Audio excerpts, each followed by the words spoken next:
Well, well, well. Another day as the world turns in the life of the Dallas Cowboys.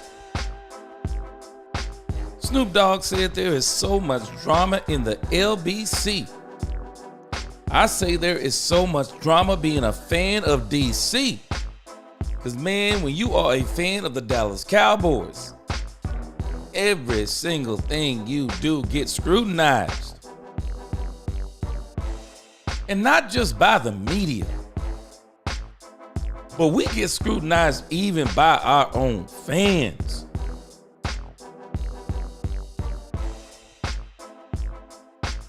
I believe in let's wait and see. I believe in give a man a chance. Sometimes if you want to do something different, sometimes you have to do something different. Brian Schottenheimer seems to be something different, whether we accept it or not. So, quite a few things to talk about on today's show as people come in, whether it be 10 or 10,000. We're going to talk Cowboys. But we're going to deal a little bit today in the, I want to look at an article I saw about the Cowboys coaching grade. I hope I can find it. I forgot I didn't put the link up. Also, I'm going to look back at a part of the press conference for Brian Schottenheimer. I released a video yesterday, or I guess it was this morning, 6 things that have me excited about Brian Schottenheimer. And I want to look at a couple of those things because based on what Brian Schottenheimer is talking about and based on what Brian Schottenheimer is saying and based on what Steven and Jerry backed up, I think they're telling us what they're going to do in the draft. I mean, I think they're literally telling us what they're going to do in the draft and what they're actually going to do in free agency. So we're going to look at that. We got a couple of hirings, of course. Matt Eberflus is official. We'll look at that. We'll look at Nick Sorensen, I think is his name. I want to talk a little bit about Jason Witten. And I want to talk a little bit about Will McClay. I think these are enough to keep us pretty occupied for a couple of hours.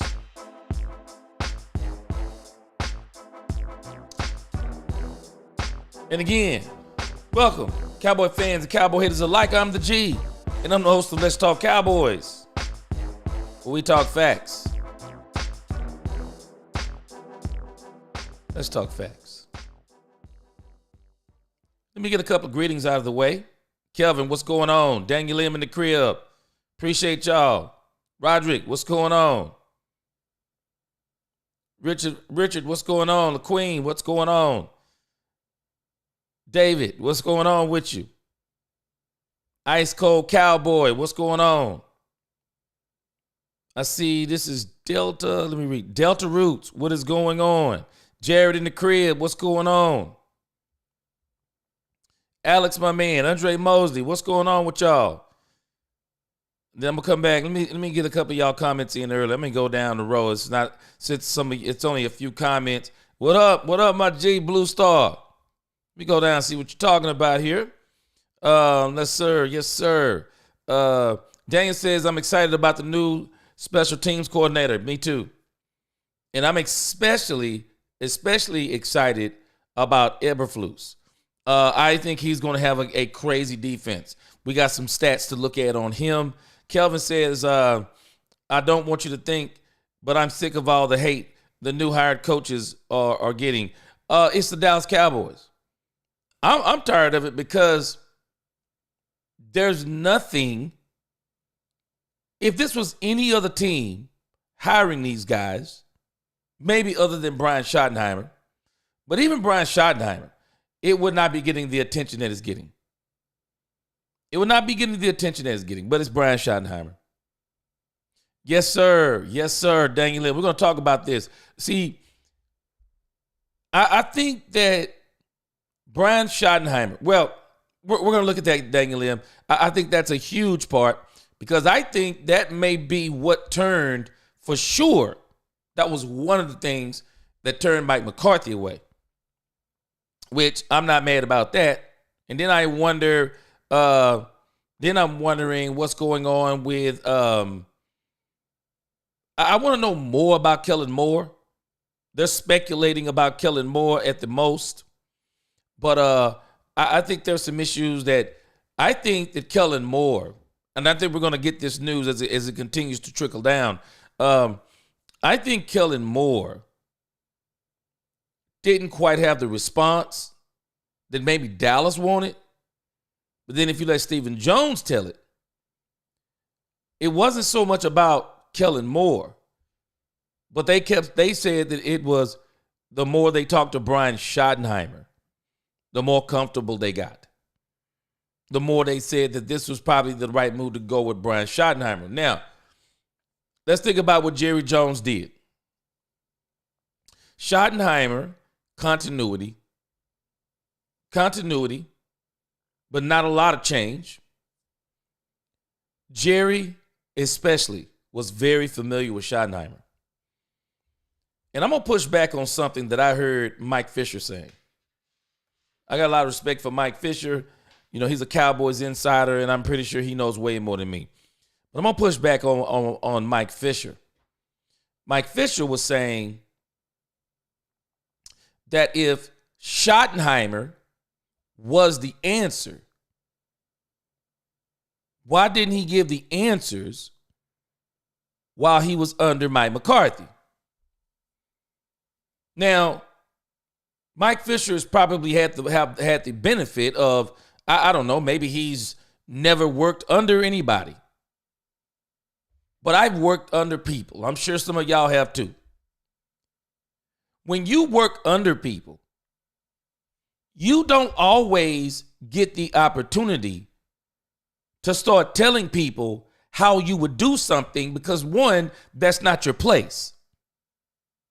Number two, people will take one or two of those. But you start giving them 3, 4, 5, 6, 7, 8, 9, 10 of those, you all of a sudden become a thorn in somebody's side.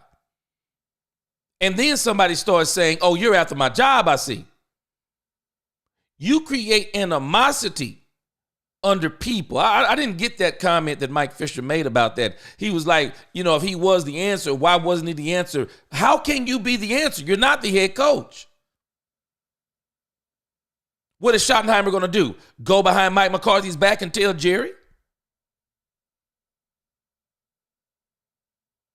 How do we know he didn't tell Mike McCarthy? It's coming out what he told him in 2023. That he was the one who went to Mike McCarthy on behalf of the players. It's kind of being implied that Mike McCarthy's 2024 campaign, that was Brian Schottenheimer. And in everything Brian Schottenheimer was saying, I realized communication. They kept talking about communication, culture, communication, culture. Oh, don't let me forget this one. Team. That's a part of the culture. Family, the culture, team, the culture. They were talking about things. And they were talking about the good things that Mike McCarthy did. I told y'all before, Mike McCarthy knows football. He's just not a good coach. Mike McCarthy came in under one, knowing what it was, and knowing what it was made him insecure. And it seems like he had a nefarious plan. I don't know if it's nefarious, but he had a plan. Okay, I'll just say what I got to say to get in. And then when I get in, I'll start changing things. And that's why I think Brian Schottenheimer is going to work, because Brian Schottenheimer seems to be able to work within the system. LaQueen said, I'm cool with the coaches thus far, waiting to see what they do in free agency and draft. Now, we're gonna break that down tonight, because people do not understand. It's the same thing with the quarterback. It's the same thing with the quarterback, y'all. The quarterback you draft, okay, it's good. Okay, you know, whoever you draft, that's one thing. It don't matter who you draft if you don't put nobody around him. Who cares who you draft at quarterback if you can't give him weapons? If you can't give him the players?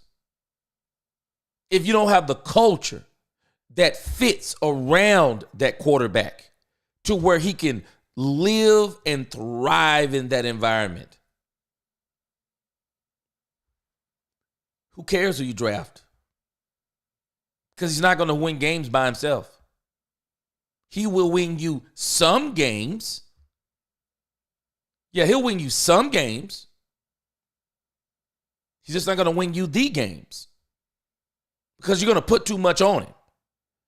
And this is how sometimes quarterbacks get broken because they get so much put on them, there's just nothing they can do. The expectations sometimes are way too high on young quarterbacks. Sometimes even on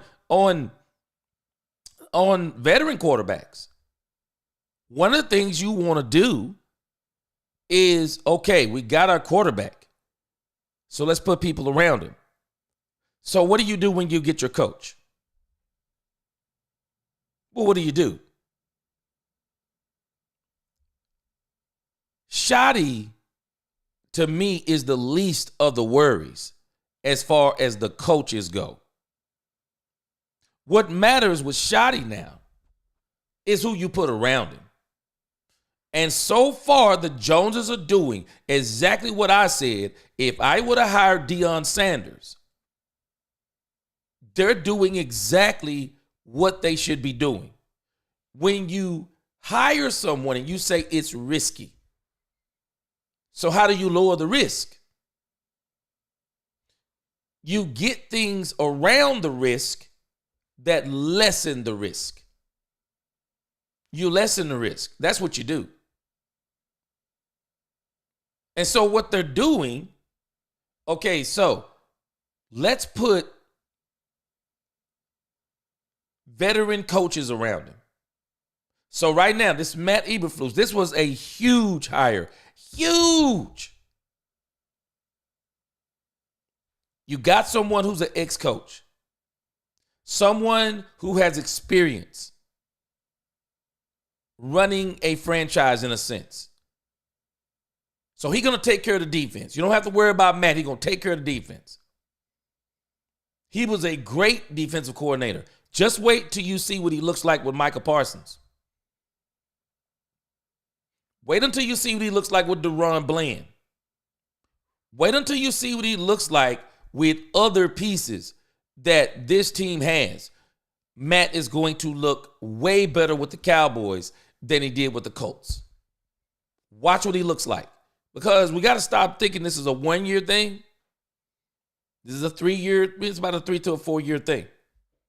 And I told y'all, by 2026, this team is going to be humming. It is.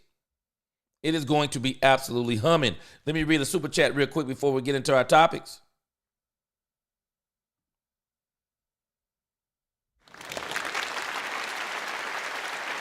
Appreciate your Delta Roots. We need to get an edge rusher in free agency.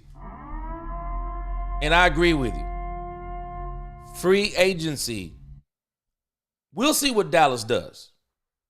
But I think there are a couple of positions every single year. You have the opportunity to fill 2 positions in particular in free agency every single year. There always seems to be an issue with a left tackle. You get a left tackle that comes up, and it's time for him to get paid. And somebody may be saying we're not where we need to be, so we're willing to let go of this left tackle. There's going to be an opportunity probably for a left tackle, and there will be an opportunity for sure for a pass rusher, a defensive end. I'm just wondering. I'm wondering there's a guy the Cowboys may be able to get on the cheap.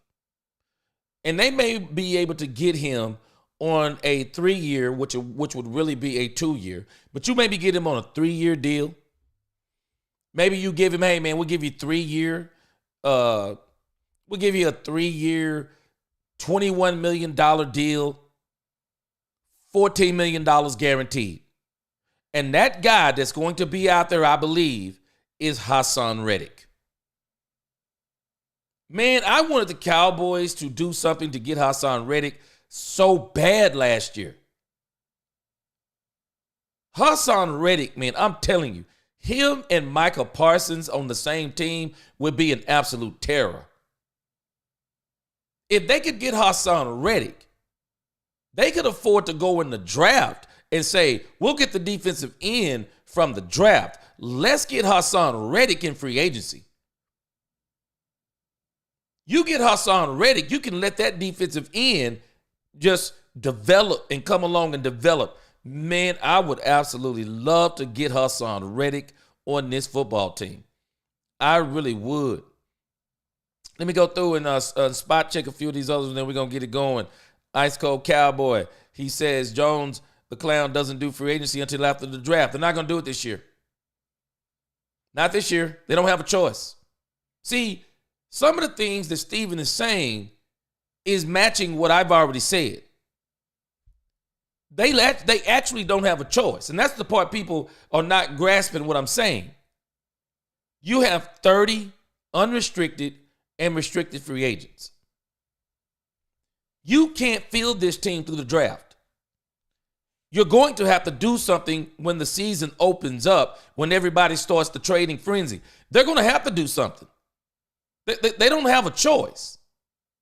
The Cowboys are going to have to play in free agency, irregardless, bottom line, because they're going to let go of so many players in free agency. I think the Cowboys have already determined they're not bringing back some of these players, like Rico Dowdle. They're not bringing Rico Dowdle back. I think of those 30 free agents, I think the Cowboys are only going to concentrate on very few. They're only going to concentrate on a very few. The rest, they're already saying, hey, you know what? The rest we'll get through the draft.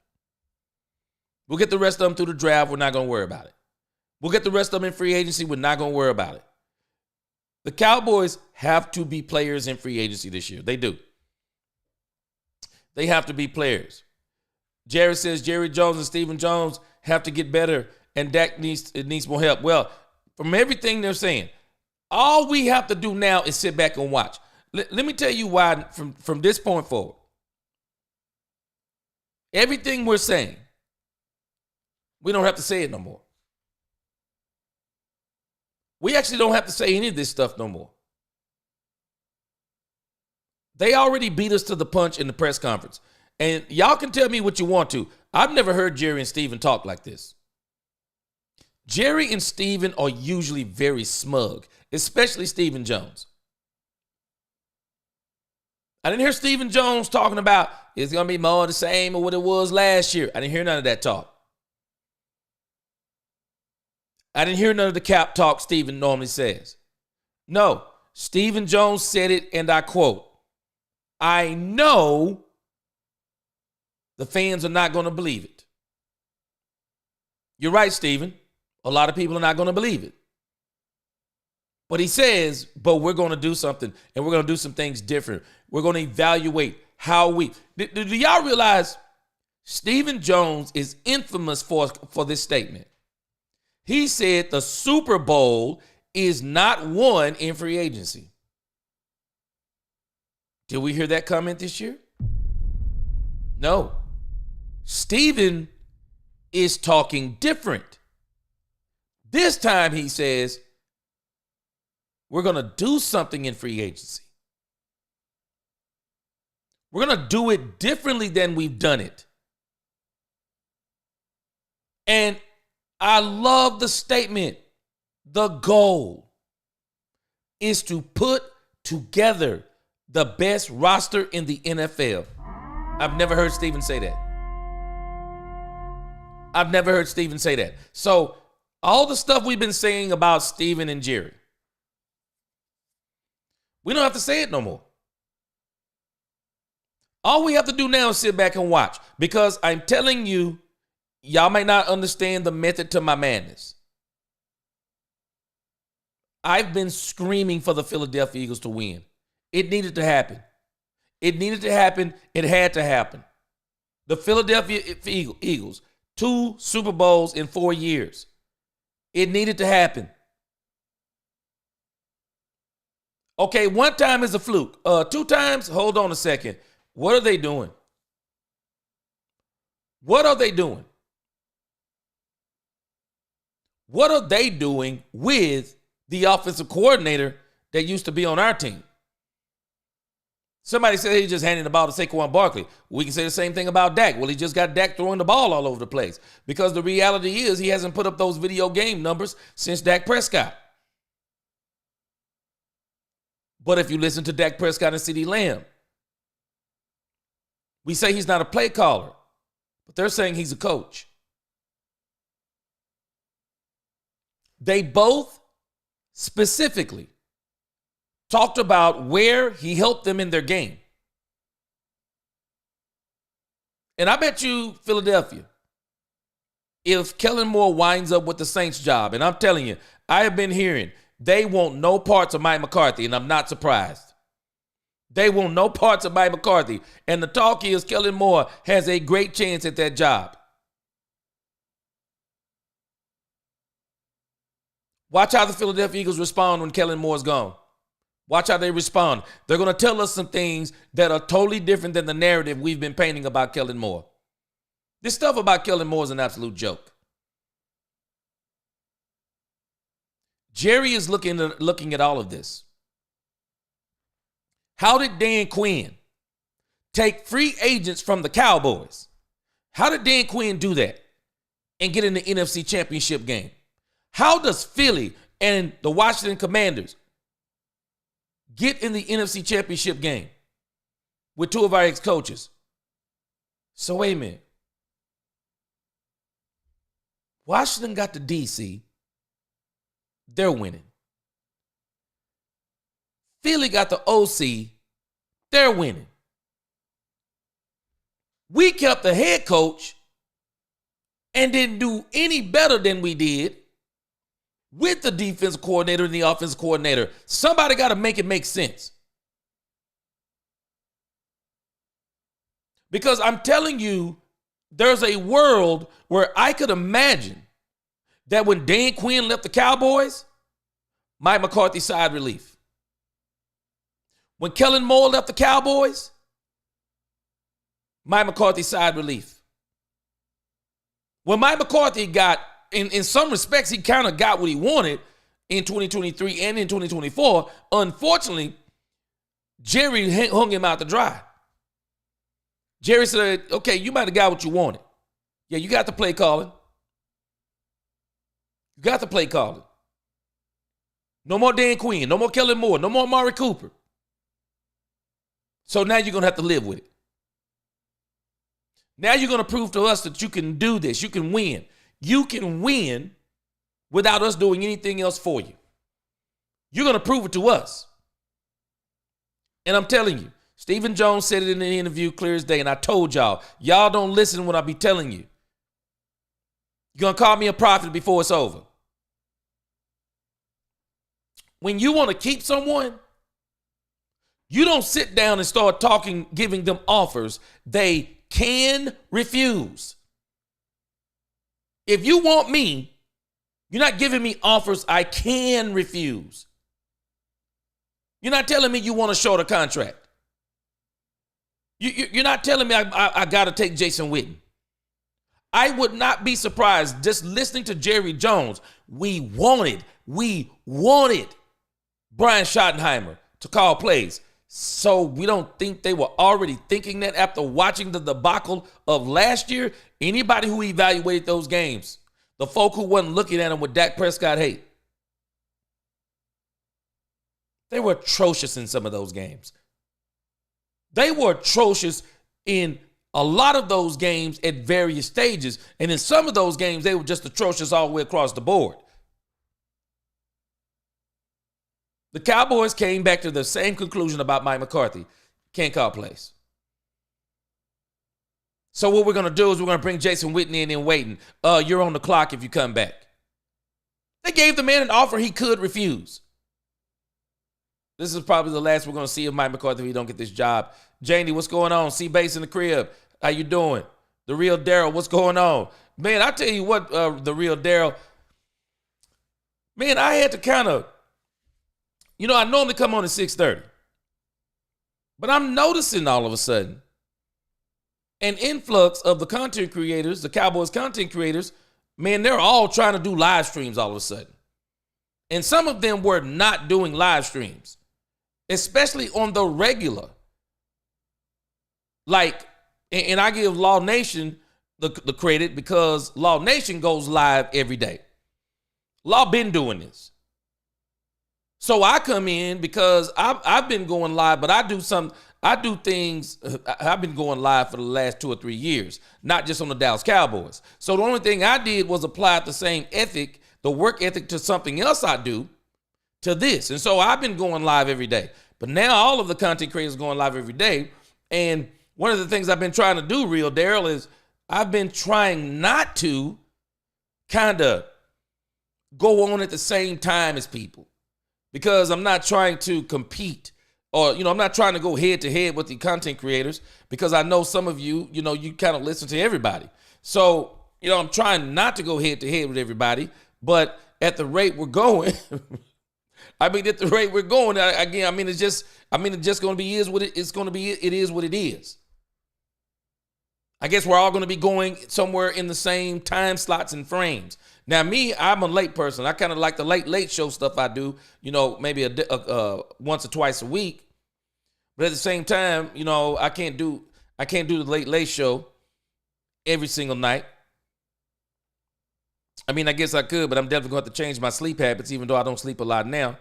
What's going on, Johnny Green? So, yeah, I'm trying to keep that work in, man. I really am. I appreciate what you're saying. Vibe to Wayne, boy G. He said, not going to lie, you've been cooking since I came to your channel. Great work. I appreciate you. Yeah, we're going to do some more cooking tonight. I think there's some good things to discuss in the subject matters that I have. I'll get down to some more of you guys here in a moment. Let me get Blue Star in. Blue Star said, did you hear that Mike said he's stepping away from coaching in 2025 season? Stop the cap. Blue Star, stop the cap. Nobody wanted him. You're exactly right. And I'm not surprised. Nobody wanted him. Nobody wanted him. And I think the reason why, if they have half a brain, the reason why they don't want him, they saw what I saw. They watched the tape. This man's play calling. I'm sorry. That stale as toast West Coast offense. And I mean, he runs the most basic form of it. The most basic form. Line up and just beat your man. Line up, run in front of your man and turn. Turn out, turn in. I mean, it is the most basic form of the West Coast. He doesn't even acclimate any part of the run game in it. He don't even want to involve the run game in his. And I saw Bill Walsh. I watched Bill Walsh run the West Coast offense to perfection.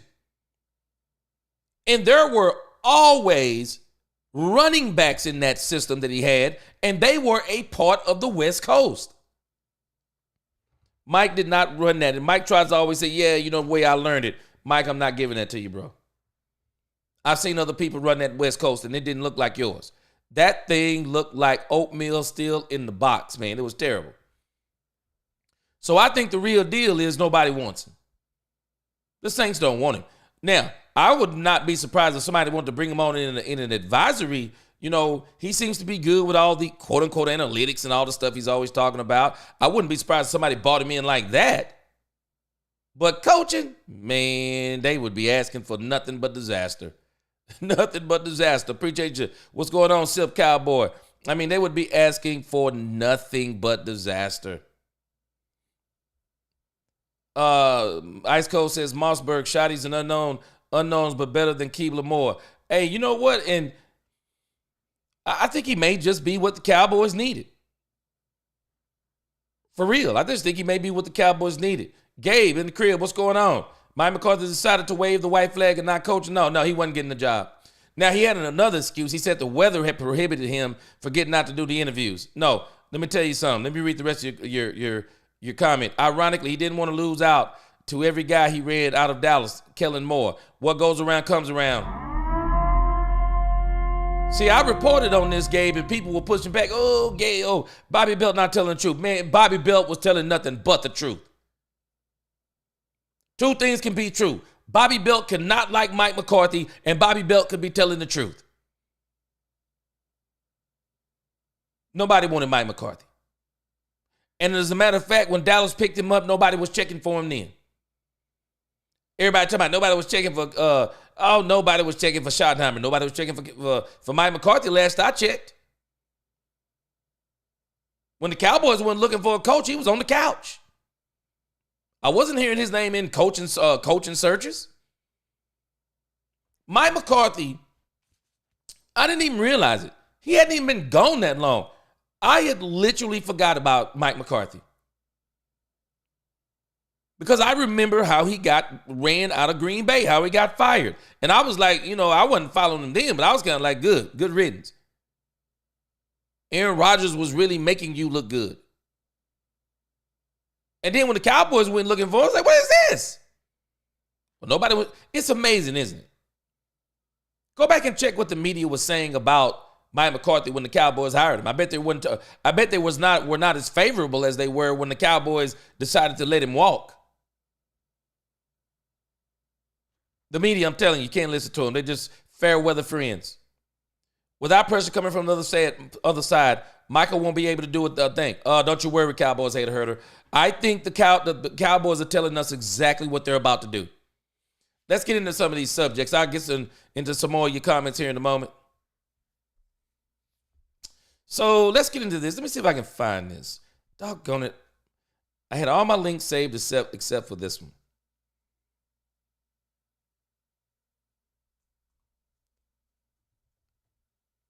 Let me pull this up. I saw an article, and I thought this was a dynamite article for us to discuss tonight.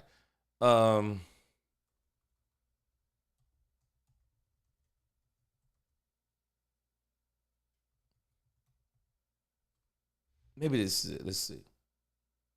All right. Yeah, this is it right here. All right. I got a great article for us. Let's check this out. Yes! Here we go!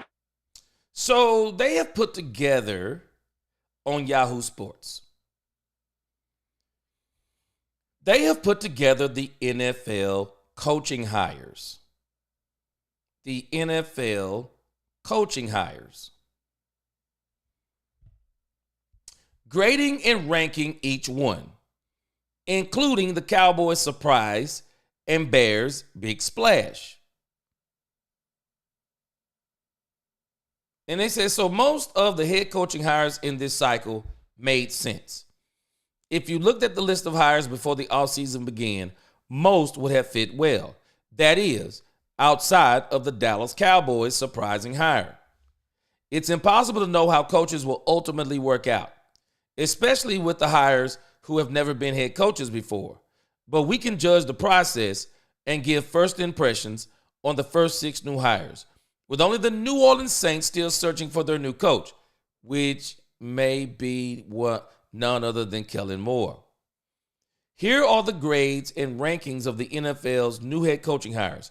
We'll add in the Saints when they make their hire. Now, I want you to think about this. Now, I want you to think about what I just said. I want you to think about how the New Orleans Saints, if I'm the New Orleans Saints, and I'm looking at hiring Mike McCarthy, you know what I'm looking at? Exactly what I just explained to you. So up under Mike McCarthy, there were 2 coordinators. And if I look at those 2 coordinators, just at face value and dig into the stats, I'm the only one saying this. I'm the only one reporting it. Everyone has given Mike McCarthy credit for 3 12-win seasons. And I bet you the Joneses looked at this the same way too, because they're saying as much. So, 2021 and 2022. That's Kellen Moore. That's Kellen Moore. Mike McCarthy wasn't calling the plays.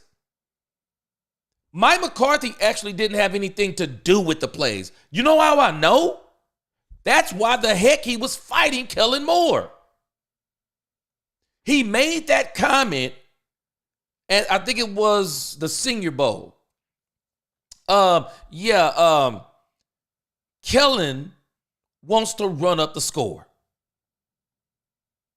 But me being the head coach calling the plays, I'll be more in tune with the team. Okay, so you're saying Kellen Moore was not in tune with the team.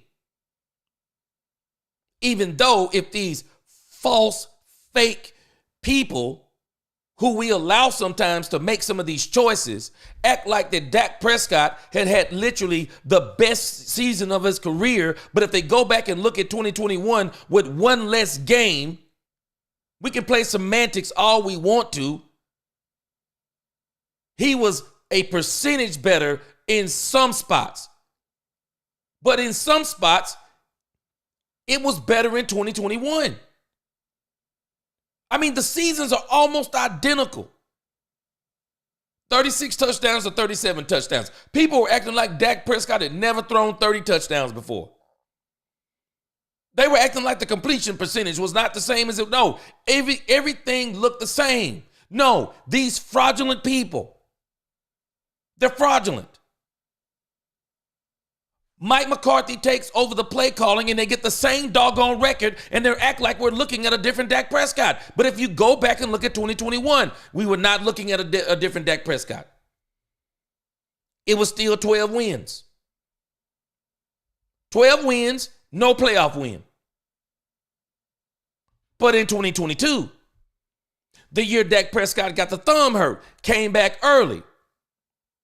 Dak Prescott comes back in 2022 and absolutely balls out of his mind.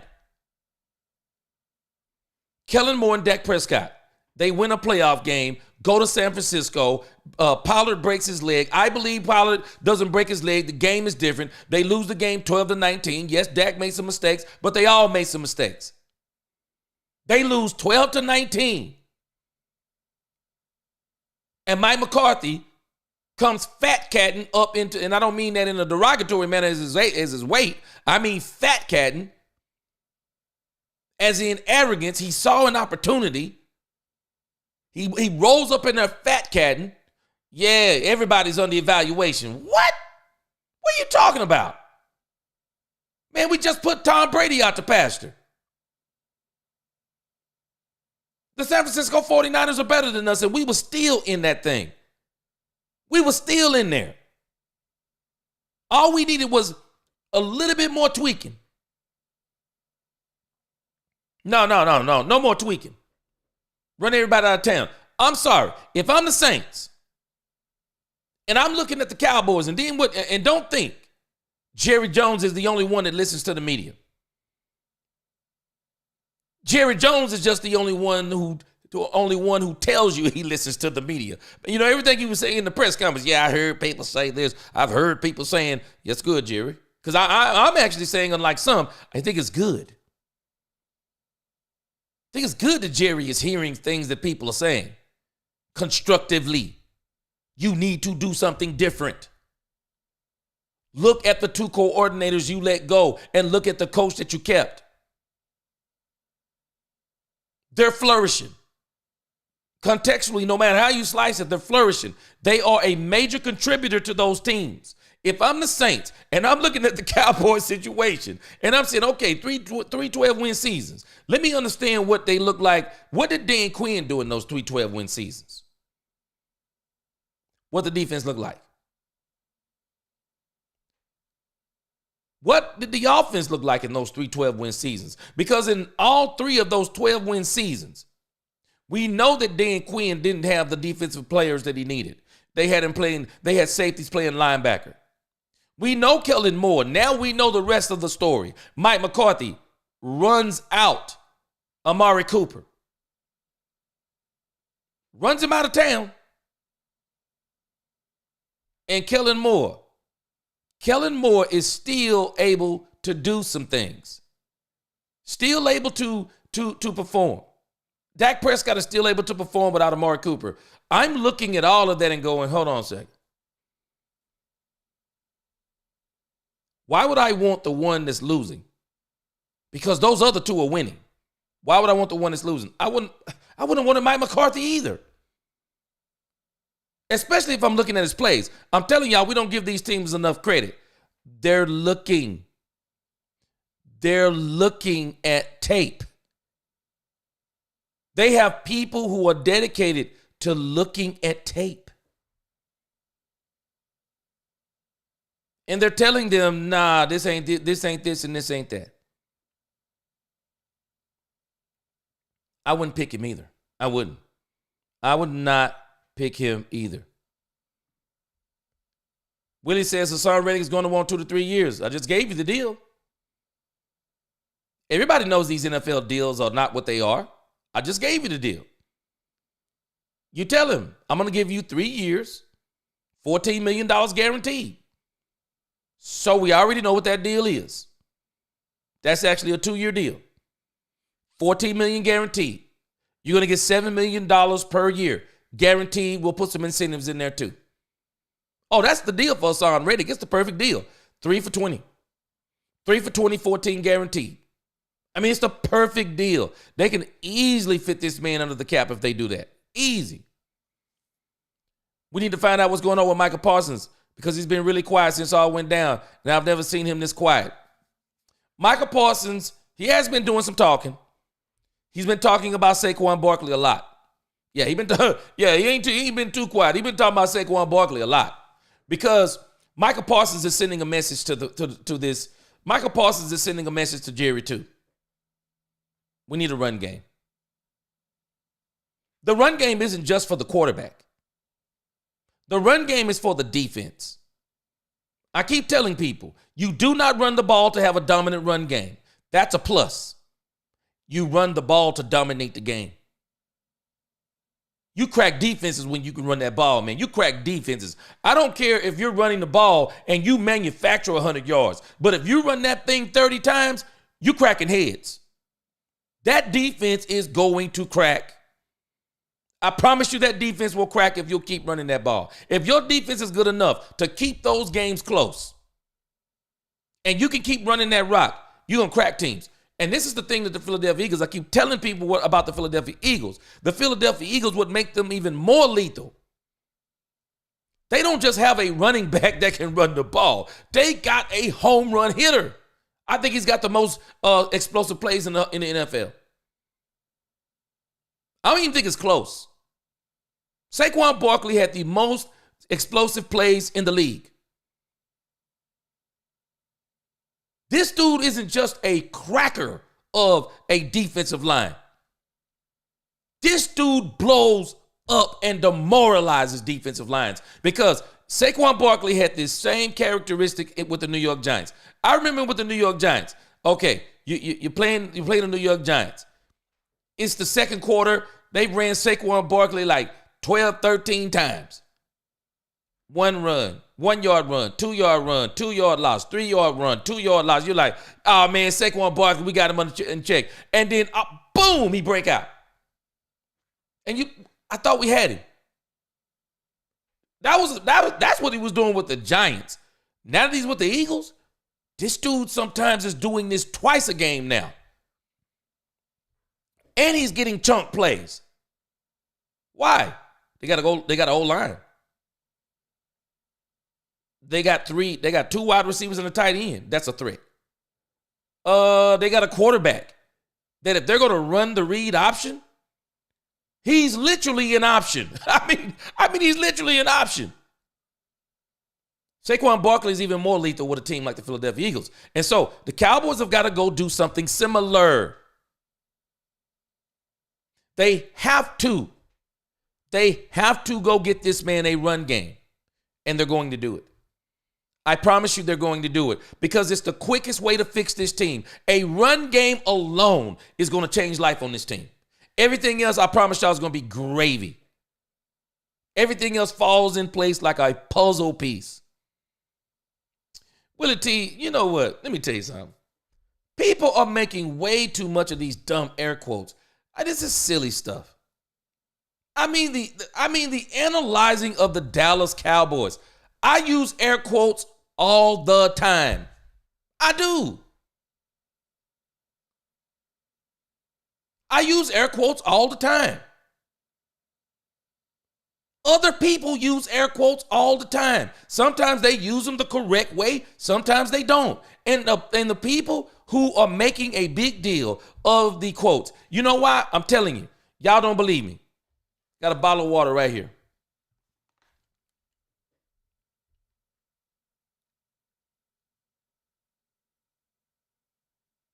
Is it below empty or is it below full?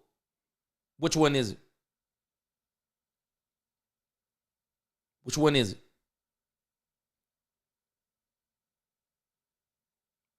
Ask a person when you got a half a glass of water. Ask them, is it half empty or is it half full? Because people who look at things as half empty, they're always going to look at the negative side. They never look at, no, it's half full. Let's just put a little bit more water in it and it'll be full. No, I mean, it's half empty. It's almost gone. If you look at things in those ways, that's how you explain things. I'm not a half glass empty type of guy. I'm going to tell you the truth about something. But I'm not going to just tell you what's wrong with something. I want to give you the solution. I'm a glass half full guy. Because I believe that people, if they will just do the right thing, then we know what can happen. If they do the wrong thing, we know what can happen too. But if we pay attention to the Cowboys, what has happened to them is it's fundamental. The NFC is no longer what it was for the last 4 years. The Cowboys were the dominant team in the NFC, bar none. They're not the dominant team no more. No, we're at the bottom looking up right now. And the sad part is, we're at the bottom looking up, but we got the better quarterback. We got the better wide receiver of the three teams. Defensively, of the three teams, who on those three teams defensively would you say is better than Micah Parsons? We got one of the top cornerbacks in the NFC. Who of those cornerbacks is better than DeRon Bland? I mean, we literally got pieces. All we have to do is fill in with the remainder of the pieces.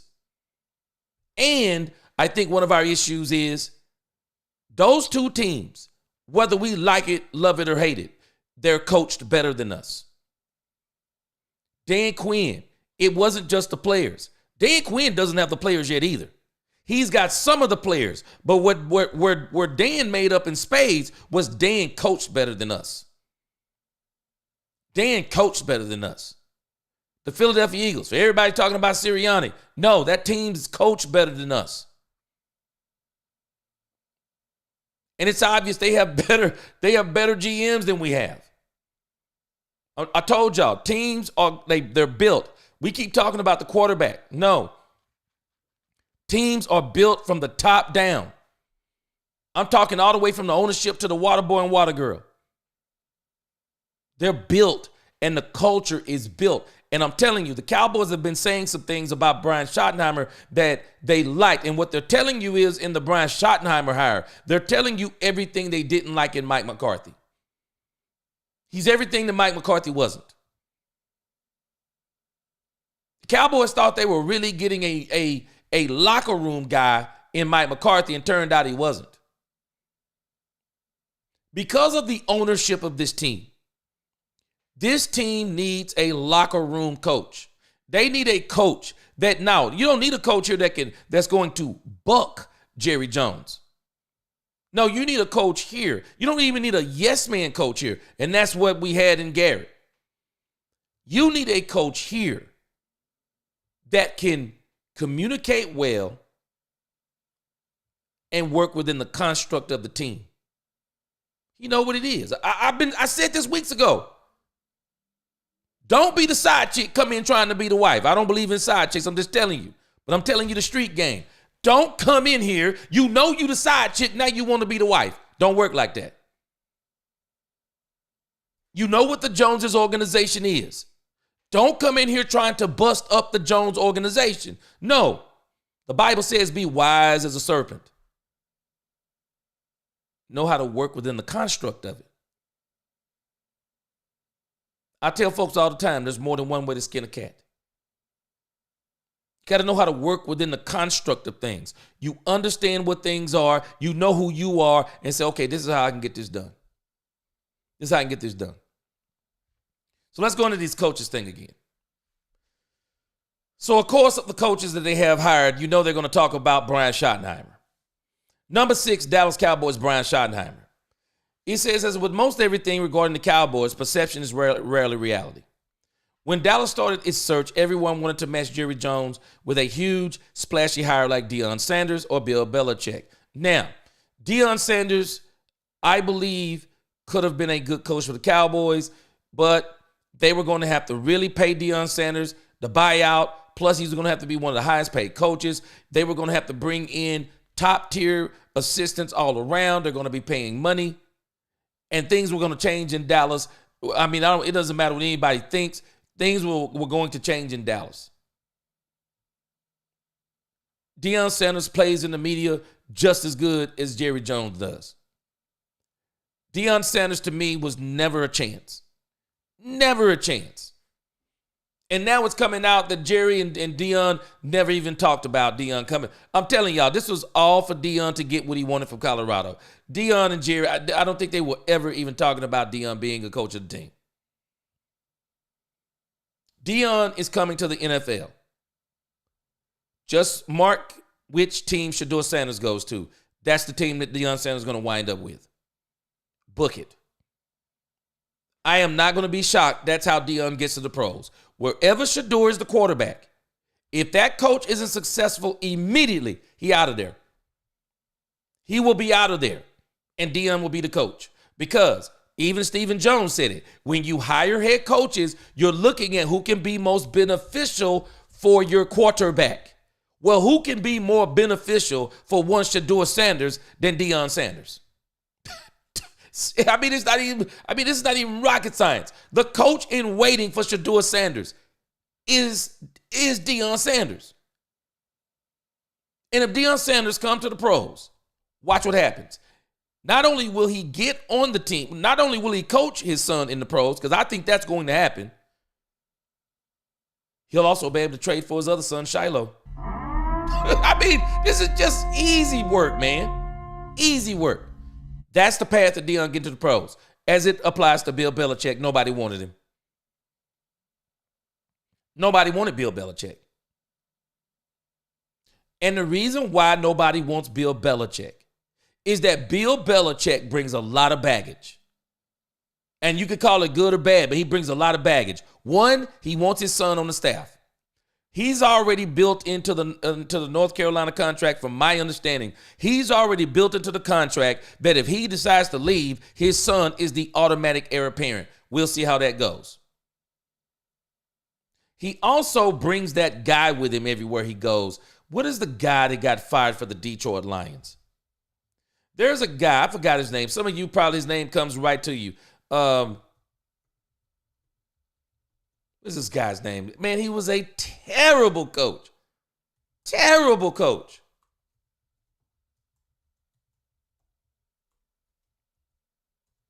What was this guy's name? List of Detroit Lions coaches. Man, this guy was terrible.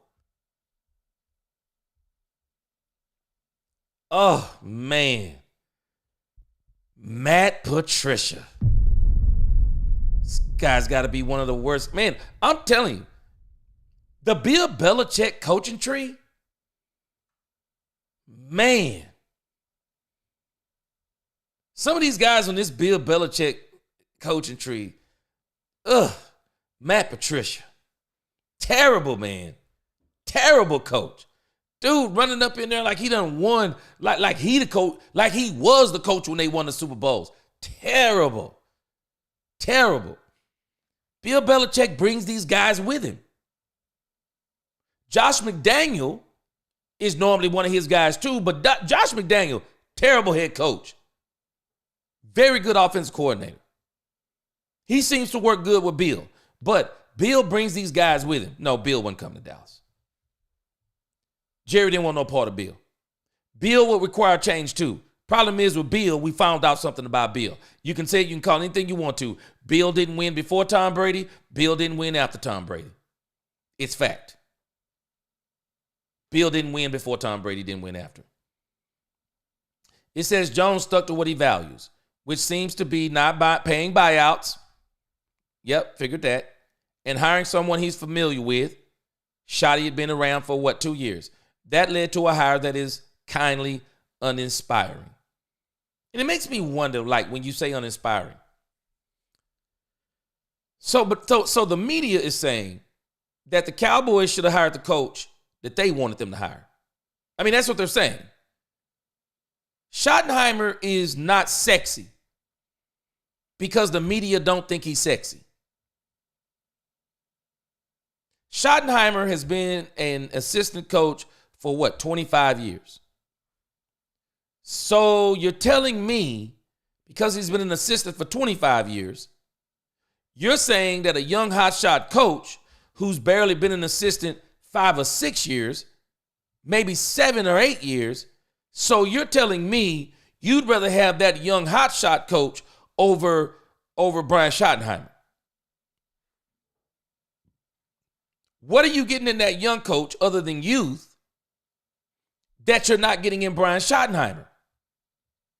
You know what's sexy about a young coach? He's young. That's what's sexy about a young coach. Everybody wants to have the next young guru. That's why young coaches are sexy in the NFL right now. It's bragging rights. Yeah, we got this young guy, man. He come in here, man. This young guy done come in here, man. He 38 years old, man. He doing his thing. He calling plays better than everybody. Schottenheimer isn't chop suey. We're going to find out something with Brian Schottenheimer. Players make coaches. It's the same argument I made of last week talking to Willie T. We talking about coaches who cook. You can tell me anything you want to about coaches that cook. You give coaches players, they cook. That's what they cook with. They cook with players.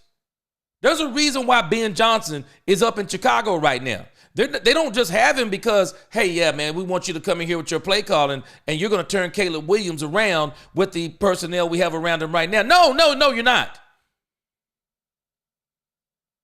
You're not turning around the Chicago Bears with the way they're currently constructed. You know what made Ben Johnson look real good? Go back and look at those players that he had on the Detroit Lions. Look at their draft places. Look at where they drafted them. Look at how good those players literally are. Someone says Ben Johnson can cook because he's an innovative play caller. And there's somebody saying, I don't even have innovative plays. You give me those players and I'm cooking too. Duh. Before injury, Detroit was arguably the best franchise. I mean, they were the best roster in the league, arguably. I would give the edge to the Eagles. Some people say they take Jared Goff over Jalen Hurts, not me. No way. No universe. No multiverse. Am I taking Jared Goff over Jalen Hurts? There's no way. Same thing with Kellen Moore. He cooked with Dak Prescott. Didn't quite cook with Herbert. Didn't quite cook with Herbert. He's not really necessarily cooking with Jalen Hurts, but he's cooking with the team because he's got a run game and he cooking. And Kellen Moore is getting something ingrained in his brain. Hold on a second. I look different with a run game. you better hear what I'm telling you. Kellen Moore's probably saying, man, hey, man, I look different with a run game. Players make coaches. I look different with a run game, man. I mean, I may not be putting up the video game numbers with Dak Prescott, but Dak needed a run game. We never really had a run game like this. Man, it's like a kid in the candy store with the Philadelphia Eagles roster. You don't even have to be fancy with that thing. Man, just go up in there, call some basic plays, and they'll execute. Because they're that good. It matters who you put around the quarterback. And it's the same thing with the coach. I'm laughing at how they're talking about Schottenheimer. Schottenheimer isn't the end-all to be-all. It matters who you put around Schottenheimer. And that's why them putting Matt Eberflus around Schottenheimer was one of the best things they could have done. Hey, secure him immediately. Secure him. Start putting people around him that you know are good at what they do. So you don't have to bring Brian Schottenheimer in here having to manage everybody. No, we don't want you to manage everybody, Brian. We want you to do what you do best. We want you to do something that it seems that no one has been able to do for a long time. Cowboys, the way they construct their teams is very disjointed. They typically hire the assistants before they hire the coach, or they'll hire the coach and they hire the assistants. Yeah, they let you bring a couple of your homeboys, but they do everything. So now they brought in Schottenheimer, and they're telling Schottenheimer, and I guarantee you, Schottenheimer has some input, or at least he's giving a voice on these guys. But they're getting him the guys. I think they're going to try to get him the best guys they can get him, because they're saying, based on what everybody has said, Schottenheimer can bring people together. He's a good communicator. So rather than Schottenheimer being paranoid, rather than Schottenheimer being goofy and all the things that go along with paranoia, no, he says, whatever you bring in, it's we. He already said it in the press conference. I'm not doing this by myself. I got a great group of guys. I got the Jones family. Let me tell you something. You better learn how to work a room. Some folk don't know how to work a room. Some of us fans could never work the room with the Joneses. Oh, I can't stand the Joneses. You'd never get nothing done. Oh, I don't like Jerry. You'd never get anything done. You would make the team worse than what it is. Now me, I like Jerry. I understand what Jerry is. Jerry's done a lot of great things for this league. I don't like the way Jerry do things when it comes to the team. Two things can be true. I can like the man, Jerry. I just don't like the way he does his football business. But I'm going to give the man a chance. It sounds like to me, again, that something has happened. And I'm telling you, watching two of your coordinators go to the NFC Championship game that you chose your head coach over, I don't know about y'all, but if that won't make something in your head go, what the world am I doing? What am I doing? I had two coordinators on the verge of going to the Super Bowl, and one of those doggone coordinators had players that I let go. What in the world am I doing? The other coordinator, they gave him players. The very thing we refused to do. And our quarterback, I told you the Cowboys get top heavy a lot. Our quarterback is better than their quarterbacks. Our wide receiver, better than their wide receivers. Yeah, you can talk about that stuff, can't we? Man, yeah, we got, no, but they got a better team. There it is, Jerry. They have a better team. Owner down, better team. What are you going to do? I think they're going to try to make a change. They are. It says, considering Schottenheimer was a non-play calling offensive coordinator, they're going to do the same thing. They're going to bring in Schotty, an offensive coordinator, but Schottenheimer's going to call plays. Jerry made that very clear. For a coach the Cowboys didn't bend over backwards to bring back, it could turn out well. I think it is going to turn out well. If it doesn't, Jones will never hear the end of it. Well, he hasn't heard the end of Jimmy Johnson, so I don't think this will bother him. He has already. I don't think it's bothering him what some of these media people are saying. I think what's bothering Jerry, one, is his pride of watching those teams win. Number two, if y'all don't think the fan base, somebody is finally starting to say, Jerry, the fan base. We got to worry about the fan base, Jerry, that's going to be here after you're gone. The fan base that'll be gone with you. The 60 and 70, 80-year-old fan base. I mean, some of these people are going to go on. More tomorrows than yesterdays. We got to start. The Cowboys have got to start now. They got to start appealing to a younger fan base. They have got to, again, start appealing to a younger fan base. Because if they don't, they're going to be left in the dust. And so they gave the Cowboys a D+. Terrible grade. I just don't believe that Schottenheimer is a D+. We can't give him an A per se because we don't really know what he is. If you don't want to give him a B, I can understand that too. I'd say at the least you got to give him a C. A D+ is an F. A D+, well, I guess you could say would be somewhere around almost a C. No, give the man a solid C. I would give him a C. Just based on what we've seen from him in the past, what he did with the Jets, what he did with the Seattle Seahawks, and if you listen to Jerry Jones and these players, what he did in 2023. Because they're not even giving Mike McCarthy full credit for that. I don't agree with the D+. Y'all tell me what you think. Now, these other ones I'm going to go through very quickly. Jacksonville Jaguars, Liam Cohen. Now, I haven't looked at the grade. But if you gave Brian Schottenheimer a D+, this can't be higher than a D. It can't be higher than a D. This was messy even the way they did it. This is why they're saying this. We know it was messy. Cohen agreed to go back to the Buccaneers. The Jaguars fired Trent Baalke. And after it was clear to everyone else a couple of weeks earlier that needed to happen, Cohen met with the Jaguars in secret and practically goes to Tampa Bay.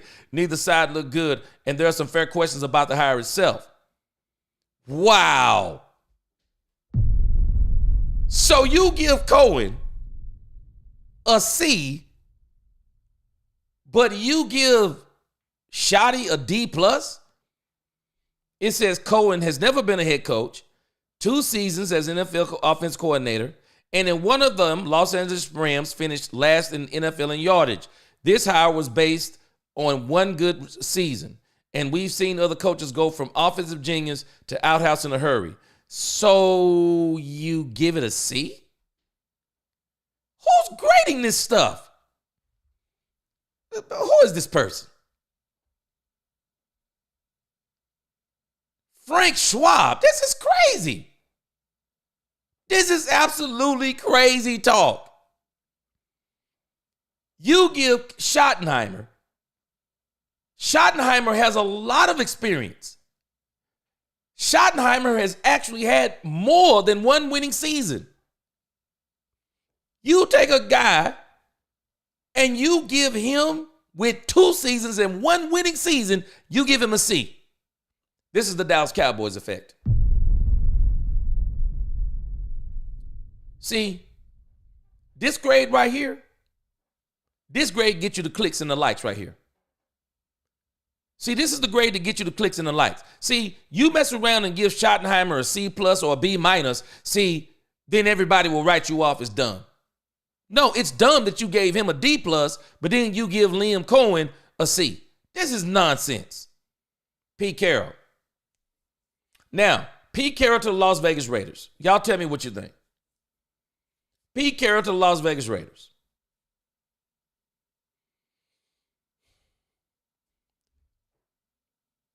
I would give Pete Carroll maybe a B- or a C+. And the reason being is we know what Pete Carroll is. Pete Carroll is a bridge coach. Pete Carroll know what it is too.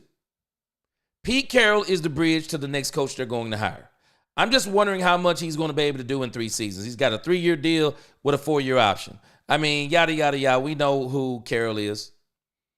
Carroll does have a Super Bowl. He's been to 2 of them. I think from everything I've heard, though, Pete Carroll knows how to build locker rooms, knows how to build culture. Pete Carroll's a good guy, so I would give it a C+. It says, Carroll became the oldest coach in NFL history. It's hard to feel great about rebuilding a team, hiring a coach who might not be on the job for 3 more years. And there's been very little success among the few coaches who have stayed on the sidelines into their 70s. Carroll has more energy than most men in their 70s, I agree. But it's still a young man's game. But then again, it's not like the Raiders have gotten any other hire right lately. At least we know Carroll is a good coach no matter his age. They gave it a C. I would give it maybe a C+. Y'all put some of your grades in the comments. I'm going to come back down and read them. Aaron Glenn. It says the Jets didn't desire a hire this good. Now, you want to talk about dysfunctional teams, and we talk about the Cowboys. Man, the Jets are flat out dysfunctional. The Jets are flat out dysfunctional. Firing Robert Saleh was dumb. It was absolutely dumb. So what are you going to do? How is Aaron Glenn going to be different than Robert Saleh? Robert Saleh is a great coach. I think what happened to the Jets, they're poorly ran. One of the things that happened to the Jets, they did the same dumb thing. They were guilty of the same dumb thing the Cowboys have been doing. These dudes put Zach Wilson out there with no offensive line, no real weapons around him. Let's just be real about it. He had a crazy defense, but the offense wasn't quite right, and they threw him out there. He didn't have a lot of college experience. And then you just expect this guy to be the golden boy, walk on the field, and be the next doggone Aaron Rodgers. It don't work like that. So Aaron Glenn is going to change life. And I'm thinking that they won another year with Aaron Rodgers. I think they have another year with Aaron Rodgers. Yeah, Aaron Rodgers is back. That's what I'm looking at here. Aaron Rodgers is back. Now, Aaron Glenn, I don't blame them for giving Aaron Glenn a B. They could have given Aaron Glenn an A. Is it going to change their franchise? Robert Saleh couldn't change the franchise. Aaron Glenn has his work cut out for him.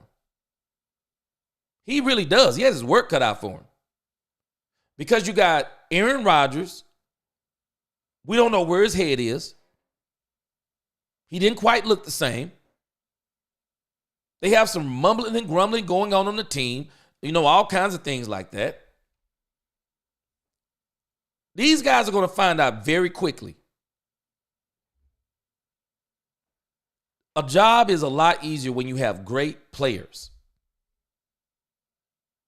A job is hell when you don't have good players. It's literal hell. And then the question becomes, how long do they give you to fix it? How long do they give you? And the question is, with that owner, we saw what he did with Robert Saleh. How long is he going to give Aaron Glenn? How long will he give him? It says right here, the Jets' job is not an easy job. 14-year playoff drought. The same could have been said about DeMeco Ryans in Houston, Texas. Nope. I wouldn't even mention those two franchises in the same breath. I would not mention the Houston Texans and the Jets in the same breath.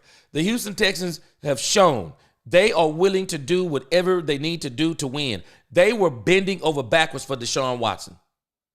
They were literally trying to let Deshaun Watson pick the coach. Boy, I bet they are glad they dodged that bullet. They were doing everything to keep Deshaun Watson. And now they're doing everything they can do to help DeMeco Ryans. And he's been successful in 2 seasons. They got him a quarterback. They got him some weapons. Got him a heck of a defense. A heck of a defense. Will the Jets do this? They have a defense, but what will they do on offense? Will they do this? Says Glenn has respect around the NFL, and it's well earned. He has all the qualities of a good NFL head coach. Let's see if that's enough to overcome everything else surrounding the Jets. Man, I'm telling you, I got like 4 franchises as a quarterback I'd never go to. Jets, Browns, Carolina Panthers, Chicago Bears. You're not getting me in those cities as a quarterback. I'd sit out a whole year before I went to one of those teams as a quarterback. And if they're quarterback killers, you need to understand that if you go to those teams, boy, your defense better be lights out. Your defense better be lights out. Because that ownership, something's not quite right with it. Something's not quite right. They got Aaron Rodgers, so we're going to see what happens. Chicago Bears, Ben Johnson. This is the one I'm going to keep my eye on. They got this one as an A-. I'm going to keep my eye on this one because I want to see what Ben looks like with these doggone Chicago Bears. I want to see what he looks like. These two claims are stark opposites but true. The Bears made a great hire with Johnson, and that doesn't mean it will work out. One of these guys up there, I was listening to him talk last week. He was talking about that someone within the Chicago Bears front office actually was doing everything he could do not to get Ben Johnson. I don't know who the guy, I forgot who the guy he was talking about. I just don't follow the Bears like that. But he was basically saying that there was a guy that's a part of the franchise that didn't want him. But obviously there's somebody that did, and so he winds up with the Bears. But he's an offensive guy. Are they going to get him the players? They got Caleb Williams. Are they going to put more players around Caleb Williams? And I think one of the things they're going to put in front of Caleb Williams before they do anything is they're going to have to get this guy an offensive line. If they don't get Caleb Williams an offensive line, he won't last another year. Caleb Williams will be gone for the season this year if they don't do something about that offensive line. They have got to do something. And Ben Johnson is not going to help that. All the plays in the world not going to help you if you can't get somebody in front of that quarterback. It says it was a big-time move for a Bears franchise that needs to finally hit on a star coach. Johnson's offensive acumen is not debatable, and it's hard to imagine he won't help Caleb Williams. Now, the question is, what are they going to do defensively? There's a reason Johnson was a hot name for a couple of cycles. Everyone in Chicago is hoping he's the next Sean McVay. If nothing else, we know Johnson is an expert play caller. I agree. Now we just need to see if he can handle all of the duties that go along with becoming the head coach. They gave him an A-. Now, I don't think you need to be looking for the next Sean McVay. I think what you need to be looking for is the next coach who can be a good coach. Somebody who got his own swag. Somebody who, hey, this is my philosophy. This is what I do. And I also like when you talk about Brian Schottenheimer. One thing about Brian Schottenheimer I appreciate is that Brian Schottenheimer is not stubborn like Mike McCarthy and stays focused on the West Coast. Brian Schottenheimer doesn't mind pulling from everyone. Hey, Dak, look at this. Somebody's doing this and they're being successful at it. Hey, CD, Dak, let's put this in the game plan. Let's see if we can do this. Let's see if we can do this, and let's see if we can do that. He doesn't mind doing that. And that's one of the reasons why with Schottenheimer, I'm not tripping. Because I think the quality about him I like is he's going to do what's best for his quarterback. So if he's going to do what's best for the quarterback, that's exactly what you want. And we know he runs the ball. He understands the benefit of running the ball. New England Patriots, Mike Vrabel. This actually should have been done years ago to me. I think that Bill Belichick overstayed his welcome in New England. I thought Mike Vrabel should have always been in New England. I never thought the Tennessee Titans job was the right job. He should have always been in New England. I think Vrabel's going to I think he's going to do a good job for New England. I do. I think he's going to do a good job. He said the way New England went about its coaching search was embarrassing in many ways, even though they didn't talk about it like they talked about the Cowboys, but it landed on the right answer. Vrabel has a long history with the Patriots, yes, which likely means he'll be given patience as he builds up a bad roster. Patience that Mayo, another former Patriots linebacker, was not given. I just think the problem with one of the things I think that Mayo just went in running his mouth too much. Mayo just was running his mouth too much. And I think Mayo put a bad taste in the ownership's mouth, a bad taste even in some of the players' mouth. Mayo was one of these guys. I think he could have lasted had he not been running his mouth. But we'll see what happens with that. But it says they gave him an A-. I would give this a solid A. I actually like Mike Vrabel. Let me go down here. Y'all tell me what you think on these. Let me see if y'all gave him some grades on some of these. And if not, let me see what you guys are talking about. Let me start with my man. Hold on. I'm going to start.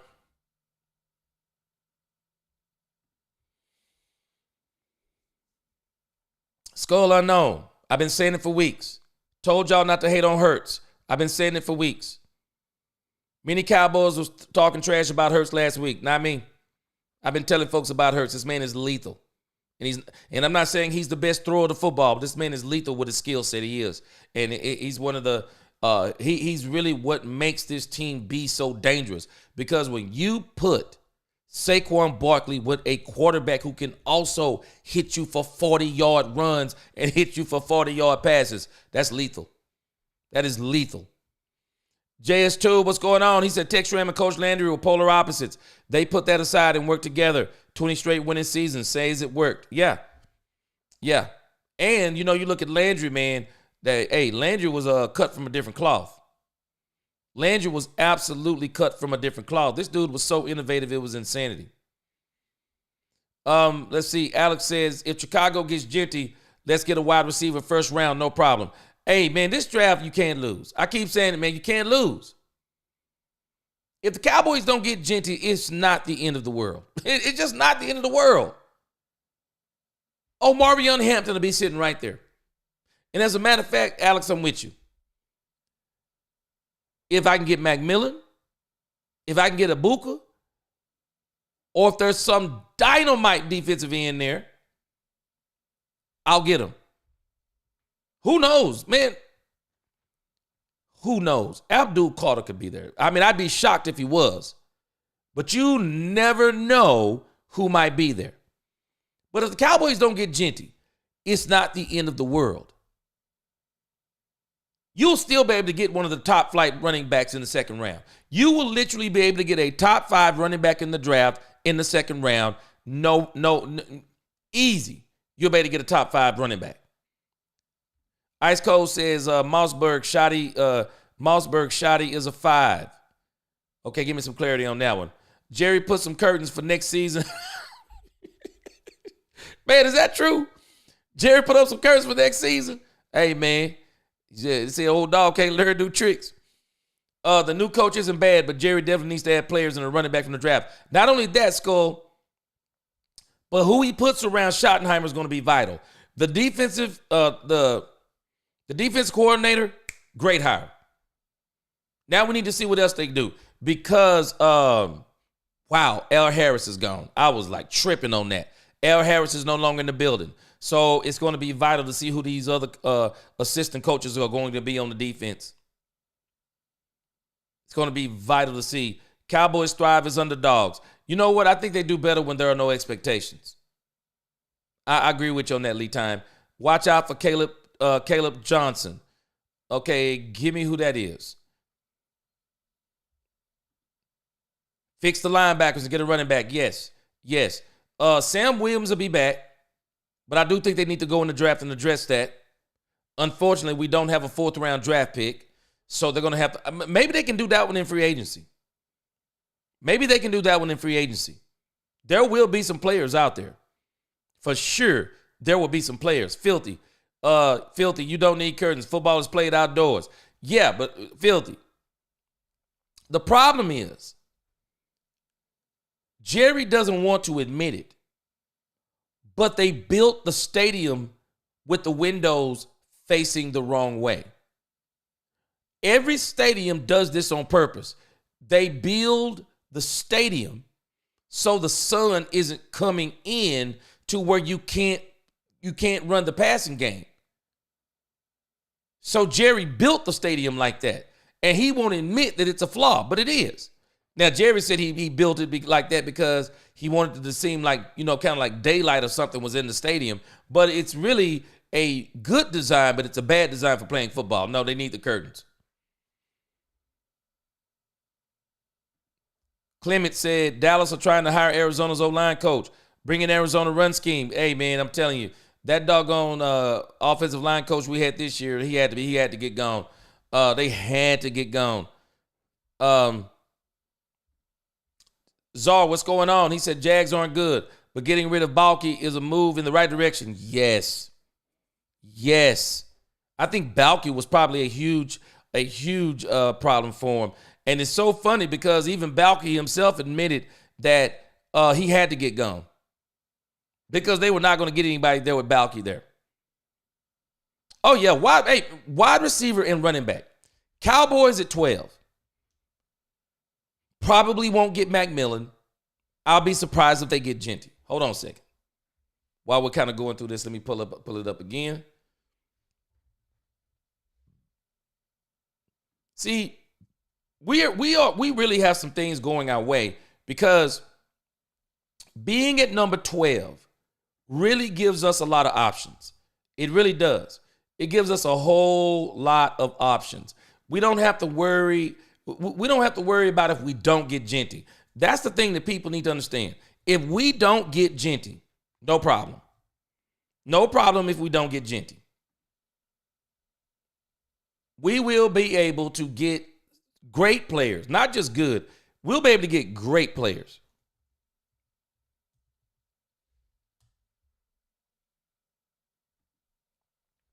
We'll be able to get great players. Let's look at the running back class again, y'all. Let's pull it up. Ashton Genty is not the end all to be all. Don't get me wrong. I mean, Ashton Genty he's fantastic, man. He's great. He runs a 4.42. Hampton runs a 4.45. He's 5'9". Hampton's 6 feet tall. Weight 220 on Hampton, 215 on Genty. 1 and 2. What are you going to be missing in the grand scheme of things with Hampton? He's got the size. He's got the speed. What are you missing if you don't get Genty? I mean, Hampton's still going to be great. He's not going to be good. He's going to be great. Caleb Johnson is a 4.5 40 guy. I'm splitting hairs here. I like Caleb Johnson's size, but I'm looking for that. I'm looking for 4.4 speed if I can get it. This guy from Texas, Dylan Sampson, he's a little light, 190, but he runs a 4.3. But the guys who I really like are the Ohio State guys, in particular Quinshawn Judkins, 219, 6 feet tall, 4.4, 940. I like this. I like this guy right here. Judkins looks like an immediate impact player at the next level with the potential to develop into a feature back for an NFL offense. I just don't think they can lose. You don't have an excuse. Now, I've been hearing Scatterbo come up in these conversations. I mean, he's more of a gadget guy than me. I think you already got Kevontae Turpin for that. I wouldn't touch him with the 4.6 speed, but he seems to be a very good football player. But there are just too many options, man. There are just too many options. You're picking 12th. You're going to get one of these guys if you want them first, second, or possibly even the third. I think if you wait till the third, it'll be too late to probably get in this top 10. But I think as far as running back goes, no later than the second. No later than the second, because I think you're going to start seeing running backs run off the board. Wouldn't be surprised if Amarion Hampton runs off the board at the top of the second. So that means you'll probably be able to go from 3 on down in the top 10. But if the Cowboys don't get a running back this draft, they don't want one. Not to mention, I think there's going to be some good free agents out there. I would double up Schotty. As we say in the Michael, when we used to buy them Jordans, we double up Schotty, man. We buy 2 pairs of the same shoe. One to put on, one to put in the closet for later. If I'm the Dallas Cowboys, I think there'll be running backs available, like Nick Chubb and some of these guys, in case they don't get picked up again. I'd be waiting. I'd be waiting if there was a running back out there like that. What's his name? Aaron Jones. What if Minnesota parts ways with him? I'd get a guy like him and get a running back in the second or the first round. I think they need to double up on running back. Don't even take a chance on just getting one with the way we know how the NFL is a battle of attrition. Whoever is the healthiest at the end, they are typically successful. I would get 2 running backs, 2 of them.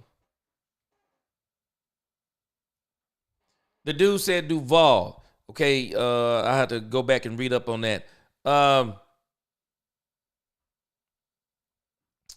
Lamb, Ferguson, Cooks, Tolbert. Dak doesn't need that many dang wide receivers. Get a running back, replace Pollard. Yeah, I'll tell you what I would do. So, you talk about Tolbert.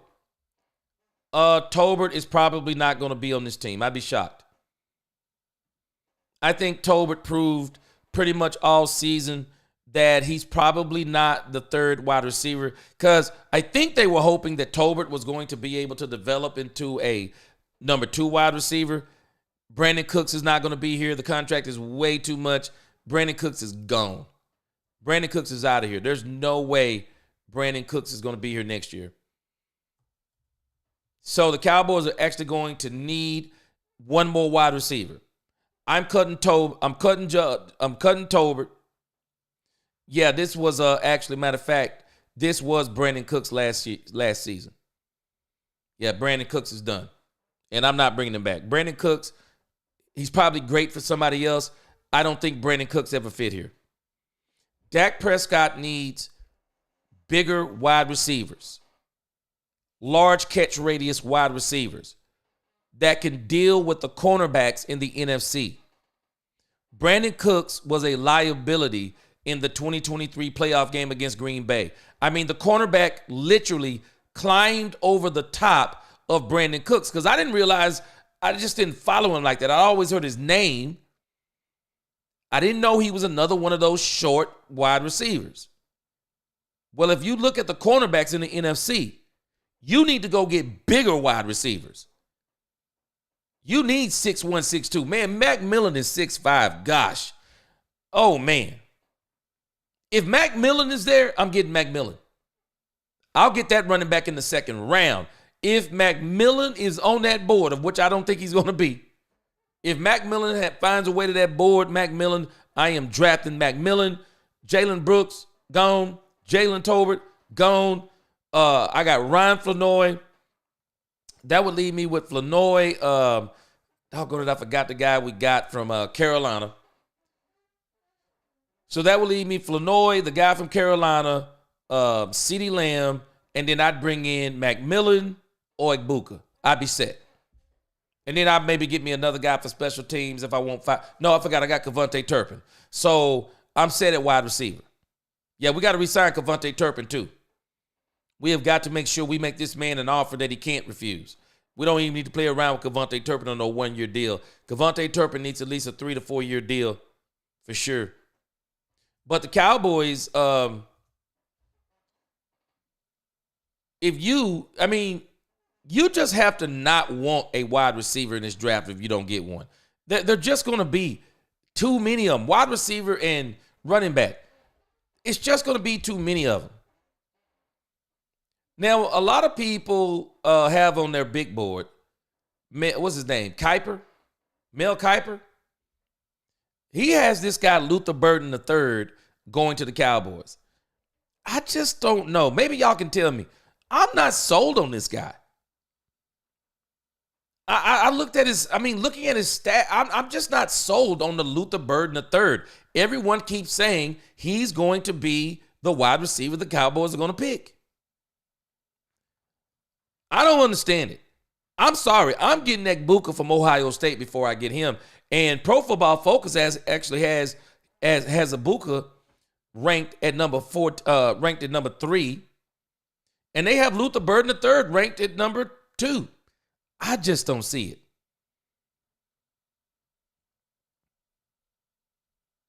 Says he lacks size. Lack of size does limit the efficiency of blocking abilities. Let's see. Can't get pushed around in the blocking game. Doesn't always attack the ball in the air. Man. Even running back. They can't go wrong in the first or the second on either one of them. Richard said it's best they give Schotty a low grade because that gives him to exceed expectations. Yeah, I call that the gutter ball effect. You go to the bowling alley, you roll a couple of gutter balls, man, everything is good after that. The expectations are low because people can't think you can't do it. Yeah, I'm done with Cooks. Yeah, I'm done with Cooks. Yeah, Egbuka is the guy I want. That's the guy I want. Yeah, Cooks isn't coming back. His contract is done, and he's just too small. Dak Prescott, they need to do away with the small wide receivers. The only small wide receiver we need on this team is Kevontae Turpin, because Kevontae Turpin is a giant because of his speed. So other than that, no more small wide receivers. You got Jonathan Mingo. You got Flournoy. These are all big body receivers, but they're not number twos. Flournoy, you can let Flournoy and Mingo battle it out for number 3. But your number 2, go get him in the draft. Go get your number 2 in the draft. Clemente says we not only have a knowledgeable coach, but a coach on a mission to win for his pop. Yes, sir. Yes, sir. I'm with you on that. His motivations are something that's outside of football. I love it. Sean Lee is coming back. Man, I wish he would come back and coach. I wish he would. Sean Lee would probably be a great coach. Cooks had a very underwhelming impact. Yes. And you know what it is? I don't think it was a problem with Brandon Cooks as much as it was a problem that we didn't know how to use Brandon Cooks. Because if you look at how everyone else has used Brandon Cooks, let me show you something else. There's something else playing into this. Let me show you. The proof is in the pudding.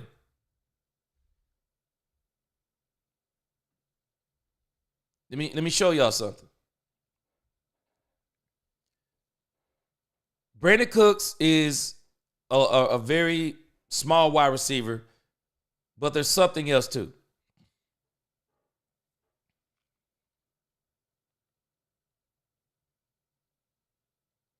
Let me see. Let me show you something here. The thing with Brandon Cooks is a characteristic. This is a characteristic. I've shown this on the channel multiple times, what it says about Mike McCarthy. When Mike McCarthy got fired by the Green Bay Packers in week 13, it said the move wasn't a surprise. The timing was. McCarthy's grip on the offense had become a detrimental one, as the once explosive Packers turned into a largely inept offense, save for when Aaron Rodgers was left to improvise by playing sandlot ball.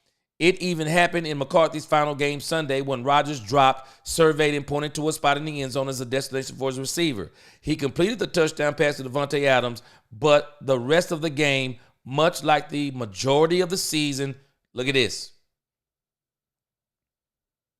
was an example of an offense not utilizing its weapons because it was too clogged to get going. That's Mike McCarthy. Kevontae Turpin should have had a way better year. Brandon Cooks was underwhelming is an understatement. Tom Brady even talked about it this year in the broadcast, talking about how good Brandon Cooks was with him. We never used him right. We never looked at him. We never even looked at him as a, in the grand scheme of things, we never even looked at him as a, I don't even think we even looked at him as a number 2. He was supposed to be the number 2, but he wasn't. Yeah, Chris Godwin. Hey, I'm thinking, what about T. Higgins? T. Higgins is going to be, I'm thinking T. Higgins is going to be I think T. Higgins is going to be available. I really think T. Higgins is going to be available. Because, man, they're going to have to pay Jamar Chase. They messed around and did a Jerry Jones and let this man play on the last year of let this man play this last year out. Now he doesn't, man, this dude is putting up crazy numbers. Cooks will go fly his plane to the Bahamas. Yeah, he out of here. Yeah, Cooks is out of here. I would trade the 2026 second round pick for DK. Ooh, man, stop playing. Man, you better stop playing, Clement, because I think it's going to take more than the second rounder to get DK Metcalf. But, I'm going to be honest with you. I'd give up a first rounder for DK Metcalf. That dude, man, I'd give up a first rounder for DK Metcalf. Yeah, Ibuka, yes, sir. Yes, sir. That's why I want Ibuka, man. That's the very reason why you just said it right there. He's 6'1" in a 4.3 40. Yes, sir. That is the reason why the wide receivers I'm looking at. Every wide receiver I'm looking at, they have to be over 6 feet and they have to be running 4.40s for me. Because you got them in this draft. And you got Trey Harris. Only thing about Trey Harris, he's more of a CeeDee Lamb type of receiver to me. Because he runs a 4.5 40. I'm not worried about I don't want that if I already have that. No, what CeeDee Lamb needs now is a counter wide receiver that can absolutely burn. McMillan, he's 6'5", but he runs a 4.5 40. Man, this dude glides. He absolutely glides. Now, Luther Burden III, he runs a 4.4 40, but he's 5'11". I just, man, it's just something about these 6-foot receivers. I got to have a bigger receiver. I think this guy, Egbuka, right here, I'd already had my eye on him. He is the guy. He is the guy to me that you absolutely want. He's the guy to me that you absolutely want. If you can't get him, you got a couple of more here. You got Jalen Royals, 6 feet, 4.3 40. The kid from TCU, Jack Beck, 6'2", 4.5 40. But I still want the sub-4s if I can get it. So if I'm the Cowboys, Matthew Golden, he's a little light, 195, but he's 6 foot. He runs a 4.3 40. I'm looking at this kid too. Now, I don't want a guy below 6 feet, but this guy, Isaiah Bond, 5'11", he a little light, 180 pounds, speed kills. He runs a 4.2. He runs a 4.2. So, for me, I want 6 feet with speed. If possible. But for me, I would be targeting this guy right here. But for some reason, I'm not mad. Luther Burden III, he's a 4.41 guy, 5'11". So everybody seems to keep saying he's going to the Cowboys. That's all I keep hearing. He's going to the Cowboys. But I won't be mad if they get him. He runs a 4.41, but they have to address. Unless they have a plan, you get the first round running back, then you better get a wide receiver in free agency. Which I won't be mad if they get the wide receiver in free agency. Because if they get the wide receiver in free agency, then that means that, okay, if you want to get a first round running back, now you can dedicate the second and the third round to defense. Just like I want them to put players around Dak, I want them to put players around Micah Parsons. I want the Dallas Cowboys to get a true defensive end. And that's not a knock on one Micah Parsons. I just think he's an undersized defensive end. I think on the next one, they need one that is truly a defensive end. Now, the number one guy, we already know who it is. And we ain't getting him. We are not getting Abdul Carter. Stranger things have happened. We're not getting Abdul Carter. But I do think we need a defensive end. If we can get a wide receiver in free agency, get the running back in the first or the second, depending upon who would be there. If Abdul Carter was there and you got your wide receiver in free agency, I would get Abdul Carter, and then I would get me a running back in the second round. Abdul Carter is an absolute monster. Absolute monster. 259, 6'3", 440. Absolute monster. Monster of a player. Princely, this guy here, Ole Miss, 6'4", 255. You got James Pierce Jr., 6'5", 243. I mean, there will be some players in here. Because I do think they have to address, I would not if I'm the Cowboys. I mean, we got a couple of needs. So the issue becomes, how do they address them? Cowboys need a cornerback. The Cowboys need a cornerback bad. They need a cornerback. They need a cornerback. They're going to need another linebacker. Cornerback, linebacker, defensive end. So where do you get them? What round are you trying to get them? If you can knock out the wide receiver in free agency, then that leaves 2 rounds to dedicate to, okay, running back, if Genty their first round, 2 and 3, well, let's go and see, is there a defensive end? Is there a top flight defensive end, top flight cornerback, top flight linebacker? Can we get one of those 3 positions in 2 or 3 if we address the wide receiver spot in free agency? Man, let me tell you, y'all tell me what y'all think about Jack Sawyer. This dude jumped off the screen when I watched that Ohio State game. This dude, Jack Sawyer, jumped off the screen. Now, some of y'all watch college football way more than I do. I'm not a big college football fan. Y'all tell me what y'all think. Who you think we ought to get it on defense if we get a defensive end? Jonathan Mingo. Yeah, Jonathan Mingo will be one of the guys. Let go of Jalen Tolbert. Let go of Jalen Brooks. Yeah, Cooks was a star in his prime. I think he can still be a star on another team, just not this one. I don't think he fits the screen. I don't think he fits the scheme.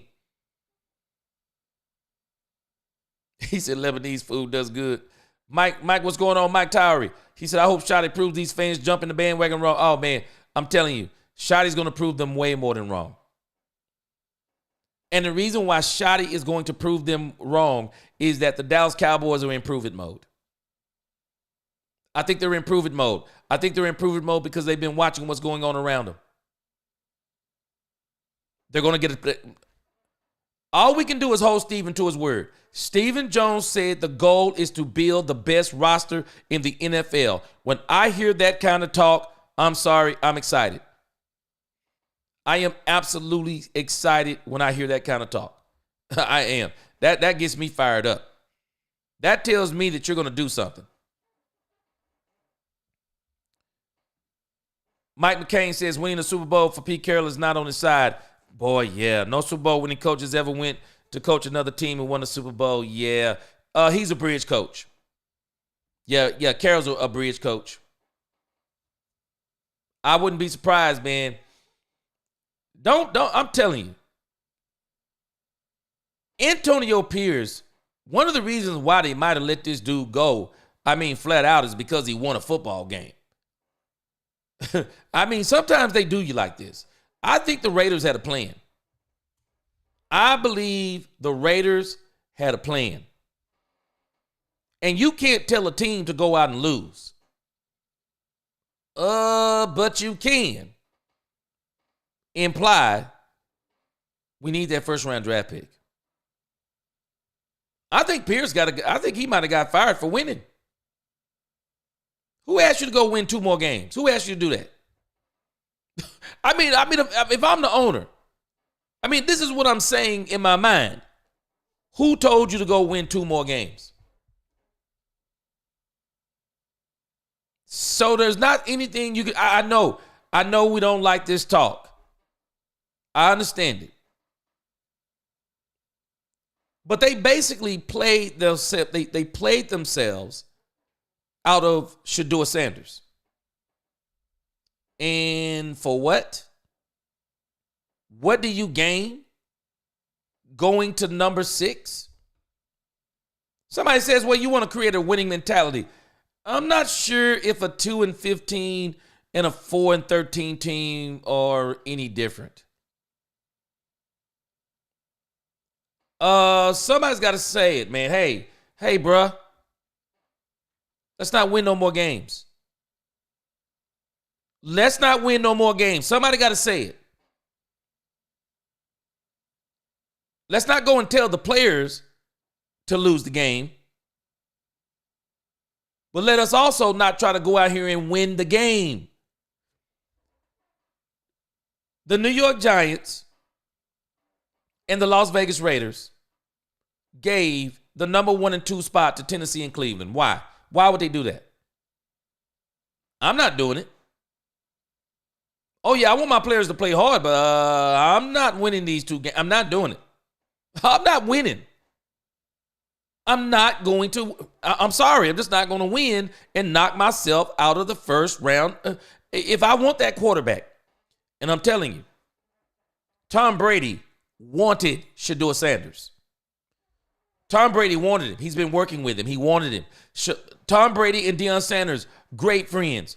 They had a red carpet ride for Deion Sanders to come to the Las Vegas Raiders.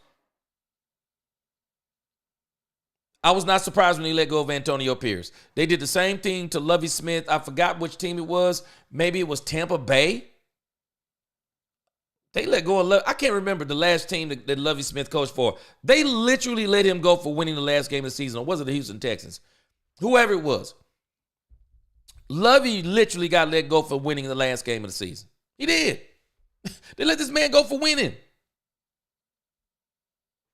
But if I'm the Cowboys, let me see something here.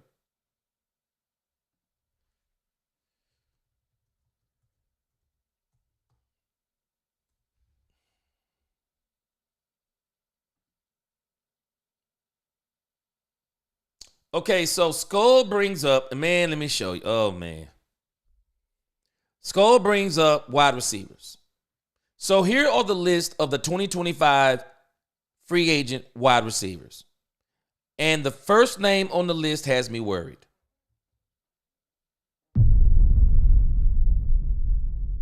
Stephon Diggs.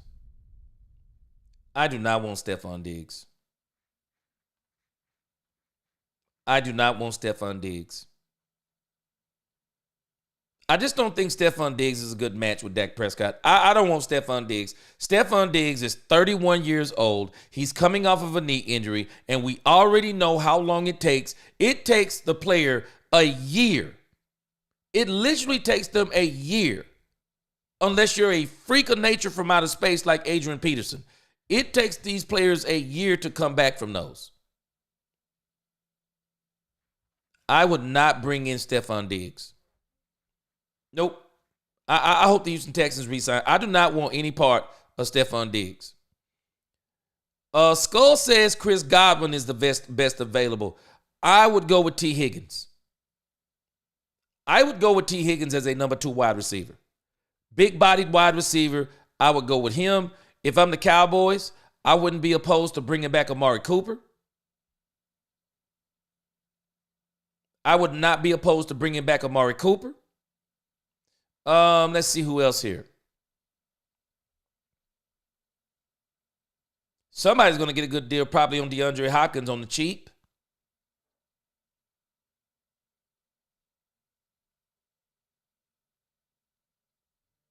I don't really see any other names that grab my, well, let's see. See, a lot of these guys are 20. I'm not going for the late 20s guys. I would probably be going a lot younger. So for me, I mean, if you're looking for a wide receiver in free agency this year, man, I think T. Higgins and who was the guy again? T. Higgins. Chris Godwin. Hasn't Chris Godwin had some injuries?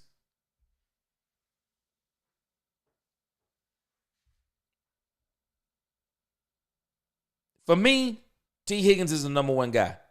What do y'all think? Because I'm definitely not going with Stephon Diggs. I can't do Stephon Diggs. I can't do it. I can't do Stephon Diggs. I got an issue. I just think Stephon Diggs would be too much. Alex, the Chicago line is terrible. Exactly. That's why I was saying, unless they put somebody in front of Caleb Williams, I don't care what Ben Johnson calls. It's not going to work. They're going to have to get him a line. They're going to have to literally build that line. and it typically takes 2 seasons to build a line. I mean, you can build a line in a season, but it is going to take some serious money spending. You're literally going to have to dedicate your free agency and draft to the line. So they get Genty. Ben Johnson better understand something. That's extra time for you to get your line together because it's not going to come together. I'm telling you, you better do it. Ice Cold Cowboy, yes, sir. Get them likes up if y'all haven't already. Lee Tom said Ben Johnson is an A hire. He will fix their offense. Question is, Lee, can he fix their line? They need line play. Because Caleb Williams, I'm telling you, if they don't get that dude a line, he won't make it next season. Caleb Williams was taking some bona fide hits, bruh. Willie T, I just think he fits the philosophy of the Patriots better. I really do. I think he's going to be a very good. He's not going to say things that's going to upset people in the building. He's the perfect hire for them. I thought he should have been the coach before this.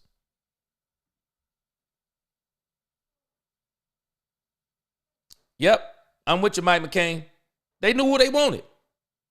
They already knew they wanted Mike Vrabel. You already know who you want. Go get him. Go get him.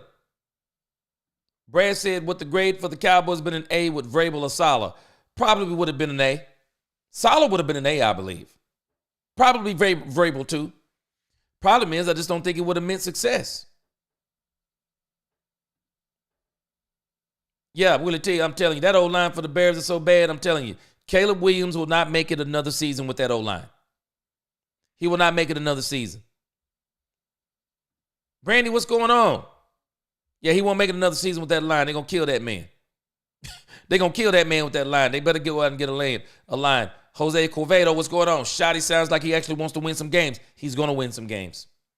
I told y'all, people asking me, well, what's giving you what makes you think they're going to win the chip in 2026? I didn't know what it was. But now that I've heard the press conference, now I'm even more convinced Cowboys are going on a Super Bowl run in 2026. I heard everything I need to hear from Stephen Jones. Stephen Jones said the goal is to build the best roster in the NFL. He didn't mention money. He didn't mention all that stuff. Jerry slid it in there. But also, Jerry, and I was so happy to hear Jerry say, can we do better with the cap? You bet we can. And you know one of the first things they did? They went in and they put those void years in Dak Prescott's contract. They put those void years in CeeDee Lamb's contracts. That's how you do it. That's how you do it. Play the game, man. Everybody else playing the game, Jerry. Play the game. You put those void years in. You play the doggone game. You get that money under the salary cap. And you're going to have to come to a conclusion. One of the things that you're going to have to do, you have to be willing to go through cycles if you want to win Super Bowls. You have to be willing to go through cycles. You have to be willing to go through cycles to where you say there's a 3-year window, a 1-year down season, and then a 3-year window again. You have to be willing to do that. You have to build up a team to say, we got a 3-year window. 49ers did it. 3-year window where you just player after player after player after player. Bam, bam, bam. You just got them. You got all these players, and you already know you're going to have to pay the piper probably at year 4. Okay, as long as I can get that Super Bowl in 1, 2, or 3. Jerry has been trying to do something that doesn't work. Jerry has been trying to build a team the old school way. You can't build a team the old school way with free agency. Back in the day, you got a player and you kept him for 10, 12 years. End of story. You only traded him if you want to. You pretty much owned him. Free agency comes in. All of a sudden, you don't get to keep players no more. So now where you used to be able to build these 10 and 15-year dynasties like we talked about the 70s Cowboys, 70s Steelers, 60s Green Bay Packers. I mean, we can talk about like decades. We would always talk about decade teams. I mean, we talk about the 90s Cowboys, but they were really only about 4 years. But we talk about the 90s Cowboys because they were so dominant. Now you have a salary cap and free agency. It's even harder to build dynasties. And so Jerry and them, it's like they're trying to build dynasties. Jerry, you can't build dynasties because you can't hold on to the players. So now what you have to do, unless you're a New England, the New England Patriots got their quarterback. They had a defense. The first 3 Super Bowls were defensive. And in the second half of the Super Bowls, they were offensive. And then towards the end, man, they had a couple of Super Bowls. I mean, I'm sorry, that Super Bowl against the Rams, man, who didn't fall asleep during that? Man, that Super Bowl, who didn't fall asleep? Man, that had to be one of the worst Super Bowls. That had to be one of the worst Super Bowls in history. They tapered off towards the end. You're not going to get a lot of teams like that. The Kansas City Chiefs, here they are now. Patrick Mahomes is teetering. They're teetering on the cycle running out. They were loaded already when Patrick came to the team. Alex had already previously, because now see, Travis Kelce is talking about it. Travis Kelce says he feels bad that they didn't get Alex Smith the championship. Yeah. Because contrary to what people say about Alex Smith, dude was a good quarterback. They hated that dude like Dak Prescott. Boy, they hated Alex Smith something bad. They hated Alex Smith, man. Andy Reid got a hold of Alex Smith? Only if he could have got him in his prime. Same thing with Michael Vick. Only if he could have got Michael Vick in his prime. If he could have got Alex Smith in his prime, I believe they could have got Alex Smith a championship. Caught him at the end of his prime. But then they put Patrick Mahomes on that team and boom, they took off. But even they are about to come to the end of a cycle. How much longer can they hold out? It's hard to build dynasties in this thing. It is extremely hard. And so Jerry is going to have to learn to play the game. You got to build your team in cycles. Okay, let me create a 3-year window. Can I get to the Super Bowl 2 times in a 4 to 5 year span? Because if I got a 3-year window, I can hit the Super Bowl in one of those 3. Okay, then I may get there close, and then I may lose some players, and then I get some more players, and then about year 2 into the second cycle, I'm like, okay, I'm ready again. I've recalibrated. Now I get 2 Super Bowls in 4 years, 3 Super Bowls in maybe 7 years, 4 Super Bowls in maybe 9 or 10 years. You have to be willing in this new age to build, recalibrate. The Rams did it. The Rams did it. Boy, they built a super team to win 1 Super Bowl, and it burned them. They got it. They got what they wanted. They got the hardware. And if you ask me, I would rather do it like that than do it like we've done it. I don't want to go 30 years without an NFC championship game. That's crazy. I don't want to go 30 years without a Super Bowl. That's crazy. No, I need to start getting and understanding what's going on. Let me be willing. Let me be willing to recalibrate.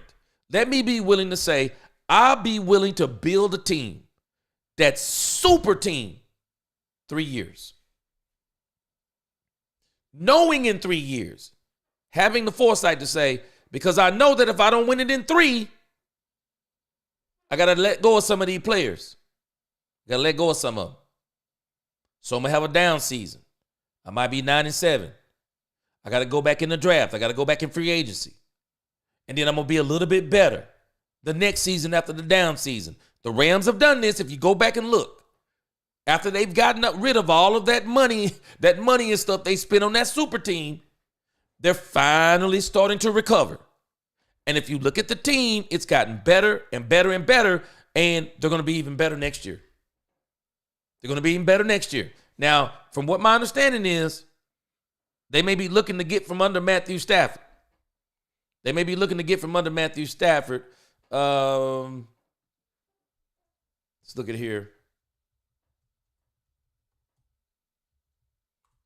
I think they're looking to get from under Matthew Stafford.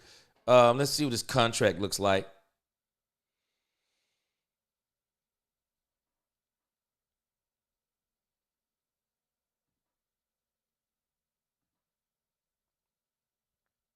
But I think they're trying to get from under Matthew Stafford's contract. Let me see here. Yep. They're trying to get from under Matthew Stafford contract. So would not be surprised they're about to do something different. Look at Matthew Stafford's contract if you hadn't seen it. Matthew Stafford's contract. 4-year, $160 million deal, $130 guaranteed. Potential out year. Here it is. 2025. 2025. And if you look at Matthew Stafford's contract, there are no void years on it. No void years on that contract. So the only out on this thing is they're going to have to cut him. They're going to have to cut Matthew Stafford. Now the question is, who will they get if they cut Matthew Stafford? So if they cut Matthew Stafford, then the Rams are telling us something. They're willing to now say we're going to recalibrate and go get us a quarterback in the draft or something to that effect.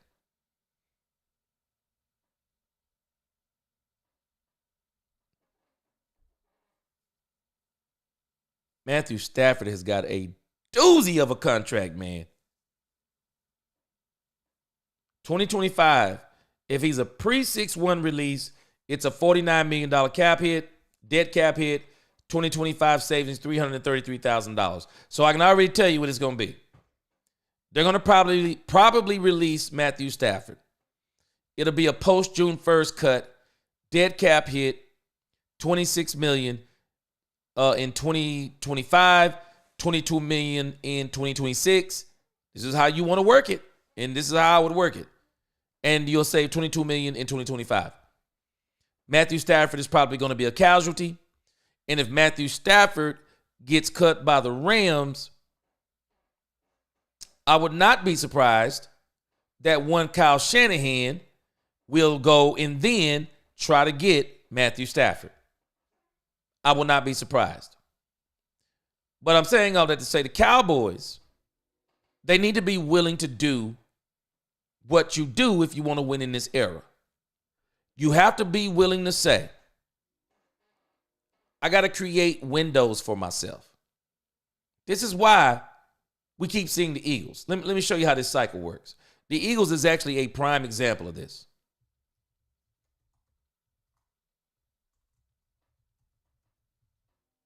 It's amazing, the Philadelphia Eagles. They've just now started going to the doggone Super Bowl. But look at how they've done it. Let's see if we can pull it up here.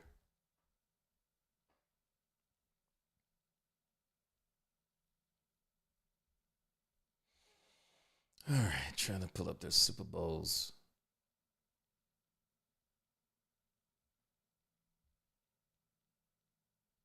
Because when you look at how they've done this, I mean, they're really showing you how do you do this?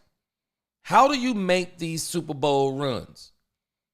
You got to be willing to do them in cycles, because you're not going to build these doggone dynasties. You're just not going to do it.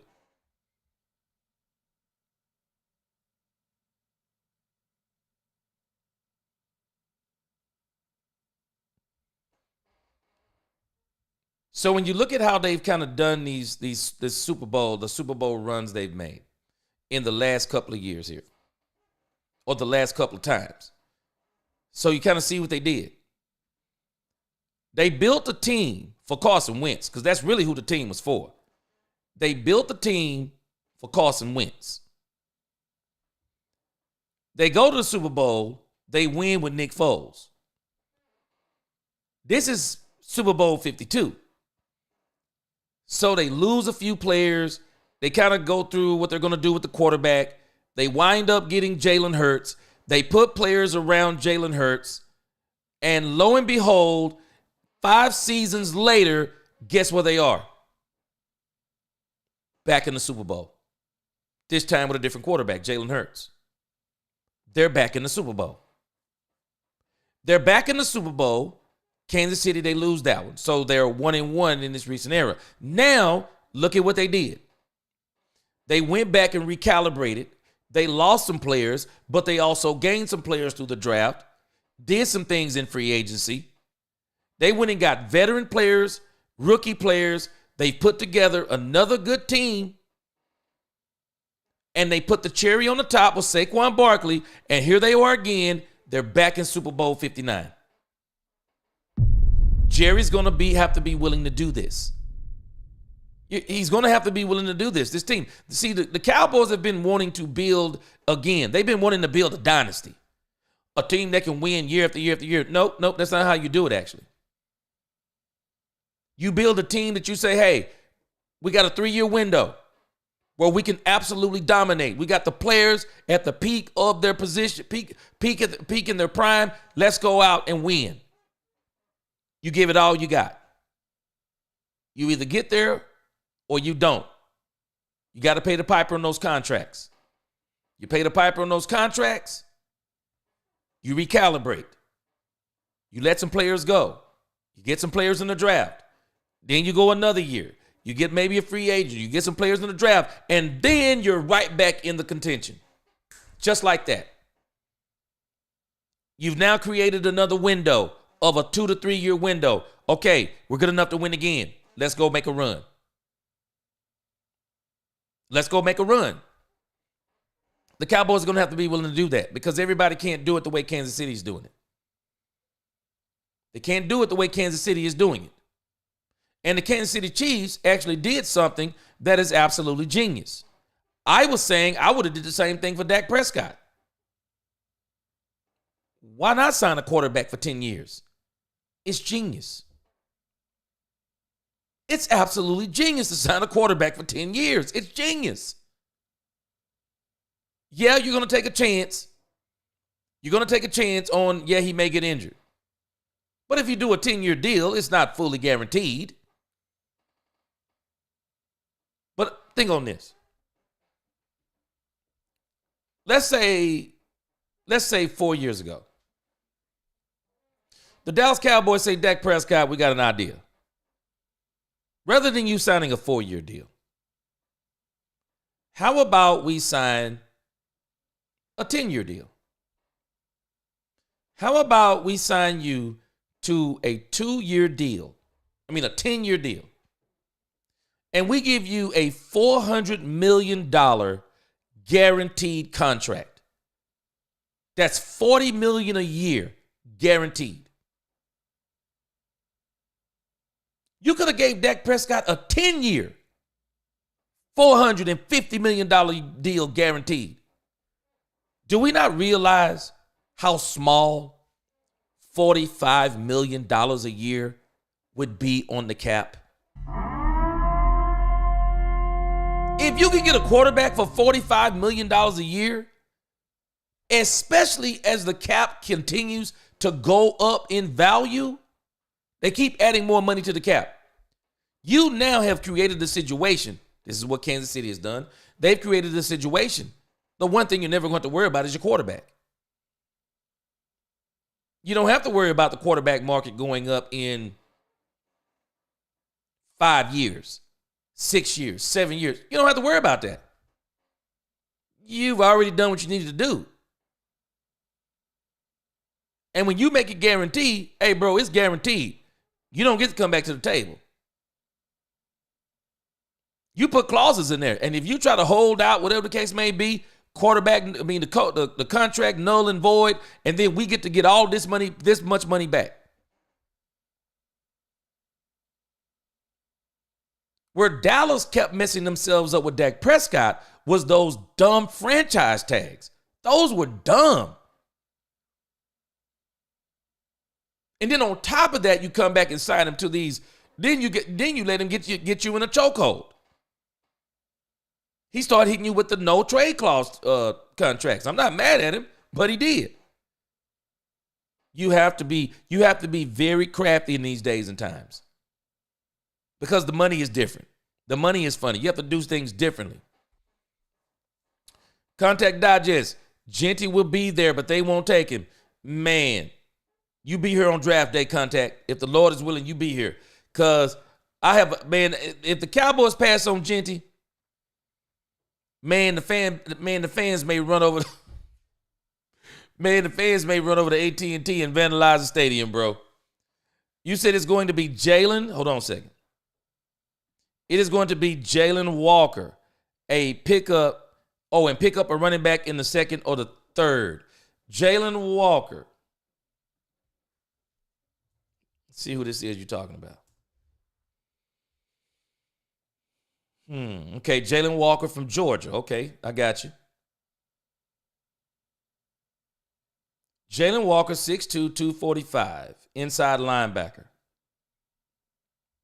Wonder what the draft grade on him is. Let's see. Jalen Walker draft grade.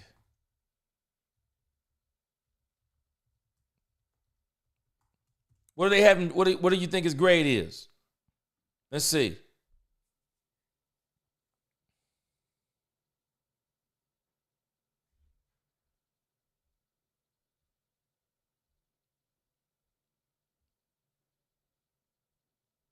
Okay.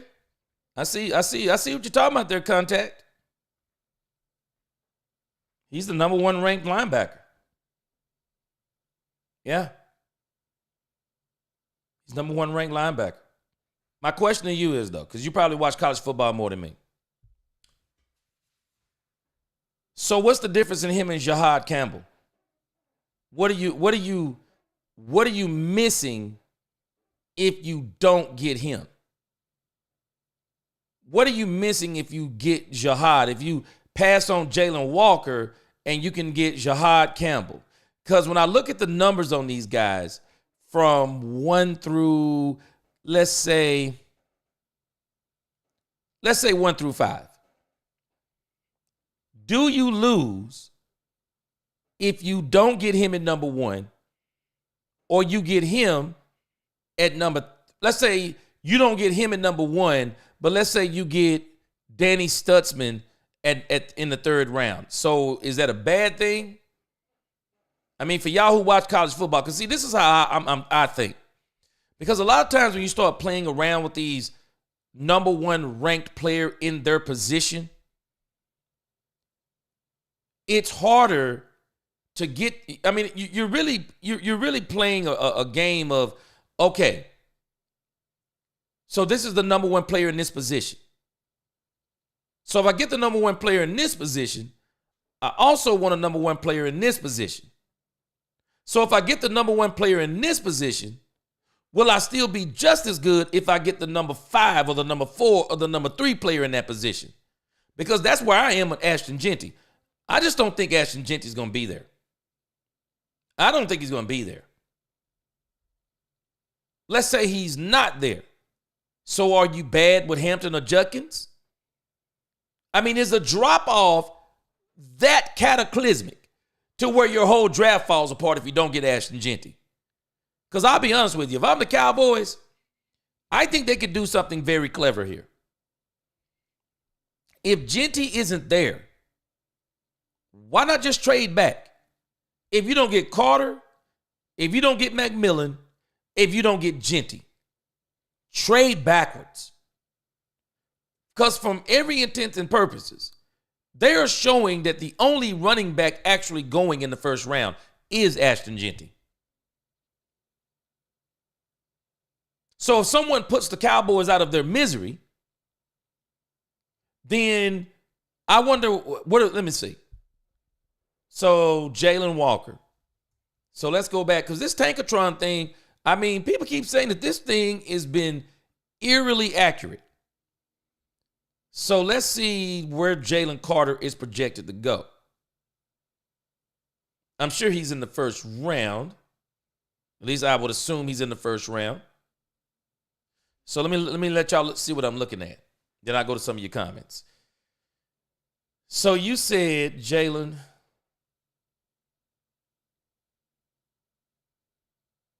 Is his name Jalen Walker?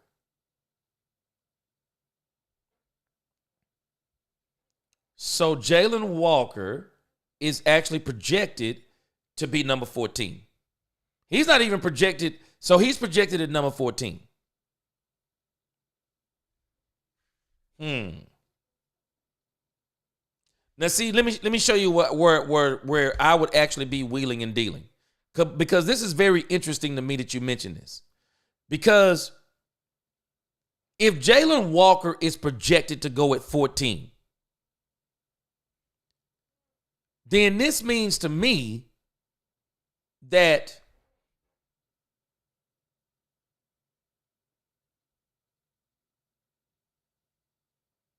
I wonder if the So you think Jalen Walker is going to be the Cowboys pick? Interesting. I just don't think they pass up Ashton Jeanty if he's there. But the issue is I think there's a good chance he isn't there. So it may create a situation to where they go to, okay, who's the next guy on the board? So if this guy, Jalen Walker, is there, well, could be a possibility. Yeah, he could be a possibility. I just don't think they're going to pass up on Jeanty. I don't think they're going to pass him up.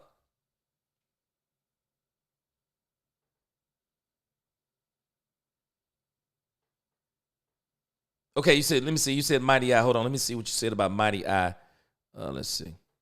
Mighty Eye said, we're going to end up with Ali. Okay. Y'all putting me up on game. So, Ali, let's see. So, this guy, Ali, he must be a first-round draft pick. Let me see. Wait, hold on. What is his whole name? Because I don't see him on here.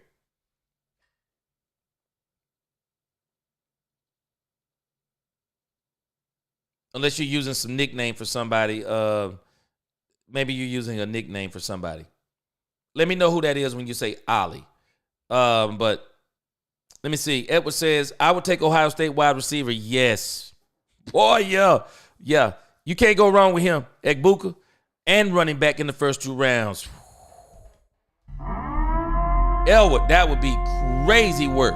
I wouldn't be mad. I wouldn't be mad at that. I was thinking the same thing, Ice Cold. My thinking is we could trade back. Okay, you said you could trade back and get Caleb Johnson and another pick in the 12th. Okay. Caleb Johnson, running back.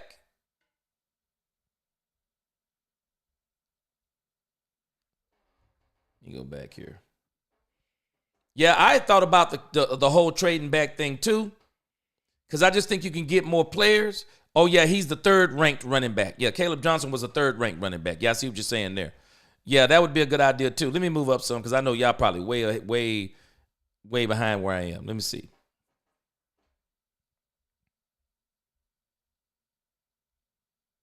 Let me pick it up with my man here. Let me see.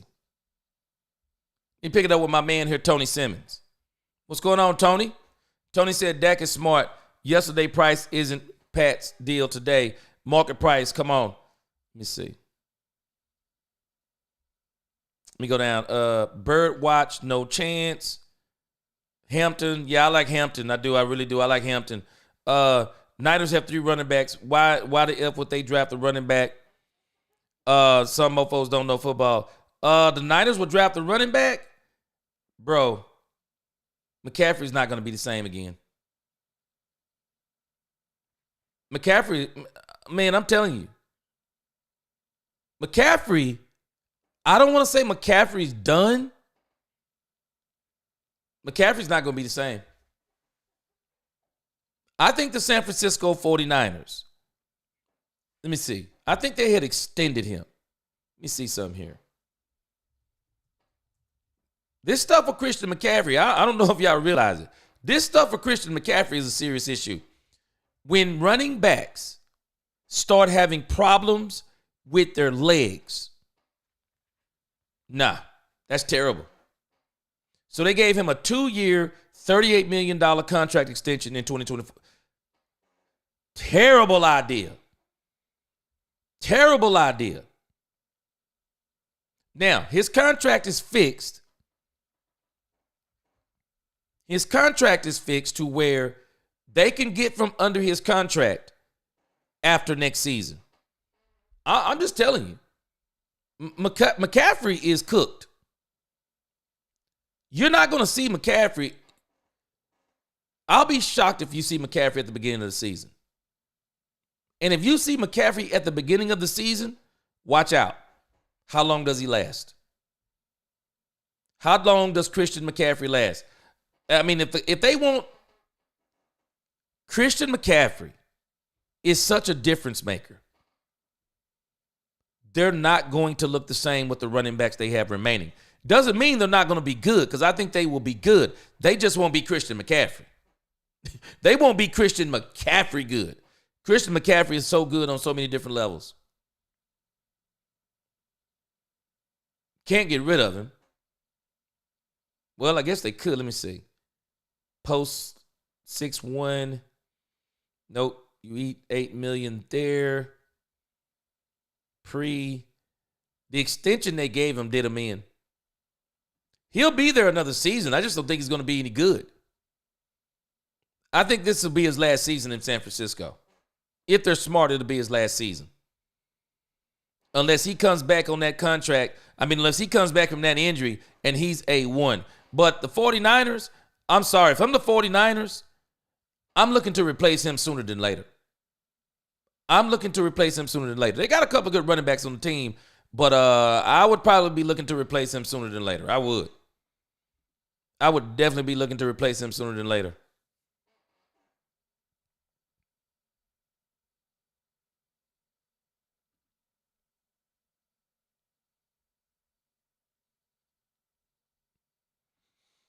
Niners steal Genty from Dallas and use him as trade. I think they wouldn't mind getting Genty just to have him, because McCaffrey, I'm telling y'all, man, this dude got injured. When you start messing with those legs on those quarterbacks, man, on those running backs, that's their livelihood.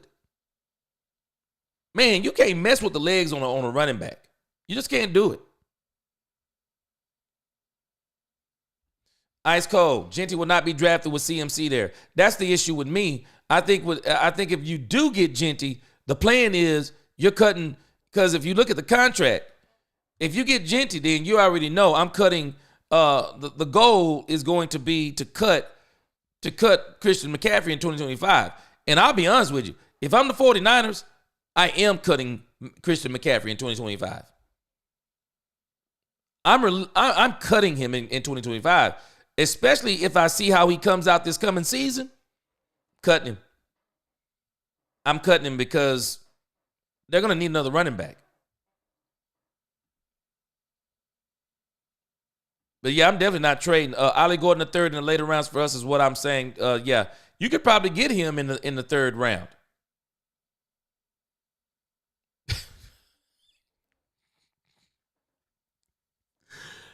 Ice Cold said, the Fruity Niners taking Genty. Boy, you need names, man. You call them the Fruity Niners, man. Woo, boy.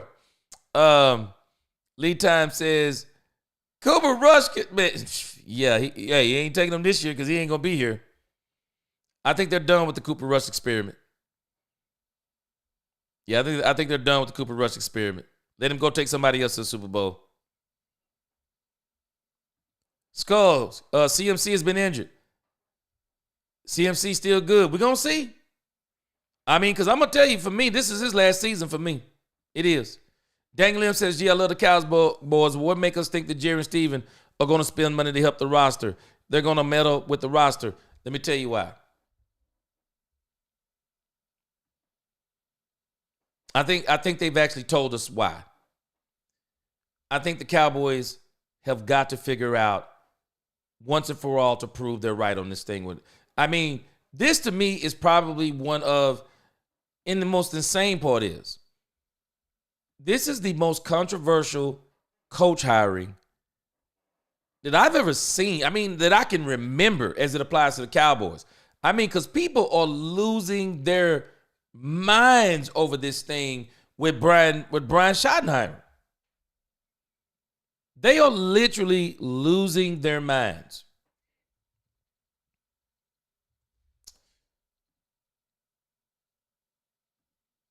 All right. And you guys, if you haven't already, please subscribe. Become a member if you haven't. We are quickly approaching 5,000 subscribers. Quickly approaching 5,000 subscribers. I appreciate it if you help me get there. Hit that like button also. All right, so let's go to the Cowboys here.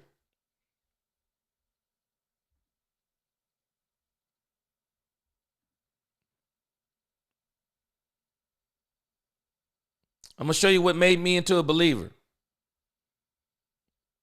I'd already told y'all, some of y'all might remember, I'd already told y'all, I said I got a feeling Cowboys are going to do something different. I told y'all I didn't know anything about this about this Brian Schottenheimer stuff. I just had a feeling. I said, I just got a feeling they're going to do something different than they've done before. Excuse me. It looks like they're doing something different than they've done before. Hold on a second here. Let me go to my...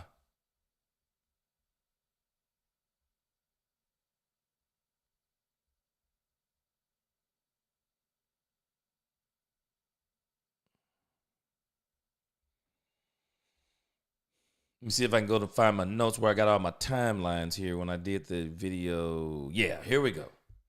All right. So Daniel M. Let's go back again. I'm pretty sure you were here when I did this the other day. I got a video on my channel right now that's called 6 Reasons Why I'm Excited About Brian Schottenheimer. But I'm going to go back and give you the highlights of it. I gave 6 reasons from the press conference. And this is the one that got me right here. This is the one. Because to me, Stephen Jones stole the show in the Brian Schottenheimer interview. Let's listen to this. The 29-year drought that you guys have between going to a Super Bowl. Well, I think we, you always have to evaluate, where it didn't go right last year. And obviously we're also evaluating where it didn't go right, in terms of, this drought that people say we're in terms of a championship game or a Super Bowl. And, we just have to continue to make this roster better. It'll certainly. Now, just hold on a second. I don't understand. Why are people making a big deal about the drought that people say we're in? Well, it is a drought. I mean, at this point, I don't know if I don't think he's denying there's a drought. I mean, it is. It's a drought. I don't know if he's necessarily denying it. I don't really know. That's why for me, when he did the quotations, I was kind of like, big deal. I do that stuff all the time. I'm probably misapplying them too. So I just didn't see a big deal about the air quote thing. But again, Daniel M., this is why I'm even more excited now. I think we, you always have to evaluate, where it didn't go right last year. And obviously we're also evaluating where it didn't go right, in terms of, this drought that people say we're in terms of a championship game or a Super Bowl. And, we just have to continue to make this roster better. It'll certainly be something that Jerry, myself, Will and his staff, and now Coach Schotty and his staff, we'll sit down and take a look and see what we have to do better. I think we got a lot of great pieces. You ask why Schotty? I think Schotty's the perfect combination of keeping some continuity, but also affecting change. And we have to support that as well in terms of being behind him and doing the things he wants to do. I've walked in Schotty's shoes. I have a lot of deference in myself as well, working with Jerry. Schotty did the same with Mike. Would he do things different? Is he going to do things different than Mike? Absolutely. I'm convinced of that. And, I think we got a great plan on defense. I think we got a great plan on special teams. We're putting that all together. That has to come together as a staff, and certainly Schotty leads that. And as he said, his best So let me interrupt here for a second, Daniel M. This is why I'm encouraged. Stephen Jones is actually revealing the plan in a sense. He's revealing the plan. If you're going to have the best roster in football, this is why I'm excited, y'all. So tell me who has the best roster in football. Because I'm going to tell you that team is in the Super Bowl. The Kansas City Chiefs have a good roster. And we can even call it a great roster if you want to. But they actually have a good roster with the best quarterback in the league. But the Philadelphia Eagles have the best roster in the league, bar none. Bar none. If you're looking at the best roster in the league, there's only one roster you're going to emulate. Now, you can emulate a bunch of them and say, well, who does what better in certain positions? No. If I just want to look at one roster and say, okay, who has the best roster in football? Philadelphia. Okay, they don't have a great quarterback. Okay, you can tell me they don't. They have a good quarterback. They have a good running back and a great running back. Gainwell is a good running back. Saquon Barkley is an alien. They got two borderline great wide receivers. They got a good tight end. Good to great offensive line. Good to great defensive line. Good linebacking core. Good to great secondary core. Their safeties are really good. When you look at the best roster in the league, you have to go to Philadelphia. It's right there in your division. Okay, where do I have them beat? Quarterback, check. One wide receiver, check. Offensive line, okay. I may need to get a piece in free agency. I may need to get a piece in free agency and also get some depth in free agency. I may even let go of Steele some type of way and go get me someone in free agency. I got to upgrade. Maybe if Zach Martin is and we run him through and see if he's on the up and up, maybe we decide one more year on Zach Martin. Maybe we redo his deal or something. But we got to fix the line. Wide receiver, Jonathan Mingo, Ryan Flanoy. They're going to be good in the future, but they're not ready to be the true number two. We need the number two. The true number two. Who do we make that be? Will it be T. Higgins? Will it be a Chris Godwin? Will we actually go with an Amari Cooper and say we still go get a wide receiver in the draft? What do? We can build a top flight roster. We just got to look at who is the best roster, and then we emulate that roster. Well, it's the Eagles. We can't go and get the best quarterback in the league because it's Patrick Mahomes. So we can't get the best quarterback. This is how teams like the Philadelphia Eagles, they're genius. We can't go get the quarterback that anyone says that's the top 5 quarterbacks. We can't go get the top 5 quarterbacks. So let's deal with what we have. We got Jalen Hurts. So how do we win with Jalen Hurts? Gainwell did good before Saquon Barkley, but Saquon Barkley is going to take us over the top. Get Saquon Barkley. Re-sign our outside guys. Let's make sure we got Goddard. Shore up, keep our offensive line. Get our D-line together. I mean, they're the roster.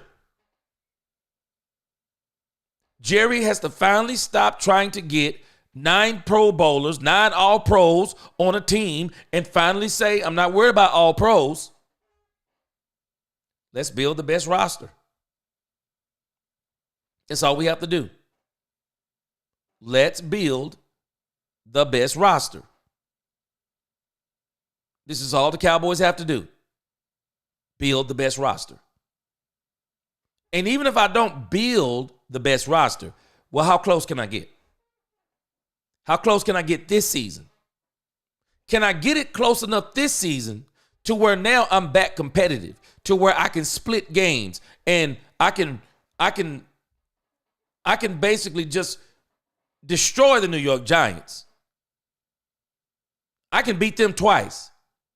Now, can I split with the Washington Commanders? They've already proven they can split with the Commanders with Cooper Rush and Daniel Jones in the last game of the season. And I just wonder how much were they motivated to really win that? I mean, Dan wanted to win that game.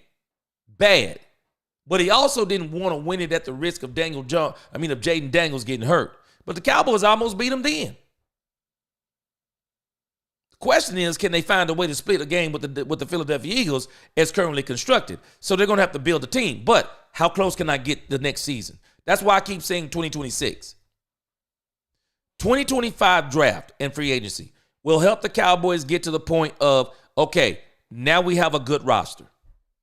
You may not be able to accomplish you may not be able to accomplish the best roster in football in 2025. You just may not be able to do that. But if you will solidify the roster and get a good roster, you can go into the 2026 draft and you can tweak this team out of its mind. You can go into the 2026 draft, 2026 free agency and say, okay, we already got a good team now. We got a good to great team. Now, how do we tweak it and make it into a Super Bowl team? Which is what I think they're going to do in 2026. But I'm encouraged, Daniel M., because Stephen Jones is telling us the plan. Playing on defense, playing on special teams. We got to put players around Dak Prescott. We got to put players on the team. He's telling us what they're going to do. And the quickest way to fix this team, running back. Running back, running back, running back. The line is almost there. So now we got to get the running back. I think they may be able to fix the line in free agency. Get the running back. Wide receiver and running back change life for this team. It's going to change life. Running back in particular. His best characteristics are communications and working with people. And I see that. I've taken that in. I've gotten more respect through this process with him and also talking to other men about the job. But certainly we'll do a real deep dive on putting some personnel together, whether it be through the draft, free agency. I know, typically that's not been the way we've done this team, but we'll certainly look at it and, put really good, not only players, but good football character people with some of the men we have in this room right now. And we have a lot of great players on this team. And certainly no one has excuses. We had a few challenges this year on the injury front. And that's why we think we do need to keep some continuity. Certainly every team, when they're looking for a coach out there, is looking, what's in the best interest of the quarterback. Certainly that played a role here. And, Dak's not making any coaching decisions, nor does he want to. But I can tell you every team who made a coaching decision was looking at how they solved for the quarterback. And, that's how you win in this league. I think we've got one of the best, if not the best, in terms of our quarterback. And he's the ultimate leader. And we just have to continue to put the pieces around. And, we're not naive. I know our fans, they're not going to believe, and there's going to be pressure until we get the job done. And certainly we didn't get the job done this year, and our ultimate goal is to win a Super Bowl. I can tell you, I've never seen a man more driven than Jerry. This is huge to him to go get this championship. And I know Coach Schottenheimer believes the same thing, and I know our players sitting in the back want it. I mean, they want it. They're driven to get it, and we've got to get the right people to put around them. We'll have turnover in our roster like we do every year, and our goal is to put together the best roster in the NFL.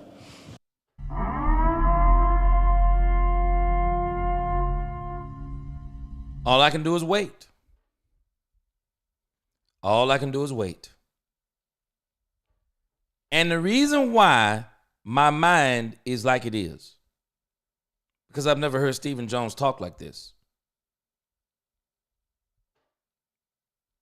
I've never heard Stephen Jones say,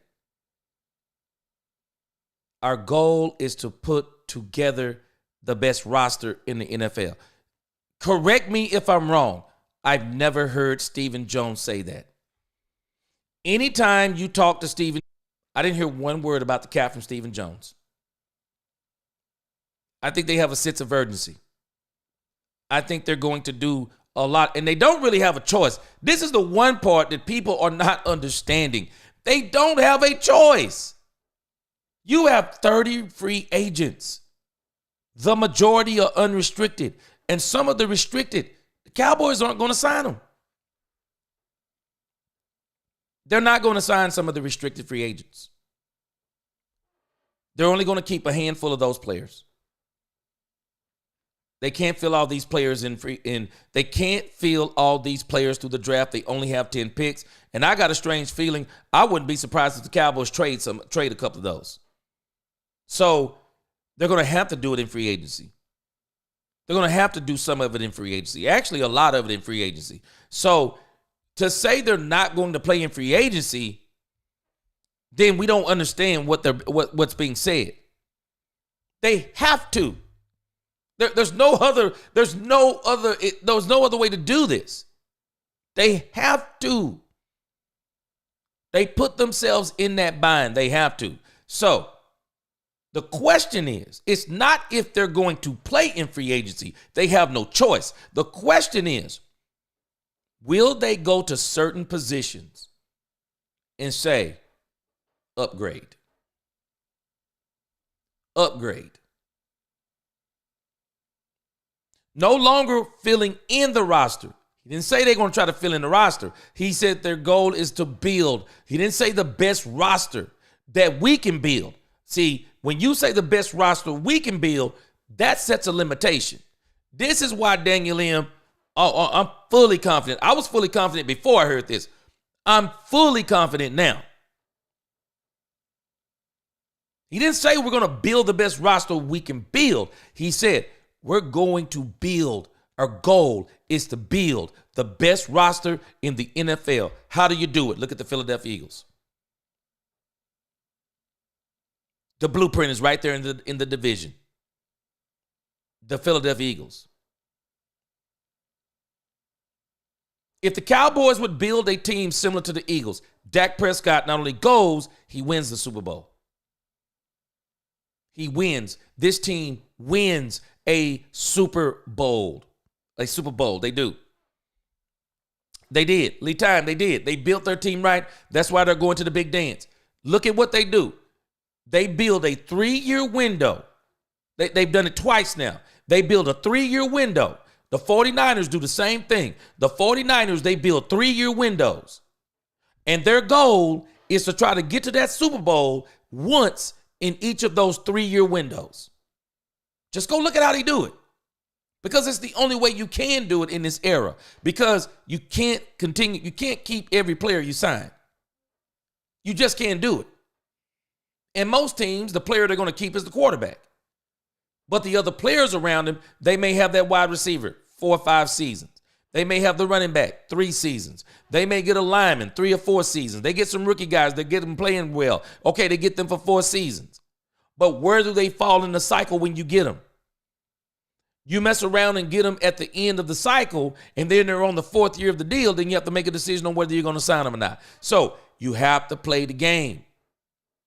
You have to create cycles for your team. And you have to be willing to say, there'll be a year that I know, throwaway year. Cowboys did that this year. They did it to Mike McCarthy.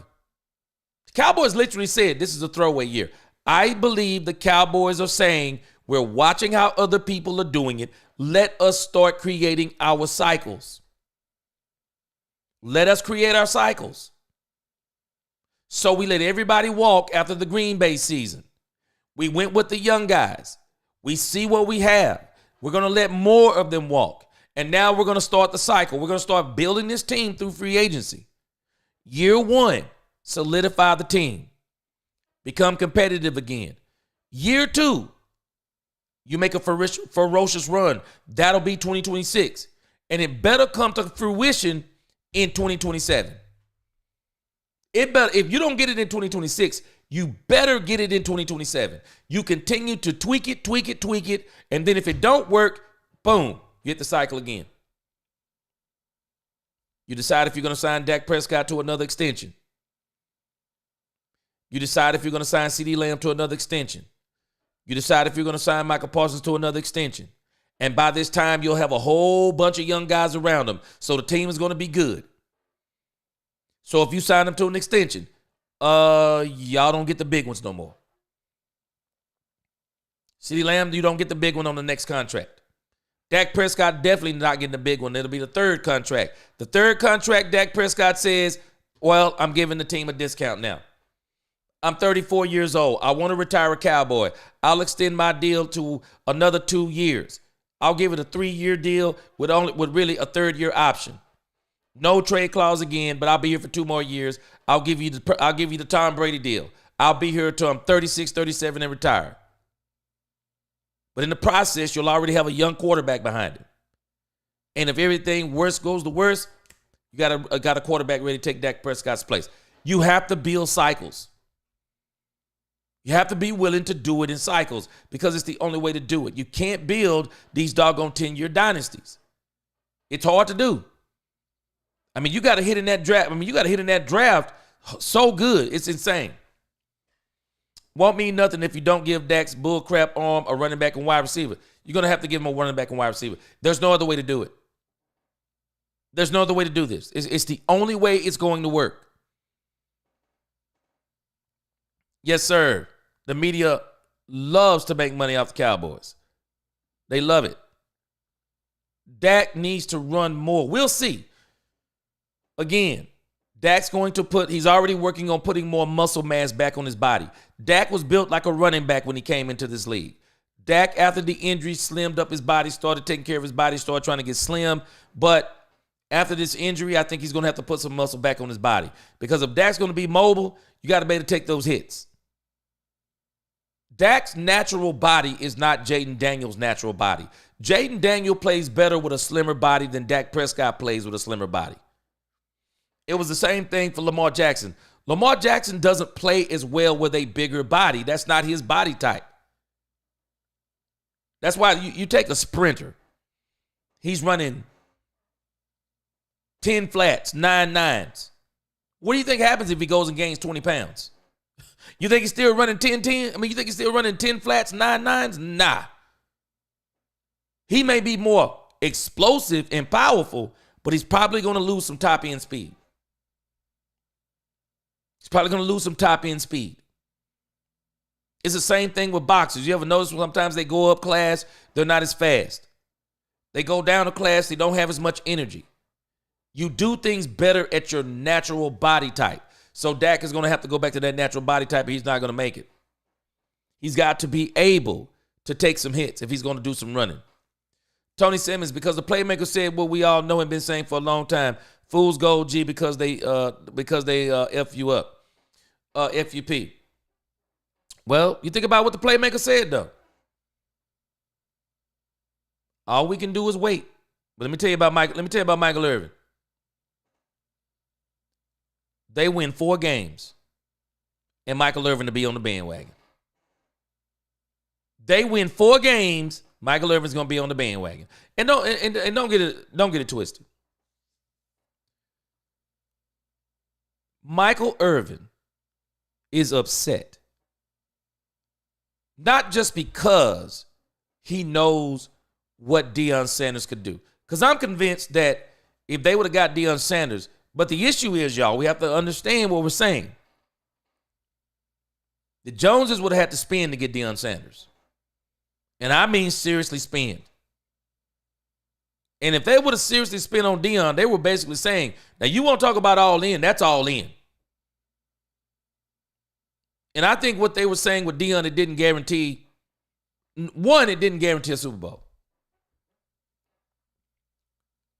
But Michael Irvin genuinely loves Deion Sanders. Michael Irvin wanted Deion Sanders in Dallas, not just because he thinks he's good for the team, but also because he loves Deion Sanders. At the end of the day, we don't really know what Deion Sanders would have did. We don't know what he would have did. Stephen Jones is lying behind his teeth. I haven't heard him say it before. I understand what you're saying. I've just never heard him say it before. Stephen Jones normally builds in every excuse to fail. If you've never noticed how Stephen Jones talks, he always talks in a manner to where losing is built into his explanation. Well, the salary cap. He did not mention the salary cap. I believe they're in prove-it mode.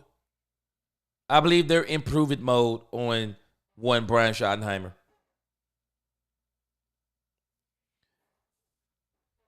The air quotes were visibly denial. I don't know. Doesn't bother me. It just doesn't bother me. I use them too. I don't necessarily, when I use them, I'm not saying something in denial. I'm just putting an emphasis on it.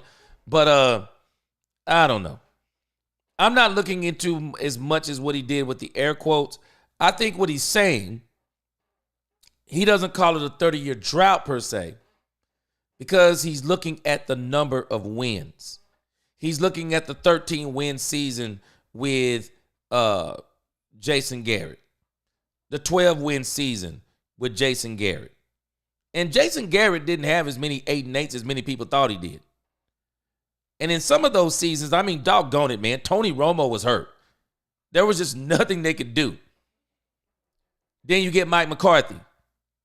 Now, in 3 seasons, the only team that had better that had better stats than the Cowboys was the Kansas City Chiefs. 36 wins in 3 seasons is nothing to sniff at. I think that's what he's talking about.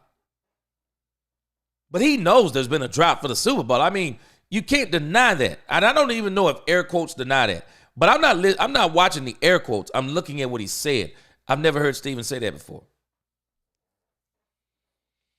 Mike Rowe, they need to give Schotty a chance by changing how they do business in the roster building. I think that's what they're about to do. Schotty is solid, but you need to use everything at your disposal in order to build championship level. Mike Rowe. I think that's what they're about to do. I've been saying this before I ever saw this press conference. People were asking me, what make you think they're going to do it? Now I know what makes me think they're going to do it, what I heard at the press conference. I believe the Joneses are going to give Schotty everything he needs. I think they're going to give Brian Schottenheimer everything he needs. And I never thought I would say that they would give somebody everything they need outside of Deion Sanders, but they're going to give it to him. Well, I'll tell you this, C-Base, I've been using air quotes wrong. I've been using air quotes using them wrong for the longest, because I use air quotes for emphasis sometimes. I don't use them for denial. I use them for emphasis. The Cowboys, actually, reality, have been haven't seen success at the NFC Championship game. Yep, in 29 years. Yep, you're right. But I think they're about to change that. If Stephen Jones and Jerry Jones wants to make a change, they're going to spend the money in free agency. They are. They're going to spend it. And understand what I keep saying. They don't have a choice. They literally put themselves in a situation to where they do not have a choice. They have to play in free agency. There's no other way to do it. Now, the question is, will they upgrade when they play in free agency? Which I think they will. Stephen Jones said the goal is to build the best roster in the league. There is no other way to interpret that. How else do you interpret it? He's telling you to plan. They're about to go play in free agency, y'all. The question is, how good do they do it? And I think Will McClay gave an interview today. Will McClay is going to be a part of this. They're going to rely on Will McClay heavily to help them get out of this, or to help them with this situation. Let me go to another part here. Let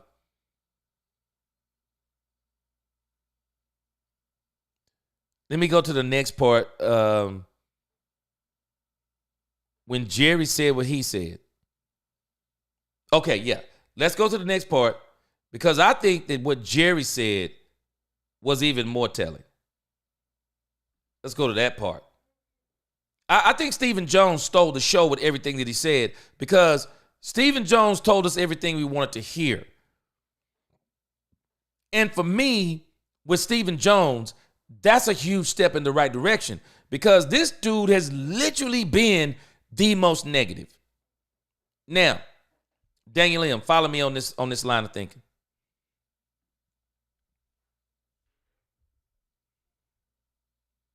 Follow me on this line of thinking.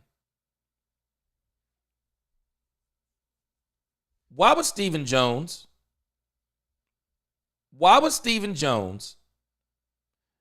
have a vested interest in one Brian Schottenheimer being successful? Why would he really why would it be in his best interest that Schotty be successful? Because everybody is saying Brian Schottenheimer is Stephen Jones' pick.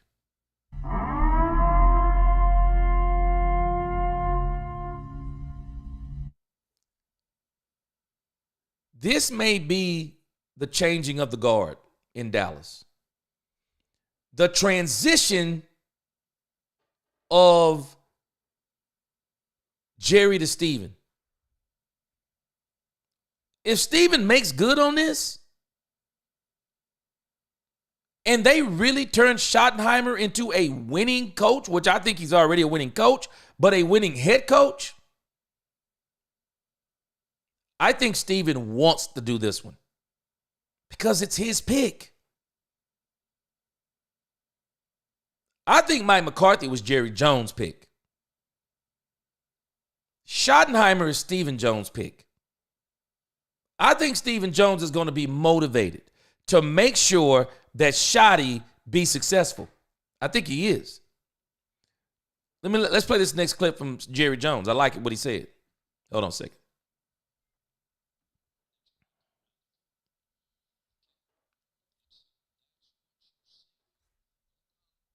Everybody has to do it. We obviously hadn't done it well enough. He's talking about the cap. I've never heard Jerry admit this. Y'all tell me the last time you heard Jerry admit this. Jerry's admitting. Anybody who's ever counseled people, one of the biggest things that changes people when they're in counseling for addictions and things of that nature, one of the things that changes them when they finally admit where they're wrong. When people admit where they're wrong, that is the first part of making a change. People who don't change, they typically don't they don't sincerely say, I'm wrong. I can see, and just listening to Jerry, and notice what Stephen said. This is why I'm taking this in a different area, C-Base. I think some people are not, I think some people are trying to be, they're overthinking things. Stephen Jones is not dumb. He knows they have not been to a Super Bowl. He's not dumb. But sometimes you also use air quotes for what they're being used for. Because he's saying that other people are saying we've been in a drought, quotation marks. Why? Because that's what other people say. I use quotations like that. When I want to say what someone says, I say, as someone says, or, as they say, boom, boom, boom. I do that. Stephen there is no way. I know people want to just jump to the conclusion because we hate Jerry and Stephen. Hate will blind you. Hate will blind you. Hate will make you see things that you're not seeing. Hate will make you hear things you're not hearing. Hate distorts things. Truth and understanding clarifies things. And what I'm seeing in Jerry and Steven, I'm looking at not two men who are trying to be snake salesmen. I'm looking at two men. And I'm telling y'all, I've been saying this the whole season. The Philadelphia Eagles going to the Super Bowl is one of the best things that happened. They have the offensive coordinator from the Cowboys. The Washington Commanders have the defensive coordinator for the Cowboys with some of the players, and both of them went to the NFC Championship game. It's the best thing could have happened to this team. We're looking at a team. We're looking at two men. I think they're admitting defeat. I think they're admitting it. I've never heard them admit defeat before. And if they're telling us that they're admitting to defeat and they don't do anything different, then okay, now we know this tree, especially by the fruit that it bears. But I've never heard them do anything but make excuses. Not this time. Nope, they're not making excuses. That's why Steven prefaced what he said. I know people are not going to believe us. Of course not. So you know what Steven is saying? Give us a chance. Just give us a chance.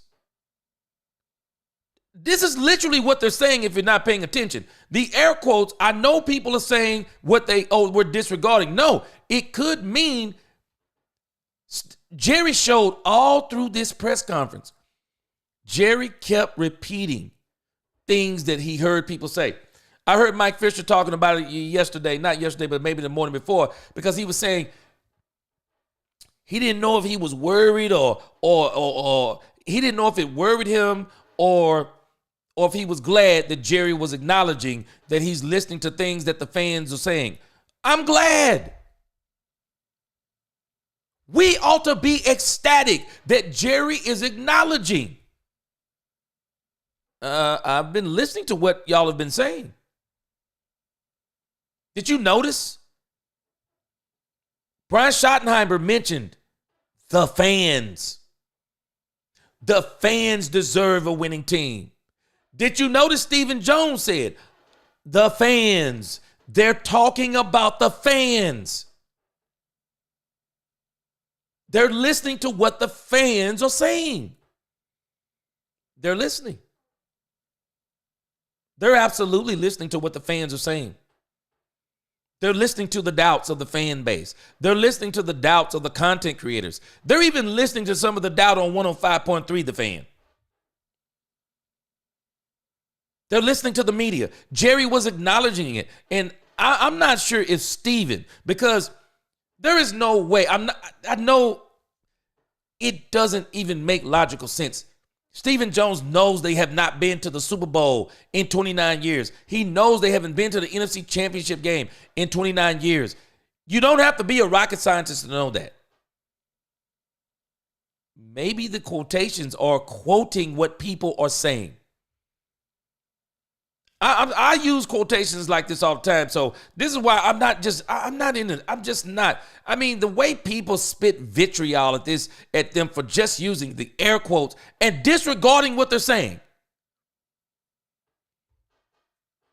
Be careful about wanting to be right, even when it's something that you don't want to be right about. Be careful about that stuff. Sometimes you just got to say, we're going to see. Yeah, we're going to see. That's where I am. Yeah, we're going to see. Y'all might not realize it, but we're going to see real quick. The beginning of the season, the new season is starting up real quick. We're about to see a whole lot of things.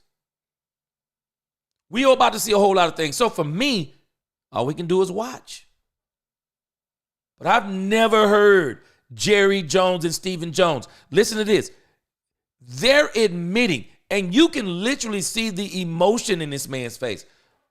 I've never seen this before. I just never seen it. Listen what he says.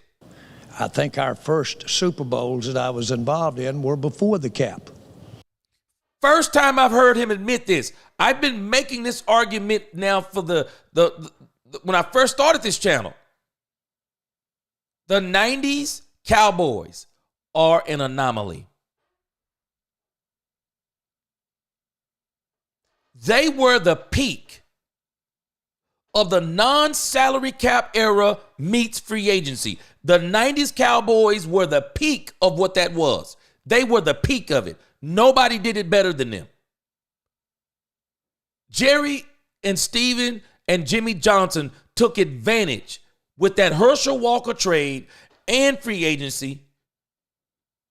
They killed it. Nobody did it better. Nobody. Jerry came in fresh in the game. Jimmy was the players. Jerry was the business. Jimmy was the player guy. Hey, this is what I want. Jerry was the wheeler and the dealer. Man, we don't even realize some of the things, how innovative even Jerry was at the time of how he did the Deion Sanders contract. Innovative. No one had thought of that. No one was doing it like Jerry. Jerry gives Deion Sanders a ridiculous signing bonus so that he can make his salary be minimal. This is Jerry Jones. But somewhere in there, what happened to Jerry, they got greedy. They got greedy. As the money started rolling in, they wanted more and more money. They turned it into an $11 billion franchise. But I think somebody has told them something. If we don't start winning, we will not be America's team in 10 to 15 years. Michael Irvin said it. That if the Cowboys don't start winning, Michael Irvin said it, we're not going to be America's team. I don't agree with him with Kansas City.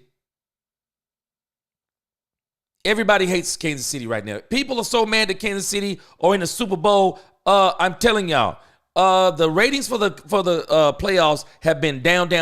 This may be one of the lowest rated Super Bowls. I'll be shocked. This may be one of the lowest rated Super Bowls they've had in a long time because people are furious that Kansas City is there, and it seems like with the help of the referees. No, I don't believe that any other team could ever be America's team but the Dallas Cowboys. But I understand what Michael Irvin is saying. I've never seen this in Jerry before. I've never seen it. Listen to his next statement. I'm going to read what you said here next. And so we have to do a better job in that area. Can we? You bet you can. You bet you can. Now, all in, we just spent some of it for Dak. We spent some of it for Lamb. We spent some of it for several of our players. It was an allocation, an anticipation of what we weren't going to spend or not spend in the future. All of that said, we, Stephen, me, spend a lot of time in this area.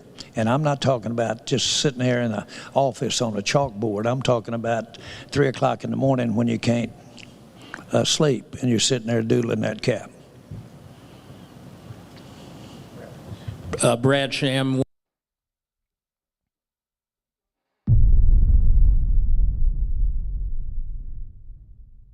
Daniel M., I'm fully confident they're going to do something. And I was telling y'all this. Y'all remember, I'm not backing down.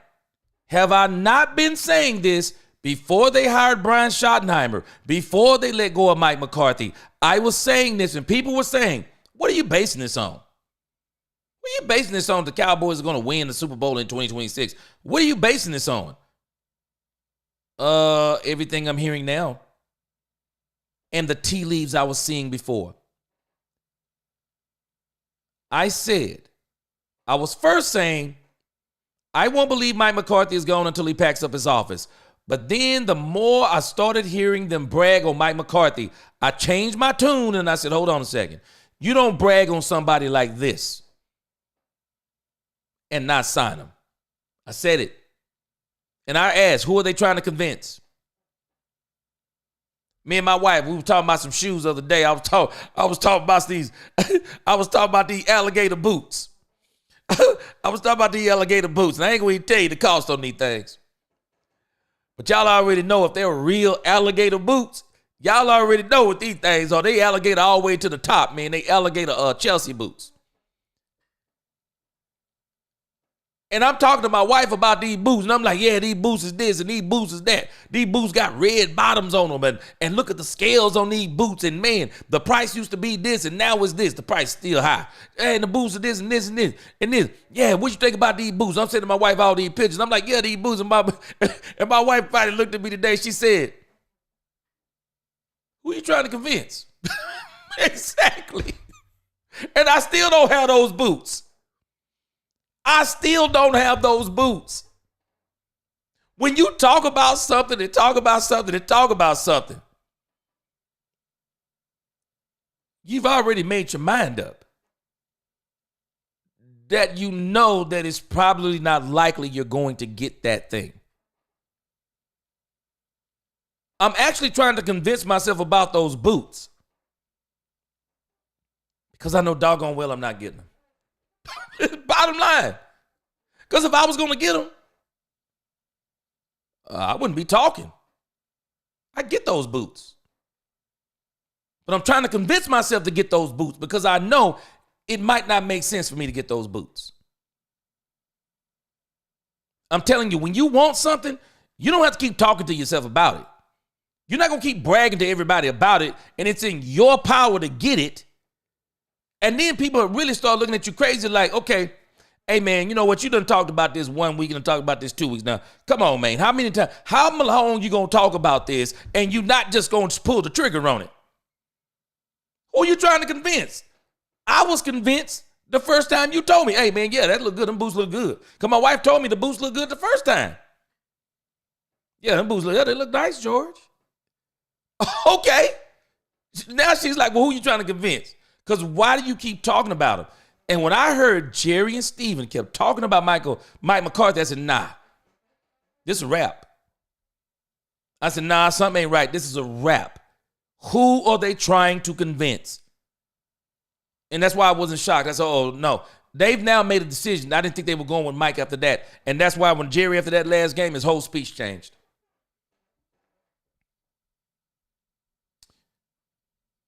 C-Base is still on the air quotes. He says, I think the air quote is dismissive of what is factual. It's not just what people are saying. We are in the Cowboys. I agree with you there, but I'm saying I don't think it was dismissive. I know people are saying it, and I know Steven sometimes how he says things, he's very smug, but I don't think that's what he was saying. I think the air quotes were based on what people are saying. It's not that he's dismissing it. It's what people are saying. Yeah, it's true. Yeah, it does look dismissive. But if I would have been using air quotes in that sentence, I'm using them because I'm even saying that this is what this guy is saying. The drought we're in. I don't know if it's necessarily even dismissive. Sometimes what's the difference in dismissive and denial? Sometimes the truth hurts. But I just wonder, without asking him what he meant, because he's probably laughing about it now, because I'd be laughing about something like this. I mean, but it goes to show you, people look for every single reason to say that something ain't true. I'm listening to what the man say. I didn't see no air quotes when he said, and our goal is to build the best roster in the NFL. I didn't see no air quotes. That sounded like a plan to me. And so now all we can do is wait. Wait. Guess what, Daniel M? We're about to see. I said this in the video. They wrote the check. Now let's see if they cash it. I got them boots. Them boots I'm telling y'all about. Man, I done put them boots in my car 3 times. I hadn't pulled the trigger. Haven't pulled the trigger on those boots. Stephen Jones has told us what he's going to do. It's the greatest thing we ever could have got. So all we have to do is wait. All we have to do is play the wait. I'm waiting. I'm not going to complain. Nope, I'm not going to complain. Because at the end of the day, I'm not riding with the Joneses, but I'm riding with the Joneses. Because they own the Dallas Cowboys. And what I'm hearing, it's either lies or progress. Is the glass half empty or the glass half full? With the circumstances surrounding everything that's going on, I choose to believe that this glass now is half full. I think they're going to do everything they can do to make Brian Schottenheimer successful. They're going to do everything they can do. They want to be right. If there's anything they wanted to be right on, they want to be right on this one. I think they're going to give him. I think they're going to give him everything he needs. I do.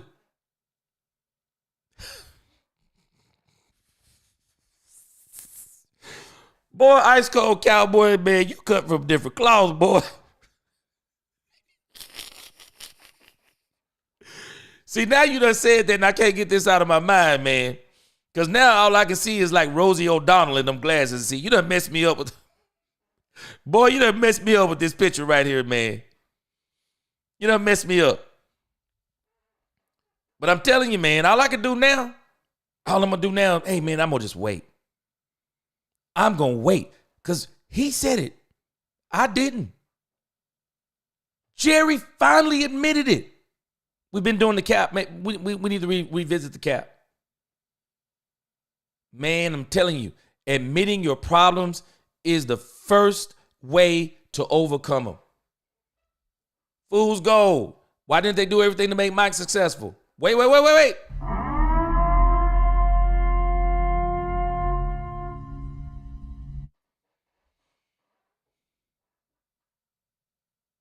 Why didn't they do everything to make Mike successful? Because Mike McCarthy, think about this, Tony. Bobby Belt told us. Mike McCarthy lied from the very beginning. If you're ever going to be in a relationship with somebody and you start that relationship out with lies, you better believe once you start that relationship out with lies, it never goes right. Think about what they're saying. I had a guy tell me one time, Tony. A guy told me one time, he said, hey, you can attract more bees with honey than you can with vinegar. I'm like, what in the world? Who would ever attract bees with vinegar? Bingo.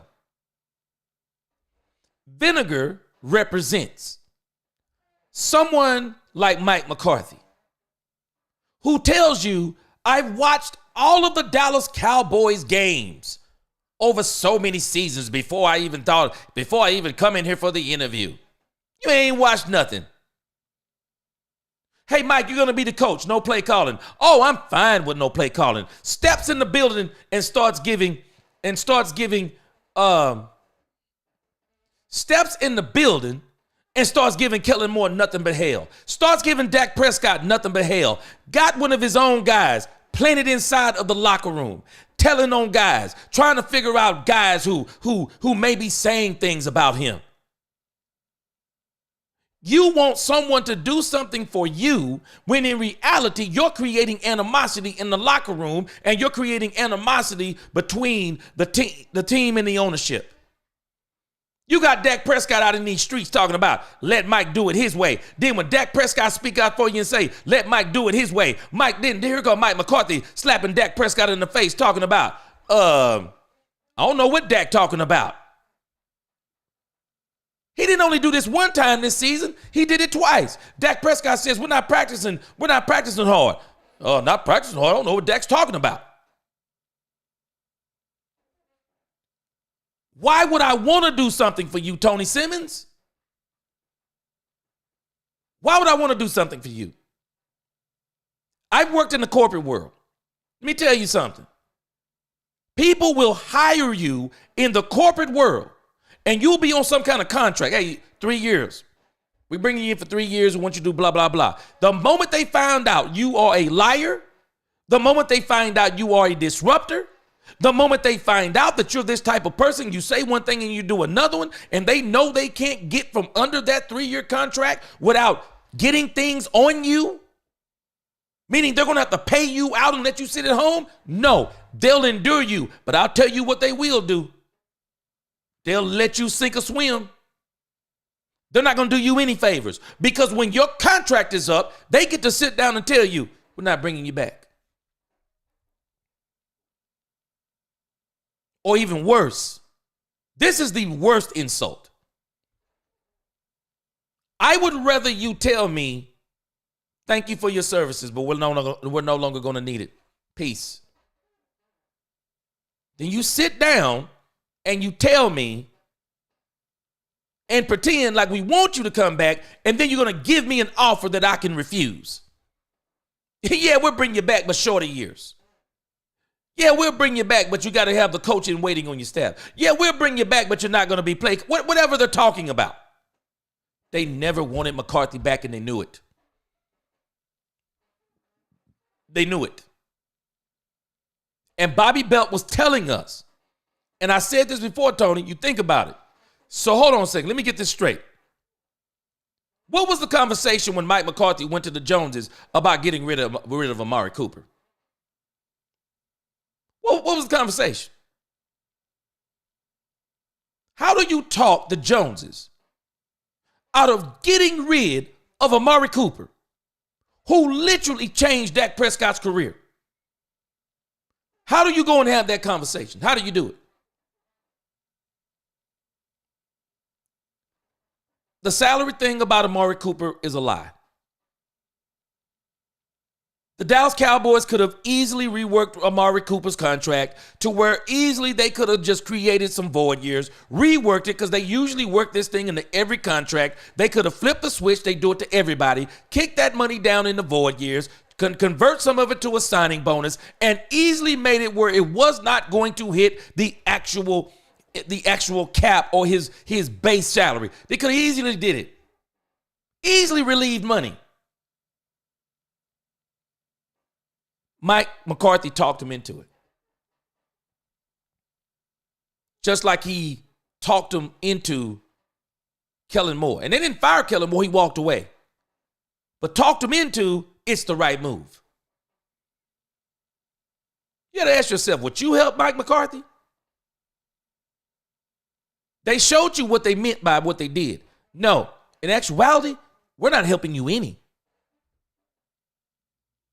We're going to put you on a lame duck contract, the lamest of lame duck contracts. We're not going to put you on a lame duck contract and let you have players. We're going to take away players. It was sabotage from the get-go. It's not meaning they were not going to win, but they knew they weren't going to the Super Bowl. They knew they were not going to be competitive. They knew they would probably be able to win some games, but not win the Super Bowl. They knew it. They knew it.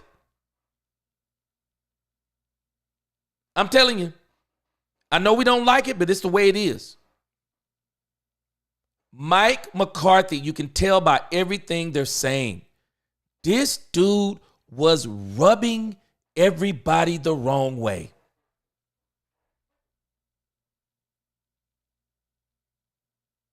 He's rubbing everybody the wrong way.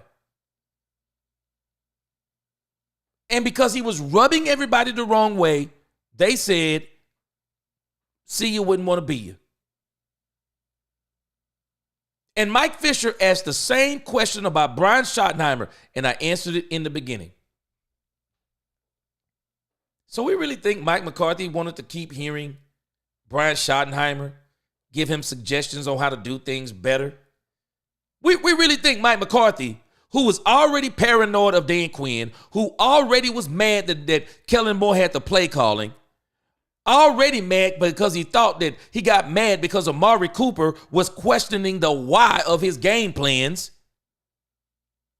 We really think that he was going to continue to listen to Brian Schottenheimer, give suggestion after suggestion after suggestion, because even our natural inclination, hold on a second, man. You know what? You want to be the coach? No, go ahead. You want to be the coach because you seem to know better than me. How many times have we had that conversation with somebody? It's the same thing with Mike McCarthy. Hold on a second, man. You didn't want Kellen Moore. You got the play calling. You didn't want Amari Cooper. So you think we're going to go out and replace him with another guy. Okay, we'll give you Brandon Cooks, but you think we're going to go out and get you another Amari Cooper? You ran out of Amari Cooper. Oh, you want Aaron Jones? No, we're not going to give you Aaron Jones. You wanted it like this, so now you deal with it. I said this at the beginning of the season. We were watching a coach and an ownership at war. I knew it from the beginning of the season. They were at war. And then things started to kind of trickle out. And then we're saying, okay, I see what's going on. These guys are fronting for the cameras. Because the reality is, I think they had literally gotten to the point they didn't like each other no more. They didn't like the boss-coach relationship. And that's why Mike McCarthy walked away. I think he played himself because I don't think we're going to see him coach again. I don't think there will be another team that will ask Mike McCarthy to be a coach. Lee Times, he doesn't sound like that to me. It sounds like to me they got a sense of urgency. I didn't hear that. It sounded like to me what he said is what he said. Super Bowl. Brian Schottenheimer is talking Super Bowls. And I love the fact he want to get it for his father. Boy, let me tell you something. This man, y'all got to understand, Brian Schottenheimer is playing chess. And we're doubting this man. I'm not going to doubt him. I'm just not going to do it. One of the greatest motivators. And Mike McCarthy ticked me off with this year. So Mike McCarthy was happy. This is I'm going to tell you. Just think about how self-centered this man is. Mike McCarthy was happy that the team had made it all about him. Ooh, he hasn't lost a locker room. Ooh, they still playing hard for him. Shut up. There are 30 unrestricted and restricted free agents on this team. I don't care who the coach. They're not lying down. They lie down, they're in danger of not having a job again in this league. That's what they're in danger of. You think Jordan Lewis was balling out for Mike McCarthy? No, Jordan Lewis is on the last year of his deal. Jordan Lewis don't know where he's going. Kevontae Turpin, he ain't playing for Mike McCarthy. No, he's on the last year of a restricted free agent deal. This man ain't playing for Mike McCarthy. Man, we're talking crazy. But Mike McCarthy was content with that narrative. Couldn't be me. I'd have fired that joker week 13. You're out of here. Yeah, and the Jones, oh, yeah, Mike, the team hadn't quit on him. Man, shut up. This team ain't in no position to quit on anybody. All of the coaches on the last year of their deal. So you think they're quitting? No, they're trying to get other jobs. This man was content. This was the only way this man, in 5 years, it was the best motivation this man had ever given this team. Yeah, they want to get rid of me. And now he got everybody, all of a sudden, they're galvanizing the team, talking about Mike McCarthy. You're fired. This the best you can do? Because what happens when we sign you again? What's the motivation then? What's the motivation? You're fired. Get out of here. I don't want you to be the coach of my team. If this is the best you could do, this is the best motivation you can do. We went 12-5, 12-5, 12-5. You were the head coach, and there's no way that you could motivate us to win games. But we're inspired now because we're on a, you want to talk about fool's gold? You got Cooper Rush as the best. We were talking about we're going to the playoffs with Cooper Rush. What? People were literally acting like Cooper Rush is going to go 8-0. Stop it. He going 9-0. He going to go 8-1, 7-2. He better than that. Stop it. Get your butt out of here with this nonsense. Craziness. Craziness.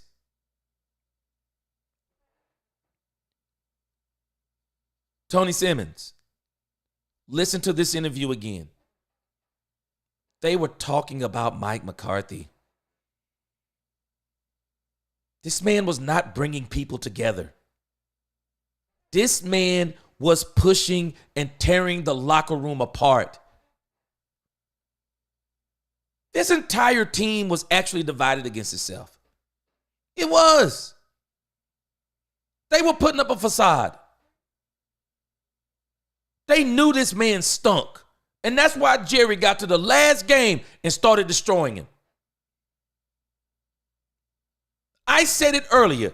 Dak was saying two things about Mike McCarthy. I like the man. I can't stand the coach. He stinks as a coach. He stinks. This is all Dak was saying. And people were not understanding it. So again, Tony, would you want to do something for Mike McCarthy? When you've already let him do pretty much, you gave him what he wanted? He wanted the plays. You didn't want him to have the plays. He weaseled his way into the plays. Man, let me tell you something. You'd have did that to me, bruh, we got major problems. I'd have made you quit.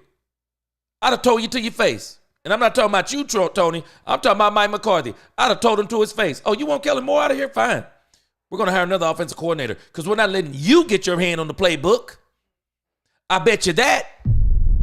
You're not getting your hand on the playbook. If we wanted you to call plays, Mike, we would have let you call plays when you came here. We like what you told us, that you could be a good coach, because we never wanted you to be the play caller. You weasel your way into getting the plays? Okay, we're not doing you any favors. You're going to show us you can win then, because if your plays are all that in a bag of chips, then you're going to do it. I wouldn't, no. Andrew Nichols, he said, I've always liked Schotty. He's the man, bro. Just wait and watch. Hey, I know what he did with Russell Wilson. Hey, Dak is better at this point in his career than Russell Wilson was. Oh, he going to work wonders with Dak Prescott. You watch what I tell you. Watch what I tell you. They're going to flat out put players around Dak Prescott. I guarantee you. We still continue to fail to get to the Super Bowl, the culture.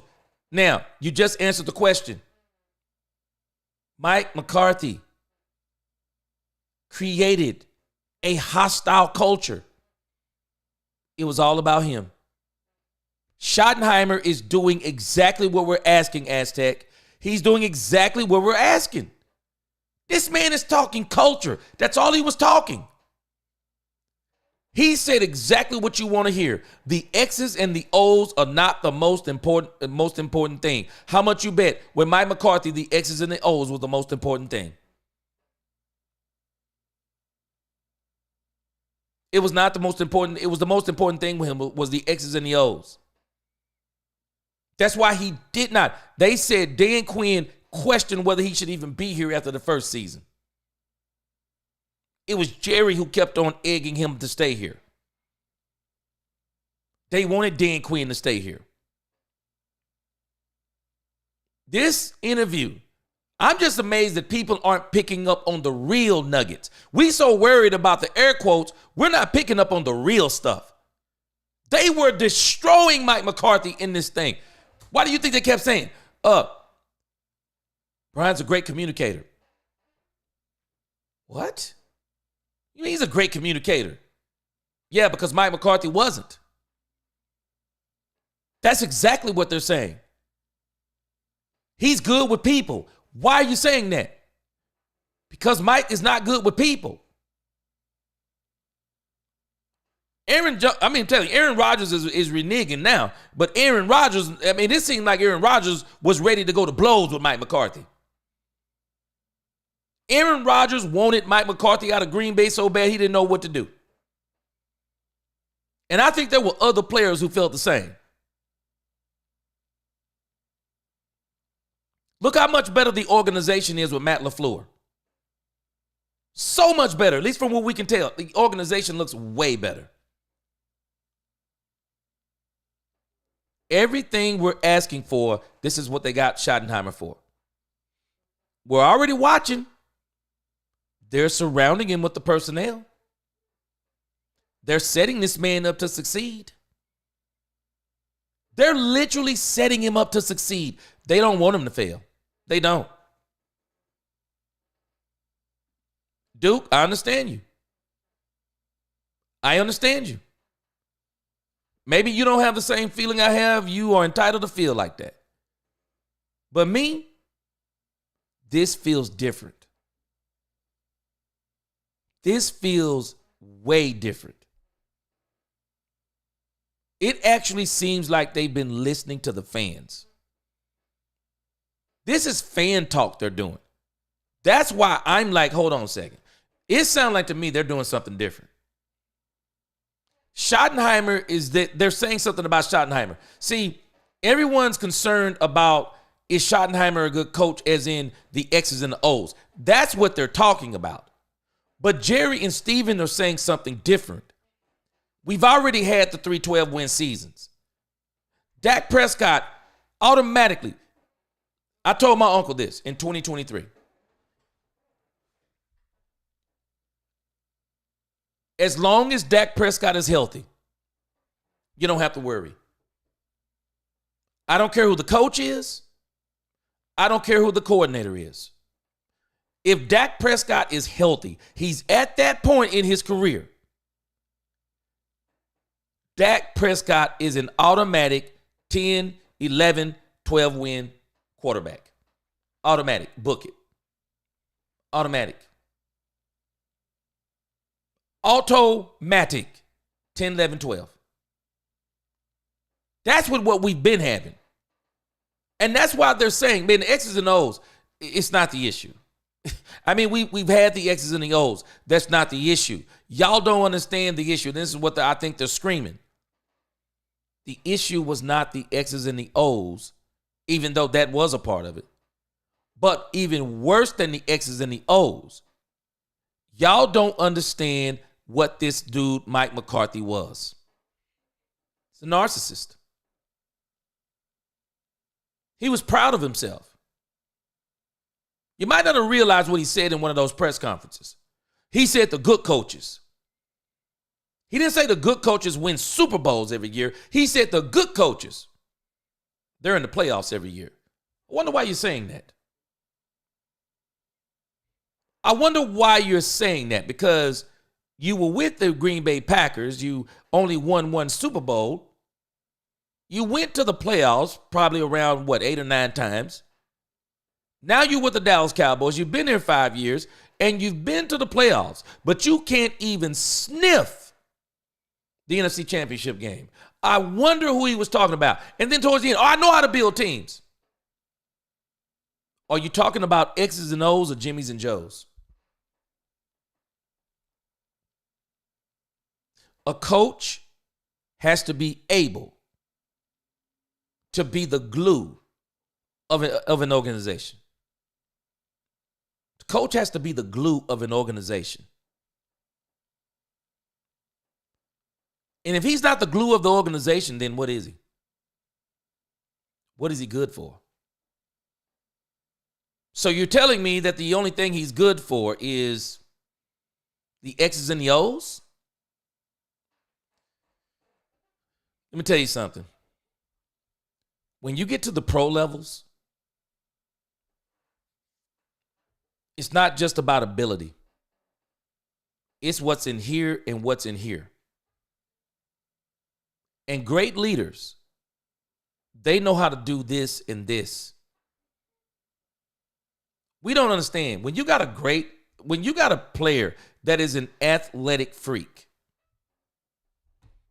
I mean, what are you doing really? It's his ability. The only thing you're doing is showing him how to use it. That's all you're doing. Hey, man, you're super talented. Now, let me show you how to use your talent. Let me show you some techniques, because one day you're not going to be able to just go off of raw talent. You're going to have to go off of what's up here. So let me show you the mental aspects of the game. Let me show you how to read people. Let me show you how to get in people's head. Let me show you just various things. That's what good coaches do. It's not just about getting in there and drawing up plays. Mike McCarthy's not a good people person. This is what they're telling us. He's not. And they're saying that they think that Schottenheimer is going to be that difference. Eagles traded away Wentz and Jalen on a 5-year contract. Eagles picked players other teams were scared to draft. Yeah, and Wentz was one of the best things they did. People thought they were crazy with that Wentz thing, because you know what? The league had crowned Wentz. Wentz was in their eyes, the prototype. Big, strapping, strong. He was basically Josh Allen before Josh Allen, in a sense. They thought Carson Wentz was going to be that and all of that. I'm telling you, man, it's not. And he was never the same after that injury. Well, I can tell you this, Willie T. All we can do is wait and see. He ain't blowing smoke up me because he ain't in the room with me, but I'm just saying. I'm going to take the man at his word. I choose to take him at his word. Philadelphia has a great GM. They make moves to fix their roster. Well, it sounds like they're saying they're about to do the same thing. So I'm going to wait and see. Dang, I despise the Eagles, but they made moves necessary to get them to the Super Bowl this year. Not just this year. This is 2 and 3 years. Or 2 and 4 years. I'm going to wait and see on Jerry and Steven. I've never heard them talk like this. And I do think they are motivated to make sure Schotty succeeds. I do. Azteca said if Shador was here this season, we'd still lose. Oh, yes. Shador ain't ready yet. Shador's not ready. It says with the way our current culture and the way the GM and his son deal the cards. Yeah, and Shador's not ready. We don't know what Shador is going to be on the pro level. Understand, Shador has been loaded with talent. Loaded with talent. I mean, Travis Hunter, for as crazy as his off-the-field stuff is, Travis Hunter, it is amazing. Stu's an athletic freak. That kid is an athletic freak. And he's not the only one. I mean, when you go and look at the players that Shador played with in Colorado at the skill positions, man, he better enjoy it. He'll never have that many of them around him in the pros. Not like that. I mean, that dude literally had wide receiver ones all around. You don't get wide receiver ones all around. You just don't. You just don't. No, I get you. I know people have said that. But you know what? I think the fan base has really done something to them. They've been listening. You can just tell. I mean, they're quoting stuff that people are saying, the fans in the media. Tony says, actually take Saquon away and they have the same roster. Saquon makes them capable of a real shootout and bleep the Shigos. Let me tell you something. They got here without Saquon Barkley. That's the scary part. They took the Kansas City Chiefs down to the wire, 38-35, without Saquon Barkley. I'm just trying to tell people. Y'all would think, y'all might not have paid attention. Steven said the same thing I said last week that the Eagles did. What did the Eagles do? The Eagles didn't build a team just to beat the NFC East. The Eagles didn't build a team just to beat the NFC. The Eagles had already beaten the NFC East and the NFC. The Eagles had played the Kansas City Chiefs in the Super Bowl. And the Eagles said, how do we build a team to beat the Kansas City Chiefs? That's exactly what he said too. Steven said, first, you look at your division. You look at your own division. Then you look at the conference. And then you look at the Super Bowl. That's it. That's literally what you have to do. Okay, how do we beat the Eagles and the Commanders?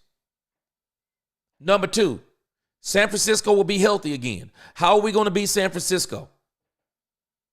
How are we going to beat the Rams? They're on a resurgence. We're going to see what they're going to do at quarterback. How do we beat the Minnesota Vikings? Depending upon what they do at quarterback. How do we beat the Green Bay Packers? You got to construct your team on levels of where can we get to with the team. The Eagles didn't build a team to beat the Cowboys.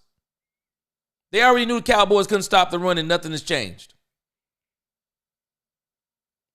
They built a team to beat the NFC and a team to beat the doggone Kansas City Chiefs. It's exactly what they did. And that's exactly how you should do it. Steven mentioned it. He said the same exact thing. He's finally thinking right. D. Kizzle, Tolbert is out of here. I will not be surprised. I think he's out of here. If I'm the Cowboys, he's had long enough. I can't keep dealing with Tolbert.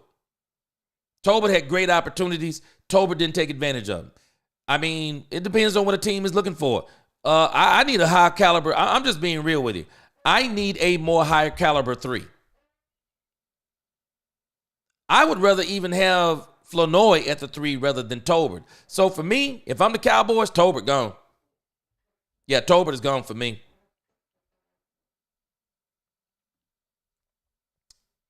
Getting lucky and trading away the quarterback like the Eagles. Nah. But they came back around and still paid Jalen Hurts. And so that theory isn't moving, Dak, delusional. They traded away Wentz, but they still went and got a huge contract with Jalen Hurts. And they're doing that with a huge contract with Jalen Hurts now. Nah, I'm not flying with that one. No, they can still do it. Cowboys have plenty. They're going to have plenty of money they're going to be able to have under the cap.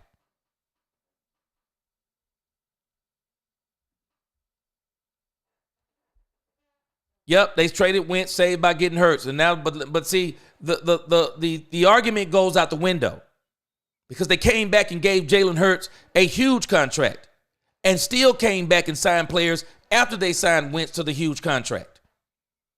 That's exactly what they did. They signed Hurts to a huge contract, came back and signed players after the said huge contract. Yes, you can still build a team just like the Eagles. It's not about Carson Wentz. No.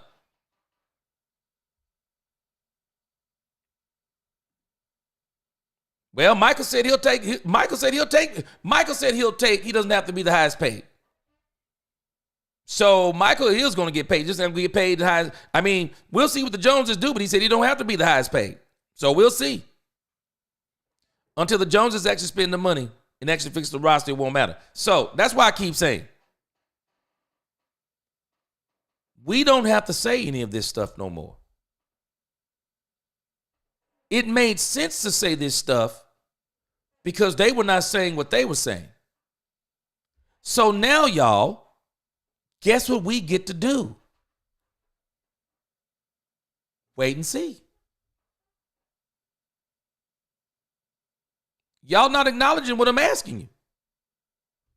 When is the last time you heard Stephen Jones say, our goal is to build the best roster in the league? When did he ever say it? When's the last time we heard Jerry say, we have not been doing the salary cap right? Can we do it better? You bet we can. When's the last time you heard him say it? They have both decided that they are going to put players around Brian Schottenheimer, Dak Prescott, Micah Parsons. They're going to put players around them. So at this point, all we can do is wait. That's all I'm doing. They said everything I wanted them to say. They said the part out loud that we needed to hear. So if they said the part out loud we needed to hear, All we have to do is wait. That's all we have to do. And so for me, I'm waiting. Aztec, I honestly wanted Dak and Lamb not to sign and just bounce. Same with Parsons this year. They should leave this organization. They don't take the game seriously. They love the Cowboys. What do you do? Azteca, you think about what you're saying. You still riding with the Cowboys. And you're asking them not to ride with the Cowboys. They love the Cowboys. Dak Prescott loves the Cowboys. I'm not sure about CeeDee Lamb, but I do think CeeDee Lamb likes playing for the Cowboys because, he kind of a diva. He's a wide receiver.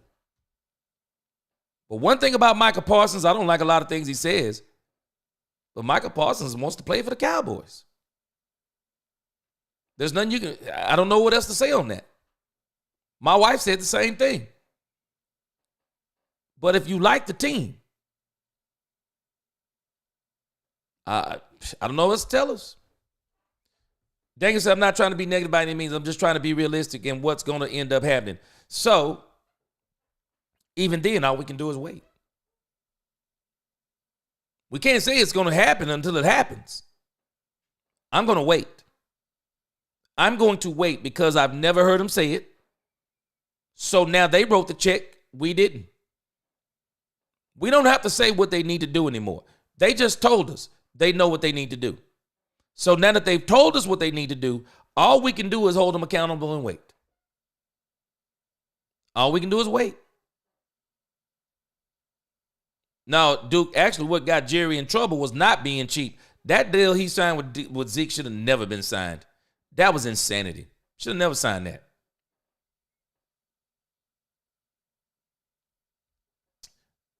There is not a quarterback in this draft that I would be taking over Dak Prescott right now. This quarterback draft class is not good. I wouldn't take it. Wait a minute. You talking about Quinn Ewers for Texas? Ain't no way. Ain't no way. I don't even think he's going to be a good pro quarterback. I don't. I would take Manning over him any day of the week. Man, Quinn Ewers, if you're talking about the dude from Texas, nah, I couldn't roll like that. I'm sorry. Whoever gets him, if they mess around and draft him in the first round, they're crazy. They're absolutely crazy. Arch Manning, yes. Quinn Ewers, man, no. No. No way. I don't know. It's getting late night over here in the DFW area, so I don't know. I mean, I don't know. I don't know. It's good on this end. Mike Green is a guy who can make a difference on this team with Parsons being double teamed. Green is a freak athlete. He can beat one-on-ones. Yeah, they're going to have to get him some they're going to definitely have to get him some help. Dak is injury prone. Not injury prone. You got to understand what injury prone is. Injury prone is when you're having soft tissue issues. You're dealing with hamstrings. You're dealing with ankles. You're dealing with knees. You're dealing with maybe back issues like Tony Romo had. You're dealing with constant shoulder issues. Things like those are injury prone because those are injuries that are actually not necessarily coming from even people doing things to you. Tua Tagovailoa. No, he's injury prone. He's got a head issue. It don't even matter if he gets in the head any longer. He's got a problem. We have to understand what's happened to Dak. Dak Prescott had a cataclysmic injury.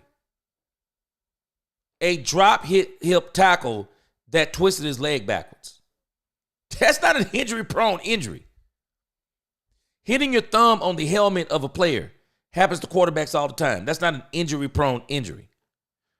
Even the ripping of the hamstring off the bone, that's not an injury-prone injury. Those are just the injuries that happen. Now, we're going to know more about this going forward. Because if Dak Prescott continues to have problems with that leg, and when he comes back this year, then we can say, okay, there's a problem.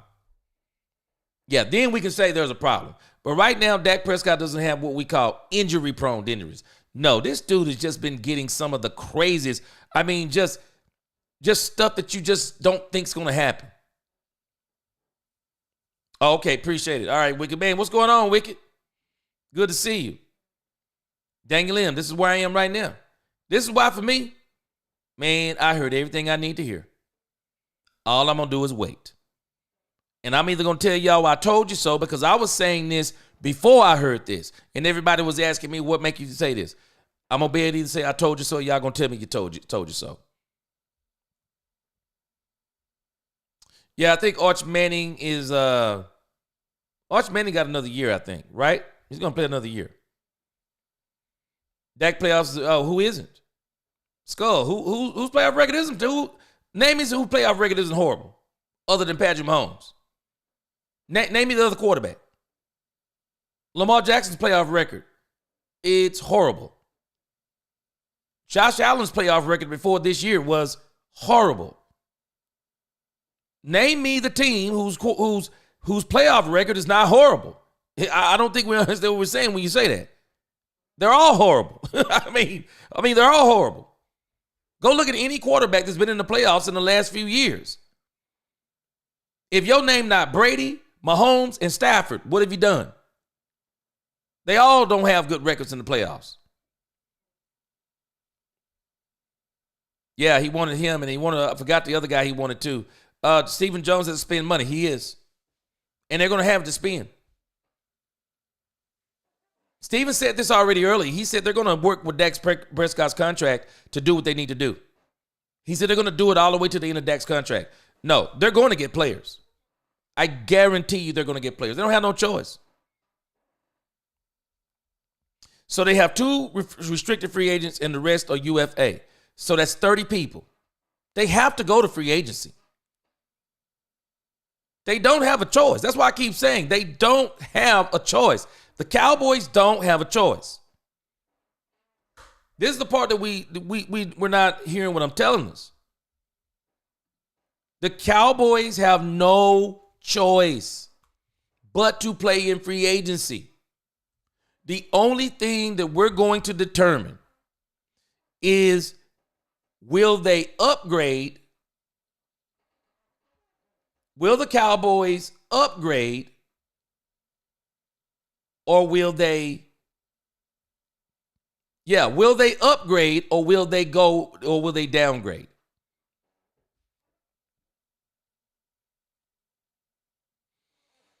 Yeah, I'm looking at this right now. I really don't know what this, let's see, let me look at the legend on this. Let me see if it tells me the legend.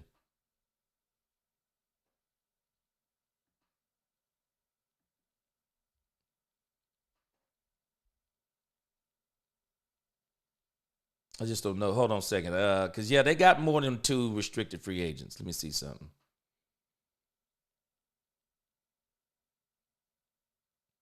Got a lot of unrestricted free agents.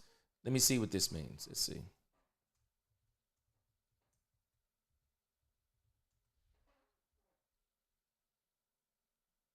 Yeah, they have more than 2 free agents, Willie T.